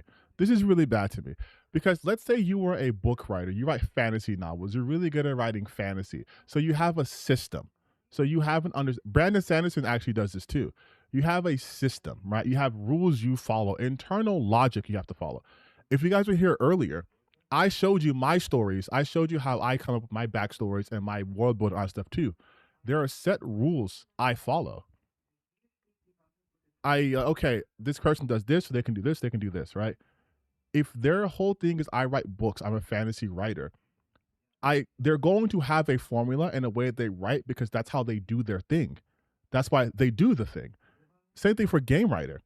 I know how to write for video games, but you're saying I need to break the rule, but break what rule? Like the rule of game writing? So should it now not should we not marry the narrative to the game now? Should we have a divorce? Should we do a Deus Ex Human Revolution where we have different teams working on different parts of the game and then just like stitch it together? Here's the narrative, but here's the combat. But here's a boss room that you have to use guns. Oh, you didn't use guns in your other part of the game? Whoopsies. So what are the rules then? Well, it's Please easy tell to me. get caught up in the quips themselves, but even if you removed all of the self-awareness, there would still be an awkwardness inherent to how these characters are written. I would argue that this writing style is equally defined by how archetypically it treats characters, always prioritizing easily legible traits over any sort of nuance. It's also not too biting or risky, but rather sanitized to be broadly understandable to all. These three characteristics are distinct, but together they point toward one specific. This makes no sense to me.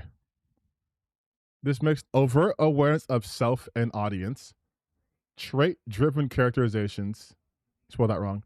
I hope you explain these actually. Specific concept, readability.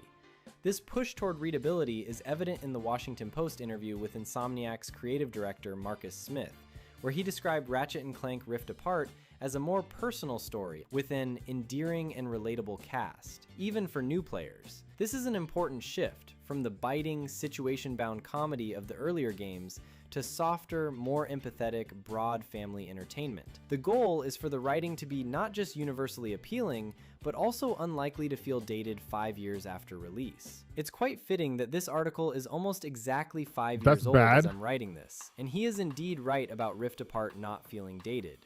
Instead, it feels almost aggressively undated, scrubbed of any specific cultural textures that might anchor it to a particular moment. So the rules are all about readability, accessibility. Wait, so you're complaining now that they're making content that's more timeless instead of being anchored to one specific... I mean, there are still games out there that don't give a shit about this. And like he's talking about people being sanitized and whatever. Like, I know this is everyone's go-to game, but like, I don't think people are sanitized in The Last of Us. Hell, even really God of War. Like, I think also he's talking about archetypes. Every type of writing has archetypes. Because again, there's nothing new under the sun. And universality. The characters you write need to be understandable to all parts of the team, readable across all cultures, at all periods of time, by everyone. That's what causes the feeling that HR is watching over the writer's room at all times. In my video about Ubisoft, I recommended that these studios should allocate some real capital toward hiring writers from the world of prestige TV. But I think there's a reason why that wouldn't really work. Because TV writing is completely different than game writing. TV is a passive experience. TV writing has to also factor in other things like commercial breaks, like the actor running it, the actor doing the lines. And TVs also have a bunch of different writers. I mean, so do games too, but like TVs have writers' rooms where it's not even the same people writing the script. It's multiple people. It operates completely differently than game writing. Those writers, pioneered by David Chase and his team in the early 2000s with The Sopranos, spent almost every minute of their day actually playing the piano.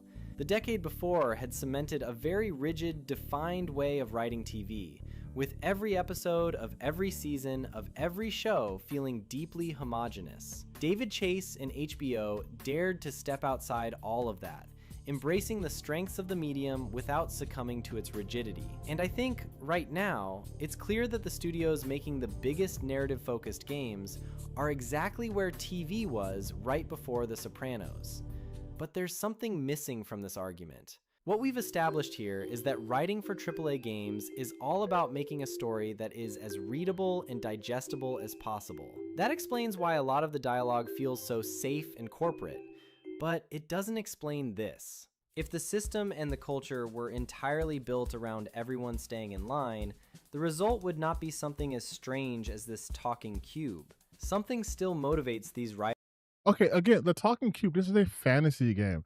But like, would you say the same thing about like a Silent Hill? Like, if we're just focused on like narrative games, okay, again, The Last of Us 2, that's a narrative game, that counts, right? Like, and also another thing too, a lot of the quips happen when your character isn't like engaging with other people, but just out in the world, right? Because it'd be fucking boring if we're just running around with nothing happening, saying nothing. I know he would say, oh, but Breath of the Wild, Breath of the Wild. I have my complaints with Breath of the Wild, okay? I still think it's weird that Link's a side protagonist, but it's also a different genre. When it comes to narrative different things though too, like, I just think it's so weird that the approach now is just, let's complain about it, and maybe he talks about it in more detail. Let's complain about it, but then let's not actually like offer a tangible solution. This falls out once you get to Death Stranding because that basically exactly right. Like, to me, this seems like he's playing a very specific kind of. This is like someone who, ironically, just watches Marvel movies and goes, man, movies are really predictable nowadays. They're all the same. It's a character meets another character with similar powers to them, and then they have a big fight in the third act. It's like, well, yeah, you've been watching the Avengers franchise. Watch another movie. To sprinkle in weirdness and quirkiness in ways that the rigidity of the process would not necessarily suggest. I think the answer to that lies right here. In this video by Alana Pierce, it becomes clear that there's something else that is equally threatening to the creative process as its rigidity. You cannot be afraid to cut, and thus must be cut. Cut early. If you doubt something, cut before you've spent time on it. Characters get cut. The whole process is death by 1,000 cuts. Lines get cut, things are cut and sliced and diced. Things must thus be cut. Alright, so how do you make sure your work doesn't get cut then? Well, you make sure your contributions don't feel inessential. You make sure they don't feel too undefined. If you're writing a new character, you protect its existence by adding more contour. You've probably heard of the phrase that what gets measured gets managed. But this is applicable to everything though. Lines and dialogue gets cut off of books. It's mostly due to budget and time constraints. Or if it's just not working. In other words, the more we define what we have in front of us, the more likely we are to pay attention to it. If you translate that to character writing, the clearer you can communicate your vision for a character, the more essential that character is going to feel. So if you come up with a character who can't be distilled into their most essential traits, turns of phrase, and behaviors, they're probably not going to make it. Atsu doesn't care if she lives or dies, so long as she can punish the Yote Six, a ruthless gang who I'm sorry, but that's just basic though. If you can't define the character you want to make, what do we do? You want me to waste time? You want me to waste time with this amorphous idea you have? What? her family. The only problem with this philosophy is this. If you step back and look at the richest characters in long-form storytelling, they all go against these principles. Take Jeremy Strong's character in Succession, for example. I've asked many different people who this character is, and the reply is never the same. He's obnoxious, he's tragic, he's heroic, he's comedic, he's pathetic. You could write 20 dissertations on this character and still not pin down exactly what he captures. Your proof cannot be you asked people and they had a different interpretation of a character. You are using God of War a lot here, right? I could say, what are your thoughts about Kratos? Someone could say he's gruff, he's aggressive, he's violent. Someone could say he's tortured. Some would say he's overprotective. Some would say he's not protective enough. Some people might say he's too guarded. Some people would say he's not guarded enough, right? That doesn't necessarily make it a true thing. And also, every character at their core has things that make them that character. And then you have layers on top of it. If he is angry, well, why is he angry? There's reasons why he's angry. I very much doubt if this character could be everything to everyone, then this character is not defined. Like people, if I asked you to describe your spouse to me, you should be able to describe them to me. And I'd be like, I don't know. They're happy, they're sad, they're funny, they're a bore, they're exciting, they're boring. Like they can't be everything. There has to be something core to them. And then you build on that. It can't just be I'm everything to everybody. All you know is that he does capture something profound. That's bullshit though. That's nebulous. Hey, what's this? Imagine playing a video game and they're just like, hey, what's this button do? I have a green controller. It's like, what's this button do? And it's like, this brings up the start menu, huh? What's this button do? Oh, this is heavy attack. This is light attack. What about the B button? It's like, it just feels like it does something, you know? So the B button doesn't do anything? No, it's just like, it can do stuff. But what does it do? Well, it's hard to, like, you can't have that. And it's like, I want you guys to think about it. What characters have you seen in movie or video games that are just like, unless they're an eldritch entity beyond comprehension, you can't boil them down to a few key things? Like, that doesn't exist. That's bad advice. If you were to write a character this way for something like God of War, this is especially evident in Ragnarok, where the new characters Thrud, Thor, and Heimdall, etc., appear significantly more archetypal compared to Kratos. Yeah, but that's because, again, you have had, at this point, 5 games with Kratos. So you understand his character and his character arc. Everyone starts as a cutout. It's just for identifying a character. That's literally across every medium. It's every medium. You have terms for this shit, for crying out loud. Like in the 3-man group, you have the leader, you have the lancer, you have the brains, right?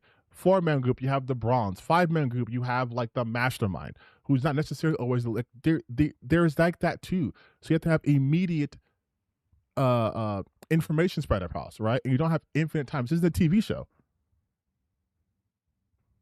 it would absolutely get cut. But the more contour and definition you add to a character, the less room there is for the actor, and eventually the audience, to fill in the blanks. And as we all know, it is in those gaps that the real magic of these characters comes alive. You're allowed to feel just a little bit of excitement over this. Well, I'll get excited when we get Alcazar's noose off your neck. Come on. Okay. What?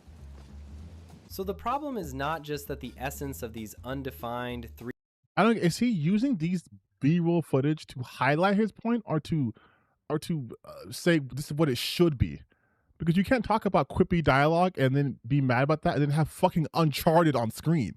Three-dimensional characters is difficult to communicate across departments. It is also that their lack of concrete detail makes them feel less valuable in the eyes of the people making every cut. I'm not going to judge the Cosmic Cube before the game is released, but what I am saying is that this type of quirkiness is much more defined and tangible than the weirdness of Kendall Roy.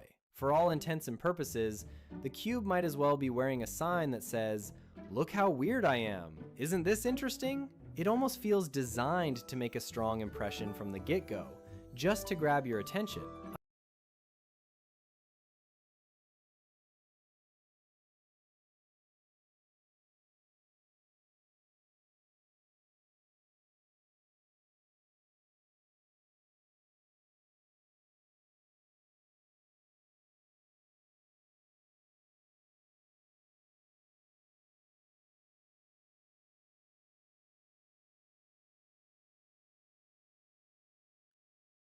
Am I going insane? Am I going insane? Am I losing my goddamn mind? It almost feels as if it was designed to grab your attention. Yeah. That's character design. That is, yes. Yes, they are designed to specifically grab your attention. That is the entire point, which is why it has grabbed your attention. They were designed to grab your attention. You have character designers. Their whole job is to draw characters that may appeal in a variety of ways, but they're to grab your attention. The more important a character is, the more they grab your attention. That's why when you have background characters, they look plain, but main character, it's the anime. It's the guy with spiky green hair, main character. Girl with purple hair, main character. Those 800 people with black hair and regular glasses, NPCs. This is a visual medium. This is a visual, even in TV shows, main characters stand out visually. Their wardrobe's more extravagant. They have more iconic look. But like, this is, like, I don't think he understands this is a different medium. Yes, you have to. This is an insane part. I'm sorry. Impression from I am. Isn't this interesting? It almost feels designed to make a strong impression from the get-go, just to grab your attention. I'm not saying it's inherently a bad idea, but it does feel like these types of ideas are often given undue chances to survive the guillotine compared to subtler ideas. This is just a theory. Like what though? Subtler ideas? This is a fucking game trailer. You cannot do subtlety in a game trailer unless you're doing like horror, and even then there's usually a jump scare or something like that. This is specifically supposed to get your attention. What are we doing? I defy you to find a video game, an action-oriented video game trailer that does not show you action. That would be called false advertising, okay?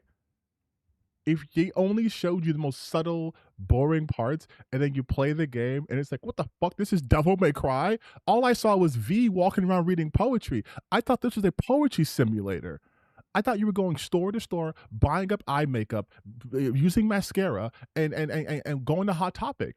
Because all they show was this skinny little emo twink walking around his poetry book with his cool ravens. What do you mean this is Devil May Cry? Like, what the fuck is happening? Of course, but when you attempt to create a character that sticks out, like a talking object, while also abiding by the principles of readability, you unintentionally end up with a deadly combo of corny, quippy, and overcooked lines of dialogue. You sure? It's got big teeth.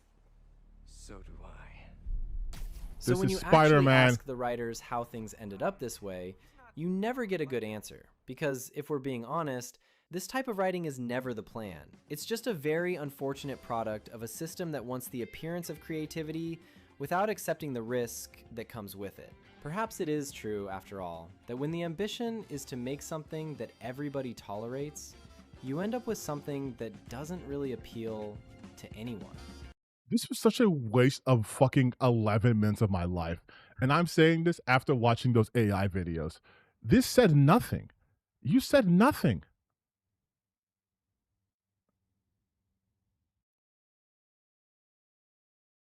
They said this is, and these comments,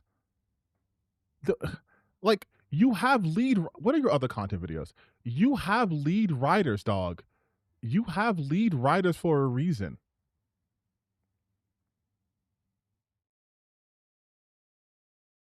Why does God of War feel so immature now?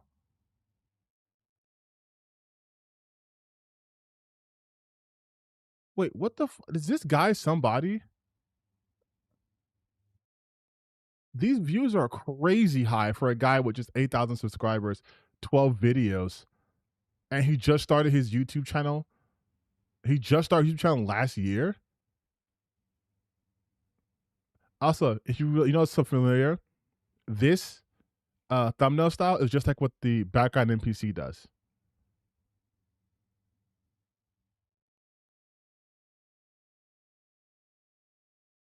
That's crazy though. That's crazy though. This didn't answer anything. This didn't answer anything. Nuance versus Quippy, but he didn't, even in his own video, he didn't show any sort of comparisons between Nuance and Quippy. He showed no comparisons between anything. He just said shit.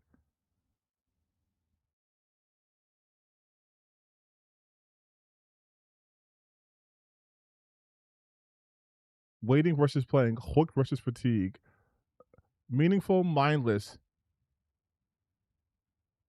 simulation versus cartoon. Oh my God. Elden Ring outsold everyone by being inaccessible.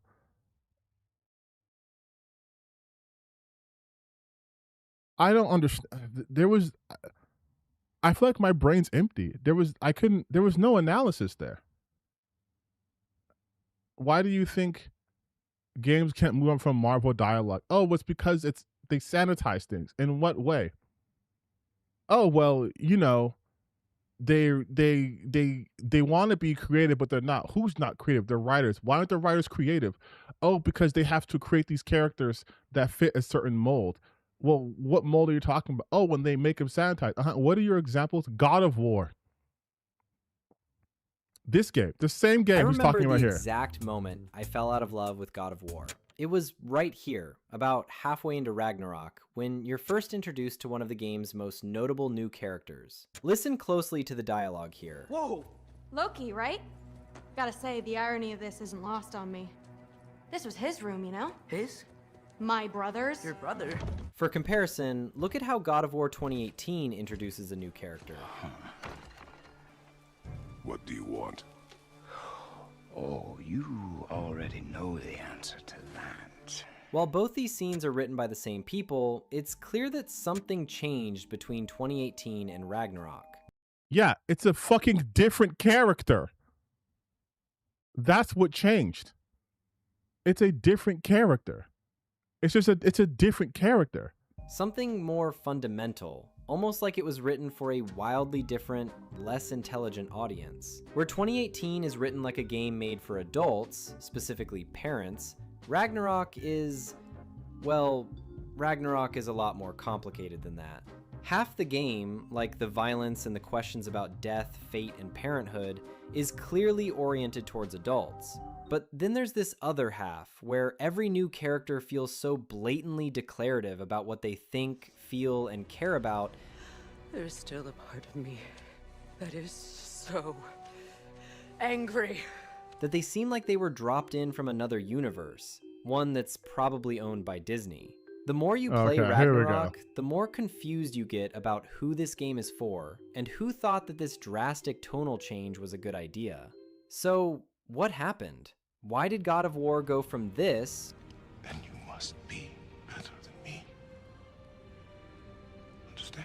to this? I knew this was going too smoothly. Little help? It's worth admitting That also happened in the God of War. That also just shit like that happened in 2018 too. What are you talking about?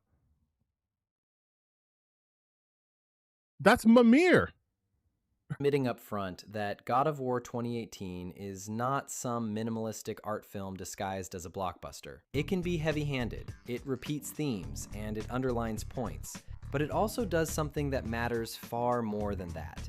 It withholds information on purpose, and it treats confusion as a tool rather than a mistake. The Baldur introduction is a great example of this. Less than an hour into the game, a stranger shows up at Kratos' door and talks with unnerving confidence.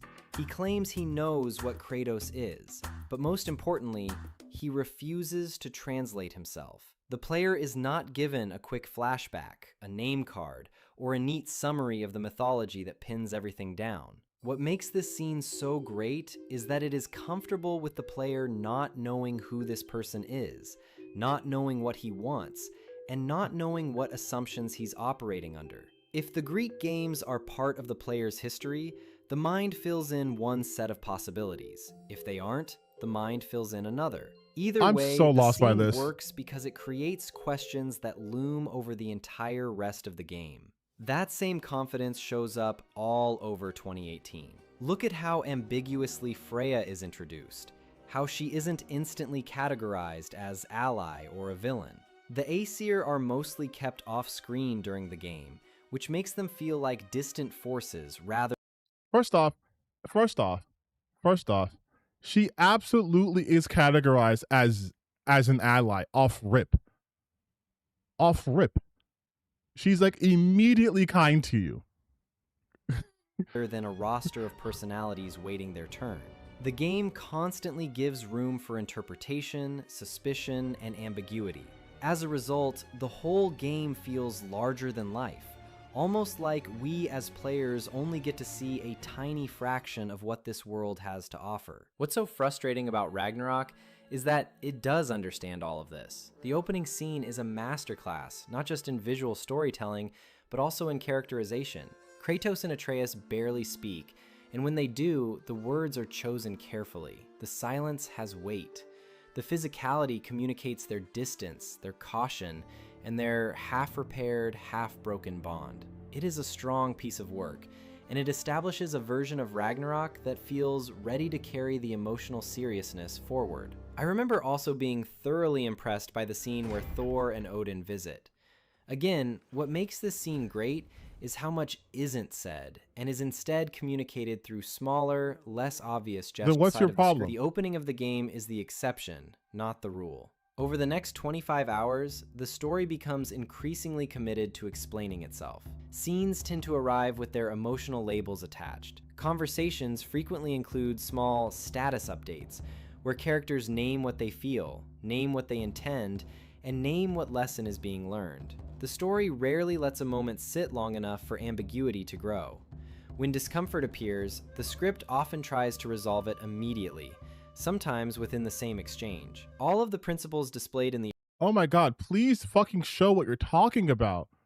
Don't just say shit. opening are thrown out for a set of characters and scenes that lack any sense of interiority. If the section with Freya and Vanaheim is where the writing really starts to falter, the first section in Asgard is where the pattern becomes impossible to ignore. Up until then, the game has enough goodwill stored up, and enough craft in its staging, that the problems could be dismissed as temporary. But Asgard reveals the grander architecture of it all. Once the second half of the cast fully enters the story, the writing begins to rely on characters who feel designed to communicate a single specific function. Between Heimdall, Thrud, Skjoldr, and Sif, much of the nuance that defined the 2018 ensemble is replaced by personalities that feel like cardboard cutouts of real people. They arrive already translated, with absolutely zero depth for the audience to interpret. What makes the Thrud introduction feel so odd is that the dialogue This is plays so as if bad. it knows it is being performed. Thrud and Atreus talk like characters delivering lines, not like people negotiating a fragile social situation. The rhythm has that familiar, quippy, Disney-style cadence, the kind that signals awareness of an audience. The fact that Atreus starts talking to himself in the same manner right before this Yeah, I'm just in a magical forest that shouldn't exist. does not help either. It frames the character's internal life in a way that feels written for commentary rather than for realism. You know what's insane about this whole thing too? What's insane about this is what he's not talking about is the fact that Atreus is very different than Kratos. When you're playing as Kratos, there is no internal monologue spoken outside. That's what Mimir is for, because Kratos is very reserved. So to show the contrast between the son and father, right? This is how Atreus is. He's much more talkative, and he's a fucking kid, so he's much more open to his emotions, right? Without he's feeling. This is how he's chatting himself up. You don't have to like it, but it does serve a narrative purpose here. Atreus is not his father, and that's fine. But then to also be like, what about Thor? Did you notice how he's not talking about Thor? Because Thor completely defeats what he's talking about. Same thing with Odin. He's looking at the side character. I could say the same shit about Brock and Sindri in the first game. Oh, Brock's the gruff one. Sindri's the little snivelly one. Where's their character development? Oh, in the next game. Like you also have to understand there are characters who are a focus. You're not going to flesh out every fucking character. In the first God of War game, there was like 4 people to flesh out. Like he mentioned, the Aesir were mostly off camera. So it was Kratos, Atreus, Baldur, Freya. That's it. That's it. It's easy when it's only 4 characters. But Ragnarok is dealing with a larger group. So of course you're going to have people who are already established. Also, because these people internally have been around for hundreds and hundreds of years. So we don't need to go through this rigmarole again. Heimdall's a pretentious asshole because he can see everyone's intentions. So no one can tell him nothing, all right? This kind of dialogue has become common in big budget games, and it often gets described as Marvel dialogue. It's a voice where characters are constantly smoothing over tension with self-aware humor, constantly clarifying the mood, and constantly nudging the scene toward watchability. Forspoken is an easy reference point here because it showed how quickly this voice can destroy a world's credibility. Ragnarok is not as extreme, and it has more skill behind it, but the habit is similar. The dialogue regularly breaks the illusion that these are people living inside a mythic crisis. It reminds the audience that this is a constructed narrative, shepherded beat by beat. For me, this is the point where Ragnarok shattered. Not because it lacked themes or because it lacked emotional moments, but because the story kept signaling its own intent. Characters frequently behave like they are aware of the story they are in. At some points, I wonder if that's a meta commentary on the fact that there are the Norns in this game that quite literally are like, you guys are all characters. The game itself could be a performance. And again, this isn't even true about half the characters he's talking about. it almost feels fourth wall breaking, like you're waiting for one of the characters to look at the camera and say, "You got that?" For the sake of our children, we must be better. The more I played Ragnarok, the more I felt this dissonance between a game that expects me to both be mature and immature at the same time. The questions that always came to mind for me were, 1, how did the game end up like this? And 2, why was no one talking about it? The critical reception often treated Ragnarok like the apex of television-style drama and game. Okay, I'm bored now. This guy just has the same fucking, like, beating a dead horse, right?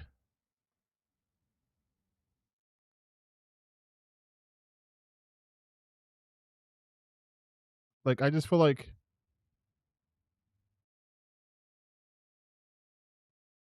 it's just like, to me, because again, maybe it's just fresher in my mind because I'm actually like, I am actively playing Ragnarok again.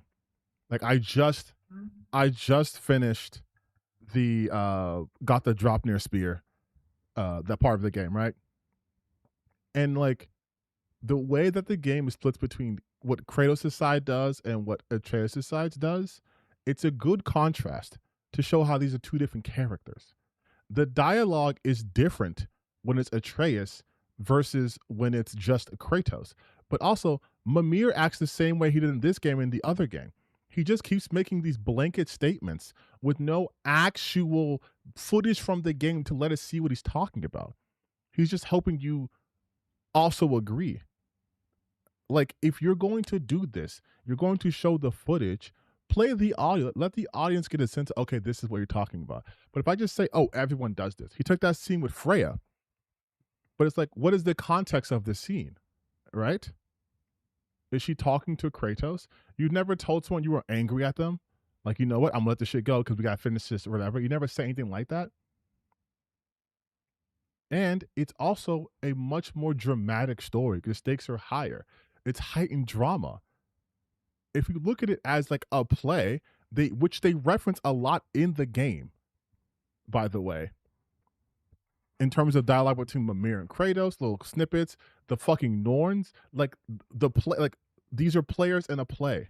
It's a meta commentary also too. And it's not to say the dialogue's perfect. Nothing fucking is. But the way they harp on this shit, it's like, well, the first game was the fucking same. You cherry picked scenes. You picked scenes where Kratos is talking to Atreus about after he kills a god. There's also scenes like that in Ragnarok. He talks about the beginning of the game, but he doesn't want to talk about, Kratos' time with Atreus, how the weight of their prophecy has driven a wedge between them. Right? Which is why Kratos is more closed off, which is like why Atreus is much more explosive with his emotions, because Kratos doesn't tell him shit. So like, you know what I mean? In fact, his emotions being out of control literally trigger his transformations. And he's a fucking teenager. Like, it's the kids in this, it's the young people in this game that talk more like, this is how I feel, not the adults. Thor doesn't go, I'm sad because Allfather only uses me as a killing instrument and doesn't recognize my humanity. He doesn't say that shit at all. It's done through his actions. The fact that he's always violent, he's drunk, he hates himself, he's self-deprecating. That's not spoken, that's shown.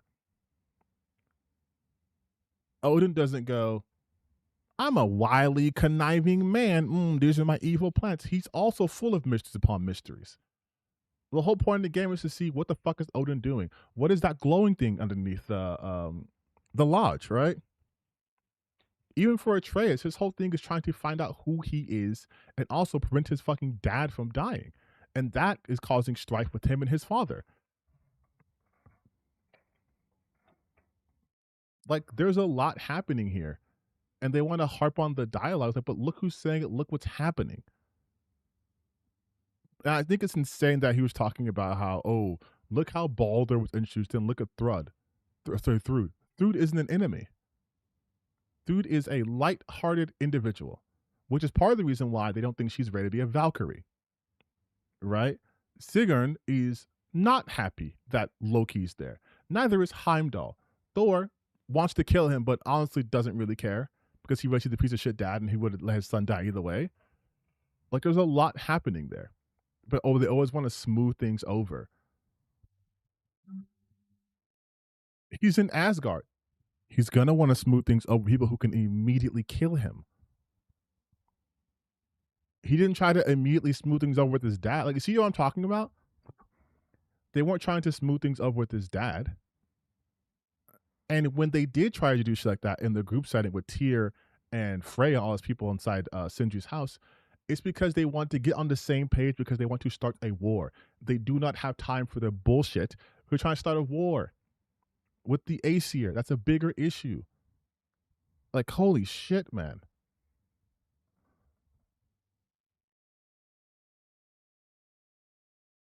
Like, it's just like...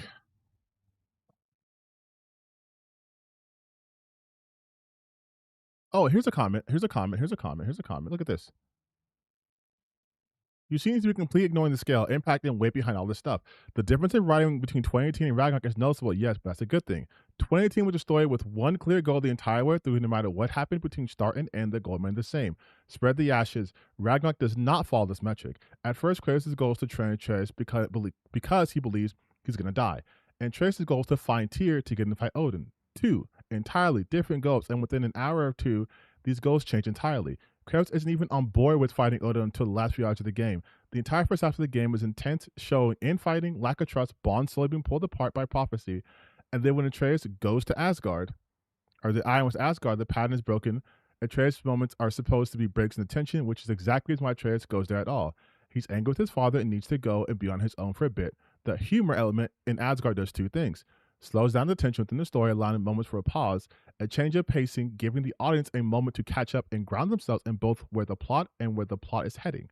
And introducing characters we heard about in 2018. Serves as a contrast to what we already know in 2018. We hear all kinds of stories about Mimir, about Asgard. Exactly, I was going to get on this point too. How the Mimir and the Aesir are fucking awful, terrible people, and then you go to Asgard and people are happy and making jokes and all that shit too. Atreus is young, hopeful man and wants to see the good in people. So we get to go to Asgard expecting harassment when we really get the fun side adventures, new characters specific to Atreus in his arc, and a sharp contrast in expectation. Locking an entire 20-hour story to being serious, heavy, deep thinking, filled with nothing but heavy topics is unrealistic. Unfun to play, unfun to watch, and also doesn't benefit the plot or any character arcs. The biggest part of Kratos' arc happens near the end of the game. Thumbs up here. Dialogue seems too modern. Listen to, like, this is the shit I'm talking about.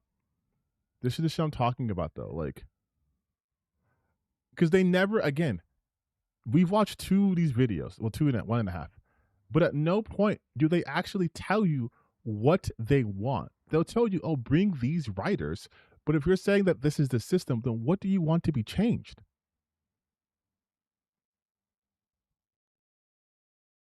Oh, Collins World did a video debunking him. Well, shit, I just wasted an hour of my life. But, like, this is why I get so tired of these complaints, man.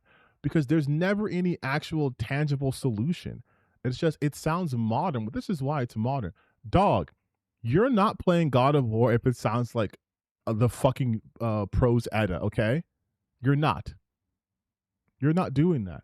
You want to know why it sounds modern? Because you're the current audience. What? Lindsey Graham died? Oh my God.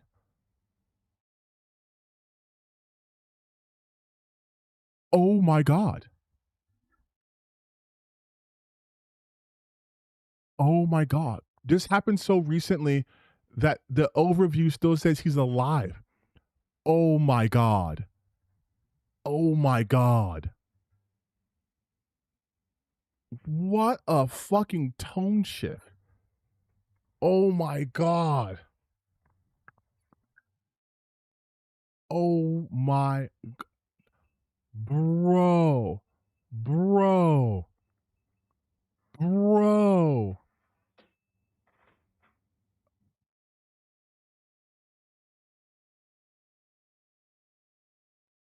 Him and Mitch McConnell?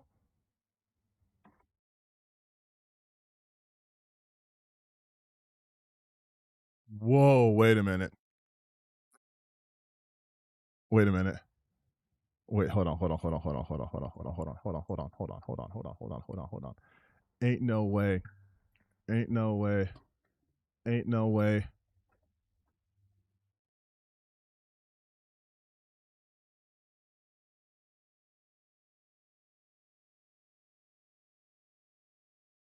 There's no way, dog.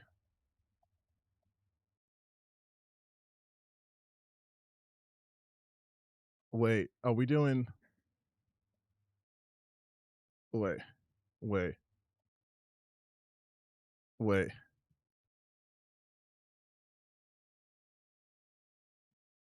Wait.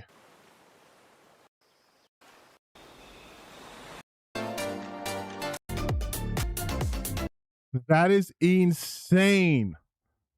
The Reaper with at the 11th hour goal. Holy shit.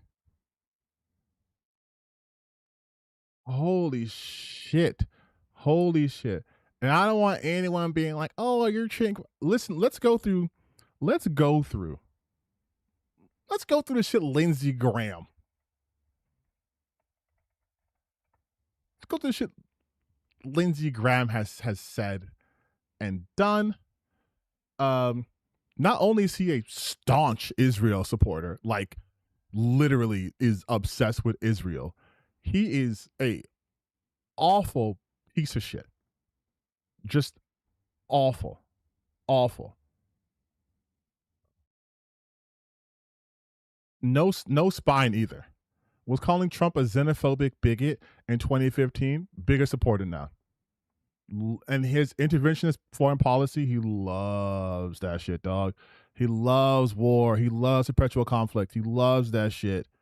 He loves that shit, you guys. Or I should say past tense, loved. When Trump wanted to take over Greenland, you know what he said to his allies? Get over it. Get over it. Like here. Let's just do some more. Let's just do this right now, right? Look at this. Stay tuned. Graham promises Cuba is next in a global war against the bad guys. The Republican senators are already looking for the next American intervention. As timelines with the war of Iran continues to expand, Republican lawmakers are already eyeing next conflict. Speaking to Maria Bartiromo on Fox News Sunday Morning Future, Senator Lindsey Graham promised that the Trump administration would extend its attack into the Caribbean to include a war with Cuba. Oh yeah, let's go to Wikipedia. Let's go to Lindsey Graham Wikipedia.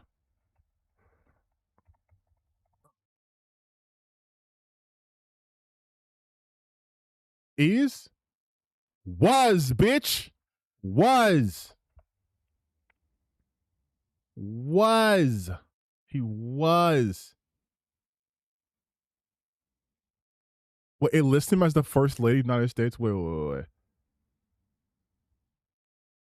Lady G? Nah, I think I changed it. I think they changed it. Well, let's see. What is his thoughts on immigration?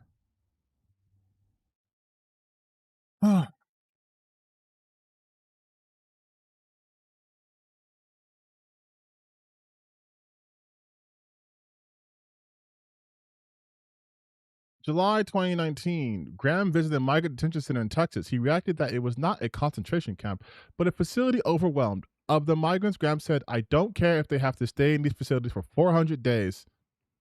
We're not going to let those men that I saw go.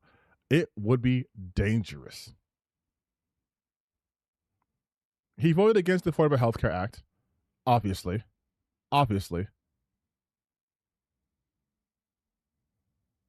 He's also fucking anti-abortion.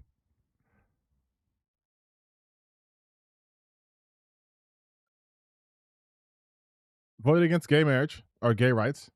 Is a climate change denier. Is a war hawk.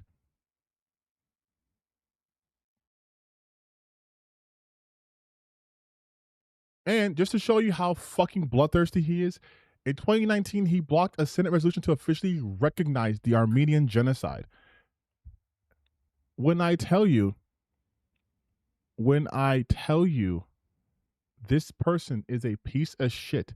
This isn't me just being like, oh, look at you going, you leftist, you call everyone a legitimate piece of shit.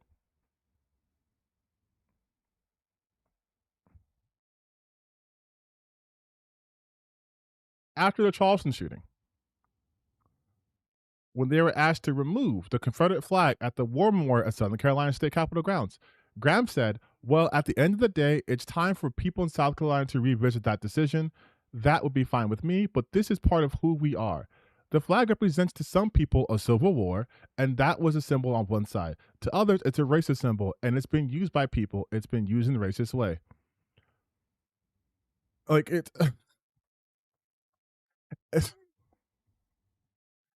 like it's like dog couldn't even be like take down the Confederate flag, which is also the flag of the enemy of the United States, right? But like, yeah, Lindsey Graham fucking like he called Trump the greatest crown chief of all time. Like it's so like Donald Trump is resetting the world in a way nobody could have dreamed of a year ago. He said, Iran is going down and Cuba is next. Cuba, the country that we've had an illegal blockade on for decades, as infinite punishment for them for daring to even be socialist. Or what they call them, commies. Like he's a fucking war hawk, genocide denying piece of shit.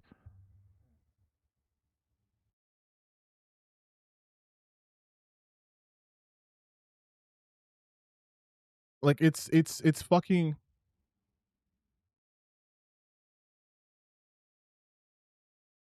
it's so great though. It's so great. It's so great. It's so great. And he also like Lindsey Graham also like just look again.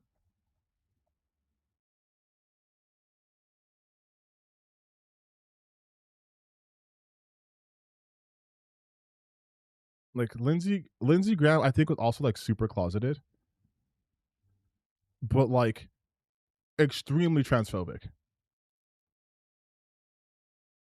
Here we go. Ugh.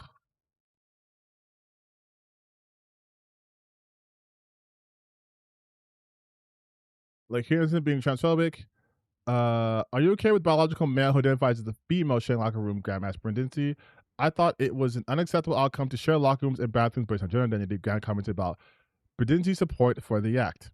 Then you have Ted Cruz being here, and then you have more Lindsey Graham being transphobic.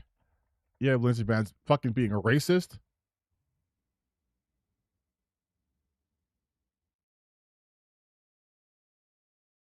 Like it's the sad closet hypocrisy. Yeah, everyone's like he's gay and he's super closeted, but he's super homophobic. It's crazy. Like it's crazy. It's crazy. But he dies after brief and sudden.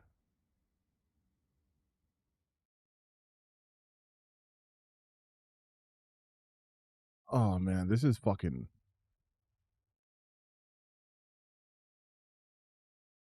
Yeah, but Lindsey Graham's a fucking war hawk, dog. Lindsey Graham's a fucking war hawk.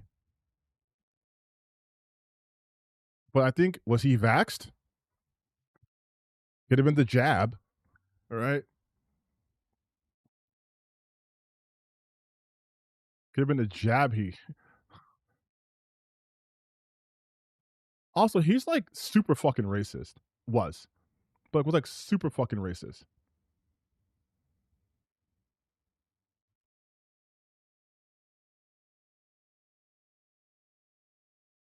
And he's so bloodthirsty for Israel.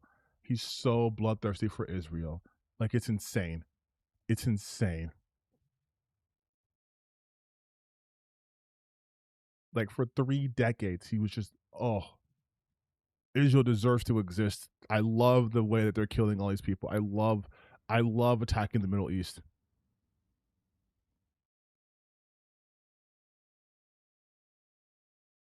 Like he's like, yeah, I want you to bomb the shit out of Iran.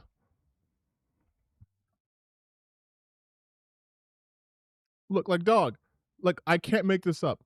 I can't make this up. This is what the Jerusalem Post just put out.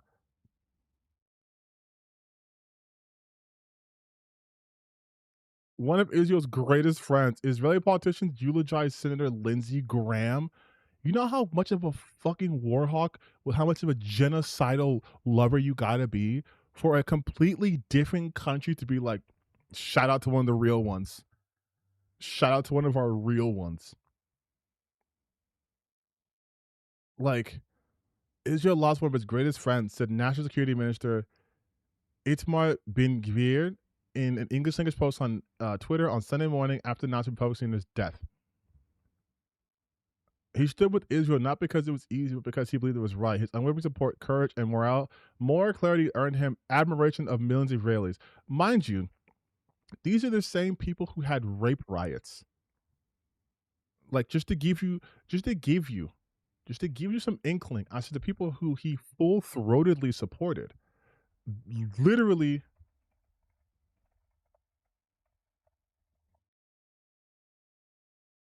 like, I'm not even kidding. They were having riots over the right to rape prisoners.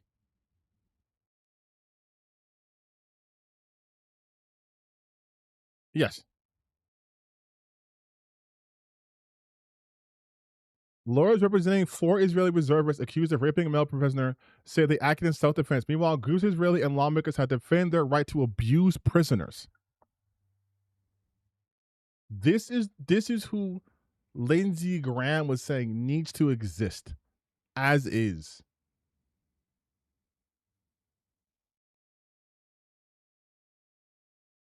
So I didn't mean to get political on my political gaming channel, but oh my fucking god. Oh my fucking god, dude.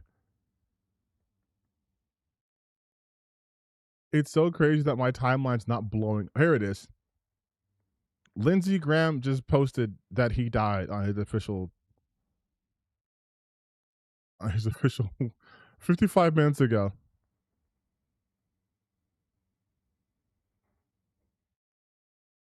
Oh, this is... Oh, the conspiracies are already going on. People are saying that they think the Iran did it. I gotta see the quote retweets. This has gotta be crazy. Hold on, I'll share with you guys. This has gotta be crazy. Turn on your TV, doesn't matter what channel. Too bad I wanted him to see the oil prices like going to hell. Oh my god, dude. Lindsey Graham's dead. Oh my god, it's real. He'll get his lifelong wish to see war against Iran only to lose and get humiliated and die. Get fucked. Satan to Mitch McConnell at the gates of hell. Oh my god. Dog.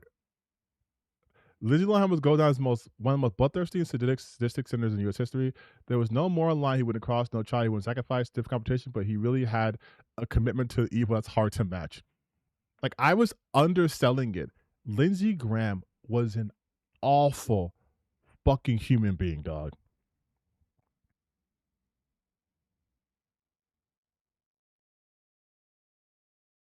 Like,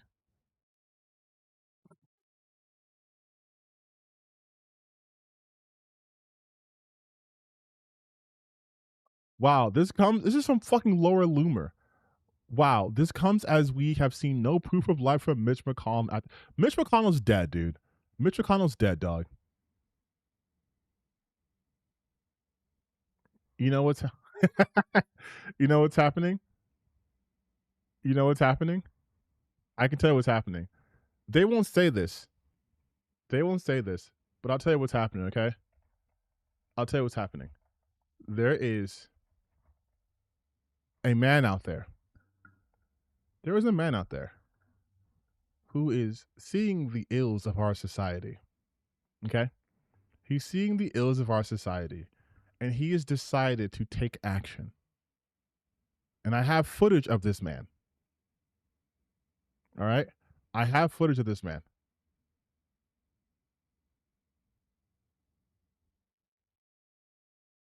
This is the person responsible. This is the person responsible for what's happening to both Mitch McConnell and Lindsey Graham, okay? Now, I'm only showing you guys this because I trust you. You guys won't leak this, okay? They won't leak this information. It's staying between us, all right? Promise. You guys promise? You promise? You're not leaking this information?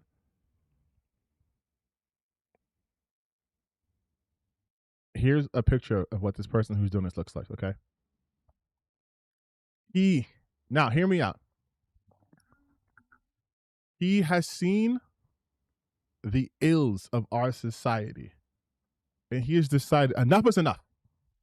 All right? If no one is going to do what needs doing, then I, citizen vigilante, will do what needs to be done. You got to respect it. You got to respect it. You got to respect it. You got to respect it. He saw the people that are ruining this country. He saw the people who are ruining this country. He saw the people who are making his home unrecognizable with all this, the hatred and division they're sowing. So he took matters to his own hands. And I, for one, think that's a real American patriot, okay? That's a real patriot.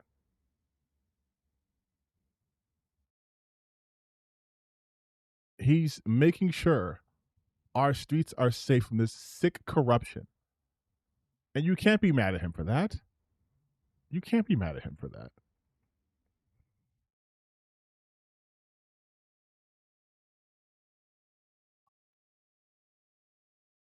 Holy shit. Wait. Listen, the racist Nazi, Mexican Nazi dude. First McCollum, now this. Someone is killing the boomers off. Does he know? Does Kaguya's top gal, does the racist Mexican Nazi know?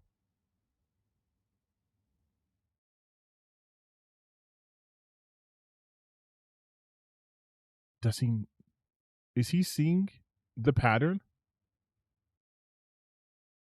They're killing gay Republicans left and right. Goodbye, Mitch. Goodbye, Lindsay. True. See you in fall.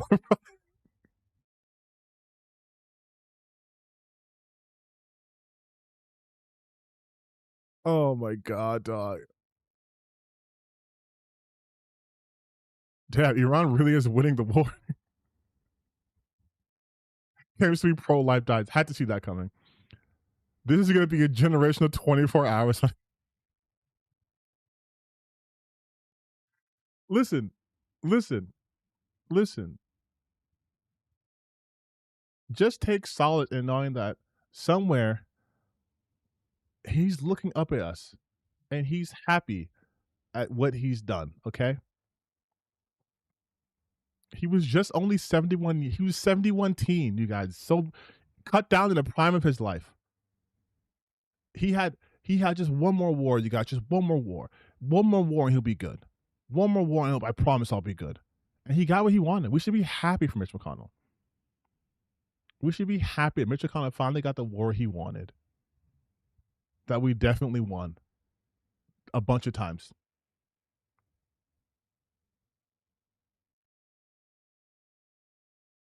What's crazy is that I think he's going to be as effective as a senator now than he ever was.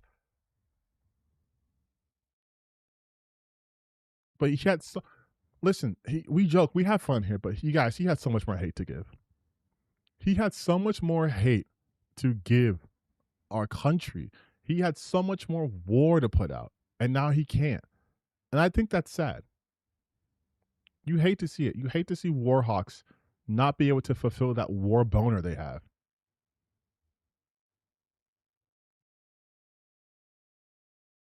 Damn. You guys want to hear the first thing he heard, though? This is the first thing he heard. This is the first thing he heard when he opened his eyes.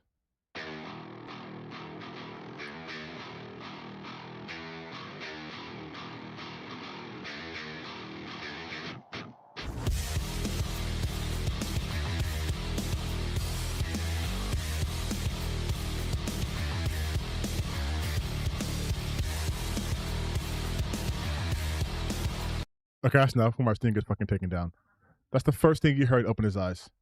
Where he found out where he was. Oh my god, dude. Oh my god, dude. 71 years old, man.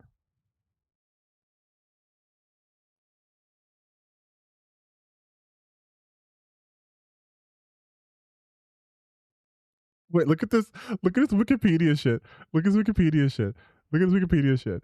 It's like, oh, personal life, death. Personal life, died.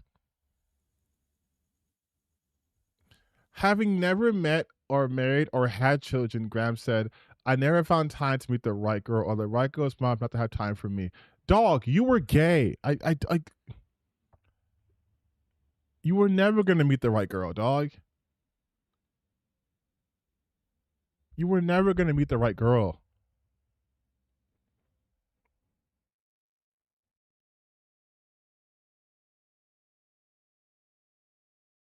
It was never going to happen. Apparently he died of cardiac arrest.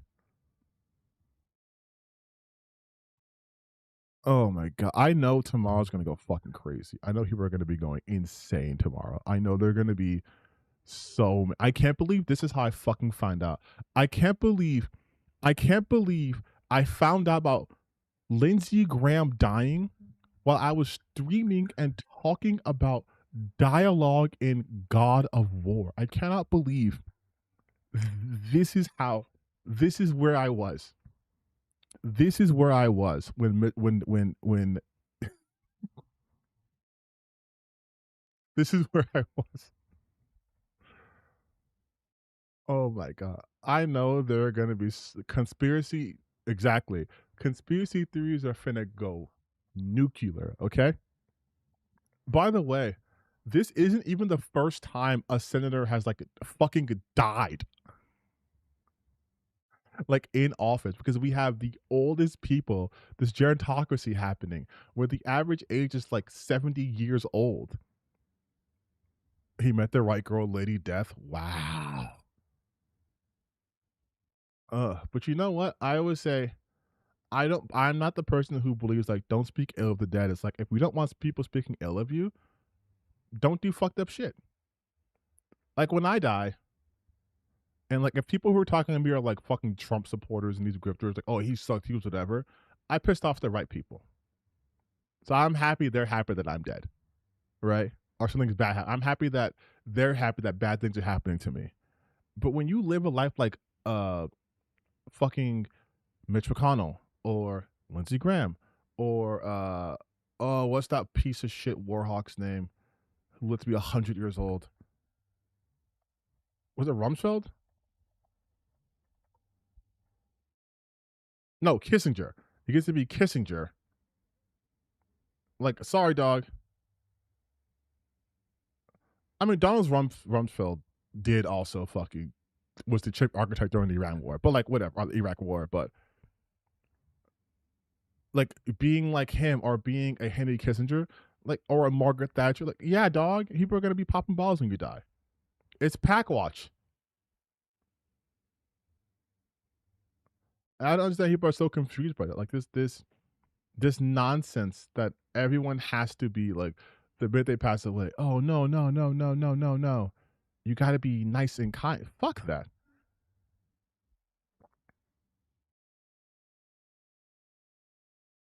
You know what? Sometimes Anna Kasparian, sometimes she comes out. Anna is so confusing to me. She's so confusing to me because she does this like NIMBY lib shit. And I think she was like low-key Platinum Defender. But then she drops bangers like this. And I can't help but stand momentarily. Just good riddance. Just good. You know this is about good riddance. Oh my god, dog.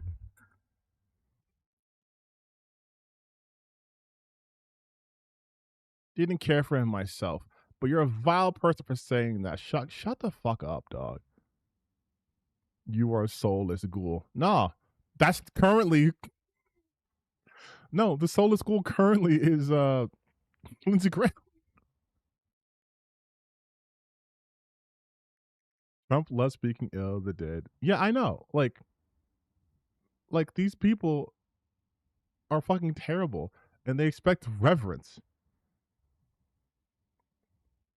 everyone's like, Lindsey Graham died. Lindsey Graham died. Lindsey Graham died before Mitch McConnell. No, Mitch McConnell's been dead for 2 weeks.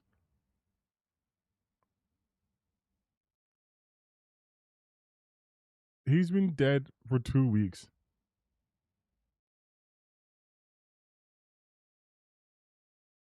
Like he's not alive anymore. Like, come on.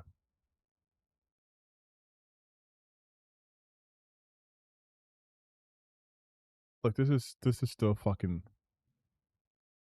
This is so. Oh my god, my brain is. I was about to end the stream. I was about to end the stream, and now I'm just like, holy shit, dog. Holy shit, dog.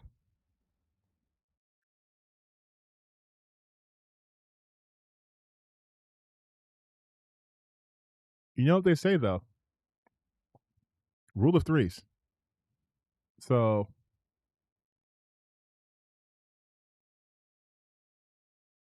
that's crazy. This is where I find out. Yeah, come watch my stream for breaking news.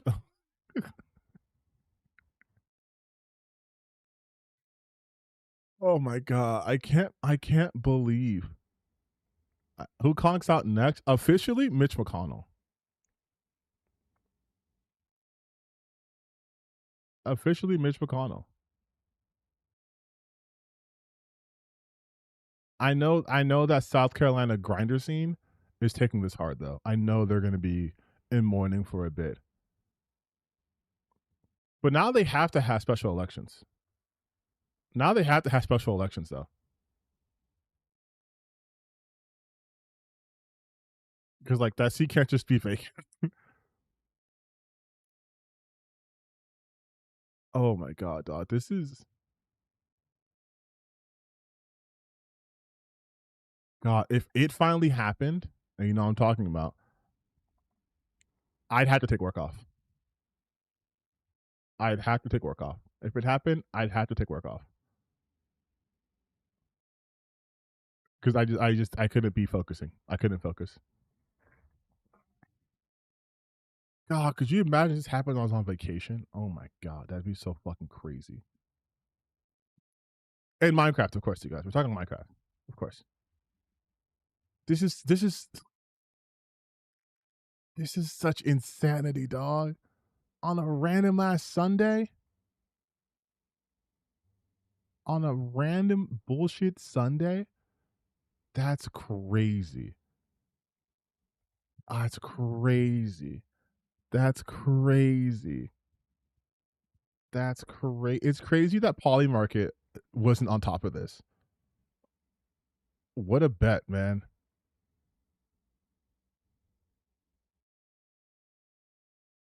If we get the trifecta, I'm posting whole on main. I'm posting whole. I'm posting dick and balls on main if we get the trifecta.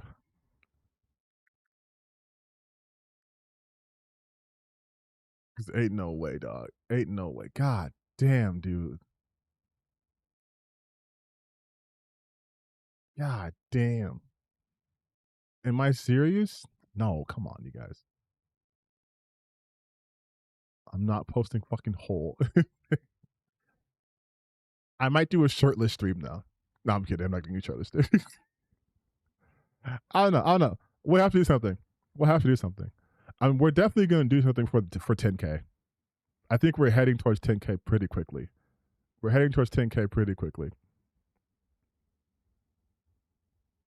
only if I had 10K if I had 10K Twitch subs, oh my god. I'd just be content creating all day.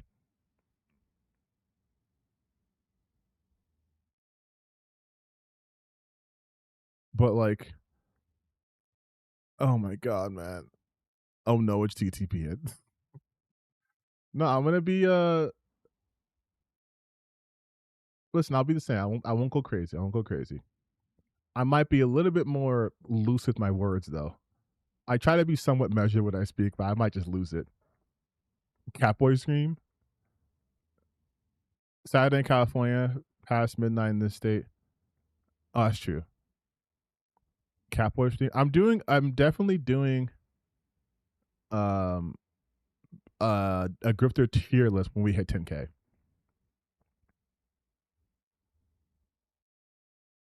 Also, I forgot I have to sign some contract shit because I'm doing sponsorship, but I'll probably sign it when I come back from vacation just so I have a full like rested brain.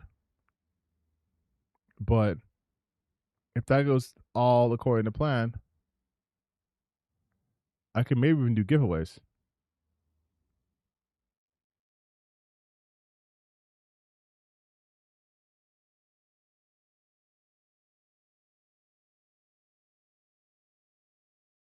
Just saying. All right. Well, I think now is the perfect time to end this stream because I can't move beyond this. I can't move beyond this. 10,000 Steam gift cards. Yeah, for my 10K, you guys need to give me $10,000. Everyone has to give me $1. Everyone has to join my memberships right now. Right fucking now. Everyone has to go to my YouTube memberships right now. 10K for 10K.